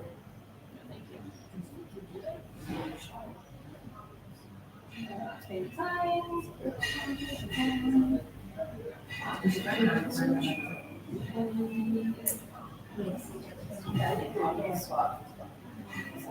If you've got a limit on how much people or how much money can come out of your bank account in a day, you can also split this up. So if you've got like a $5,000 limit on outgoing money from your bank account, like just only take half the people that you need to pay and take the other half later. You can split it up like that. Not a problem. So assuming that my bank has accepted all of these, I've marked them as paid, and I'm done for the year. I can pull those reports out if my treasurer needs them, but otherwise I can just shut the computer and be done with it. Any questions? Could I just say, when you're saying how communication between the secretary, treasurer, etc., we also have a scratching card. So any scratchings that have been during the event, so Christmas birthday, or birth certificate, etc., we might have a scratch, but then the secretary will tick the refund box or no refund. It's just really good for that. So have you made them? Yeah. Okay. Some guy said, I think that's a great idea, that. We've been using this. Yeah. Scratch. It's great. I can't tell you how many times I've gotten a call from the treasurer being like, hey, how do I do the prize money and the refunds? And I'm like, you got to sort out who's getting a refund first. And she's like, well, I don't know. And I'm like, well, I don't know. You go to ask the secretary. Get back to me, and then I'm happy to help.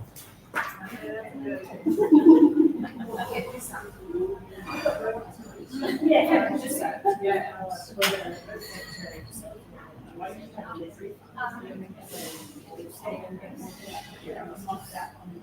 Hey, did you say you put another one in there? Yes, that just says scratching. Yeah, so for them to scratch that.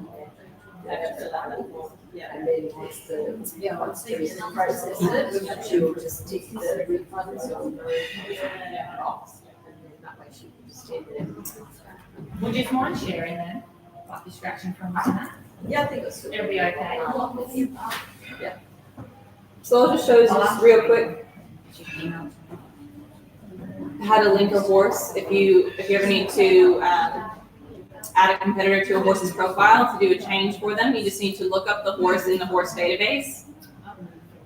So ACA Office Horse is my favorite now. And as you can see, there's quite a few riders here. So if I want to add someone to be able to ride this horse and nominate on them, I can just add them here. Okay, you can have as many riders on horses as you want. Hit update, and now that person can nominate on that horse. Again, try to get them to do that themselves because they can do that on their Camp Draft 1 profile. But if you have to do it, that's how you do it.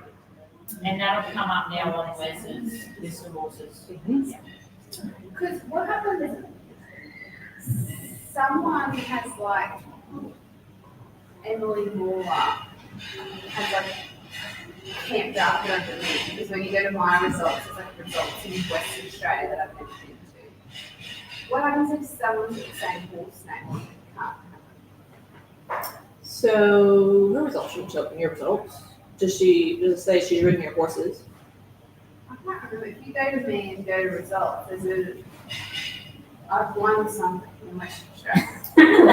That's good. And I haven't been there. What is it? Sorry, that's a shame. I'm Emily Moore, and there's So there's Emily. Emily. There's an Emily. Yeah, I'm pretty sure it says Western. Turn it down. And then Jacksonville. On Playboy. Playboy. For you. And that's not you. Okay, so they're a Camp Draft Central draft. So someone named Emily Waller must have come in on the results, and I thought, there she is. Because there's an Emily Mailer, But M-A-I. they wouldn't be Western Australia either.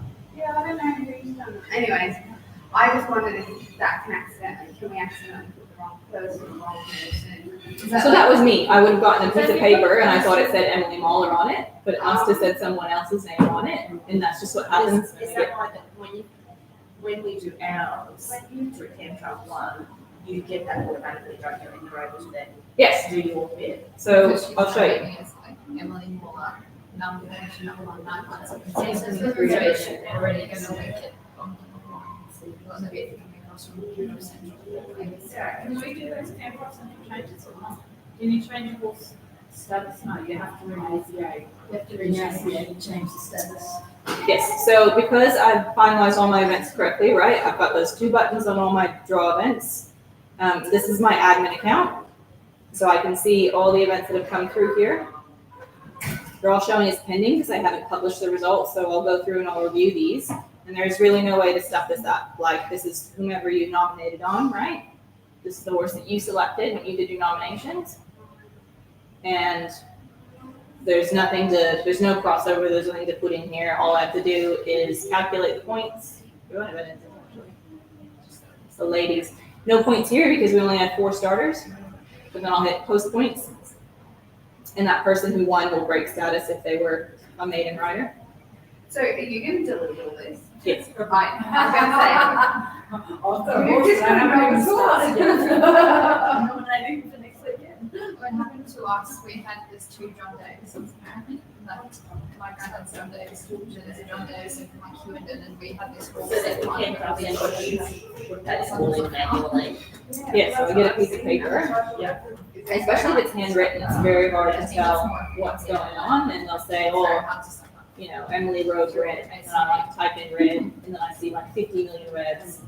And I can make a good guess if red is in ACA's database as being owned by Emily, but what if Emily's fiance owns red? I just have to guess which is the right red.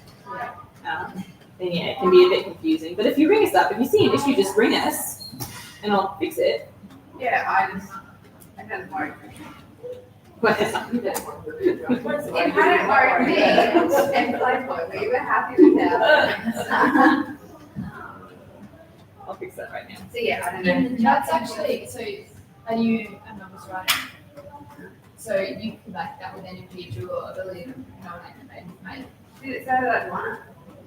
No, it's like 6. I got 6. All right. So it was nothing. Right. It wasn't anything. Well, yeah. Jack and Jill doesn't break status, actually, I don't believe. It's like an encouragement.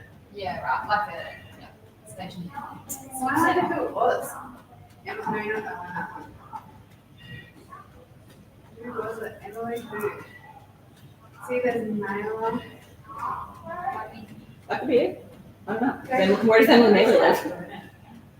But I don't know if that is hers. Anyway, now she's got the jacket. Well, we know it's not you, so I think we're one step closer. Emily Mailer. Board is not, no, it's probably not her either, is it? Well, I'll just have to investigate that. Maybe just having Emily. Well, she might have got one, just especially for it. Right. Well, thanks for bringing that to my attention.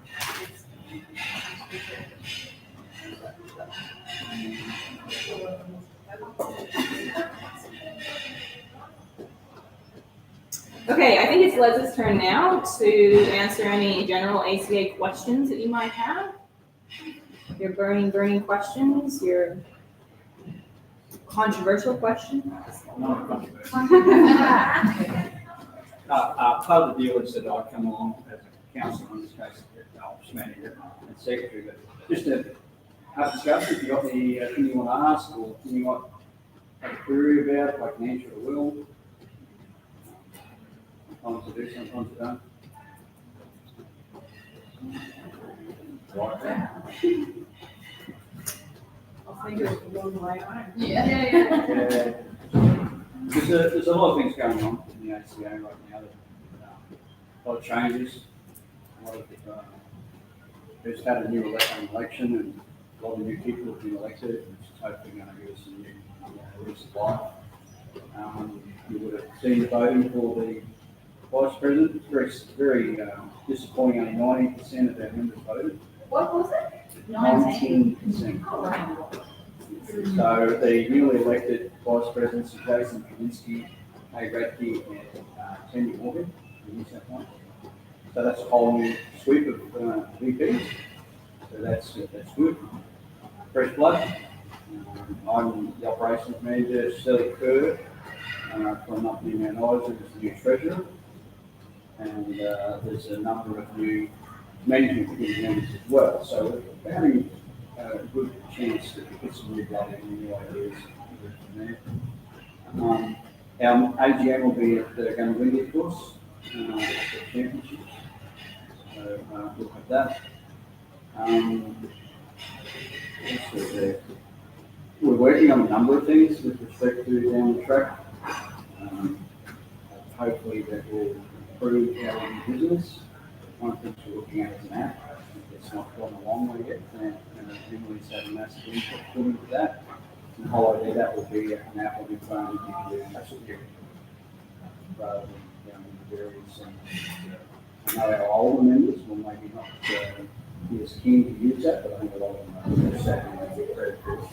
But we're hoping that we'll even have something that's might have portable for the arms of trade, trade portals, horse movement portals, all those sorts of things. But basically, we want so that's just a work in progress that we will be talking about the meeting in Gunawindi. Would you say it would have a trade-off, so like? It will, it'll have, yeah, we'll be able to sell trucks, cars, horses, a lot. That would be amazing, if it's on Facebook. You can't sell them, don't. Yeah. So that's I suppose I'm trying to be there as an example of the ACA is trying to move forward with the times. Our magazine has become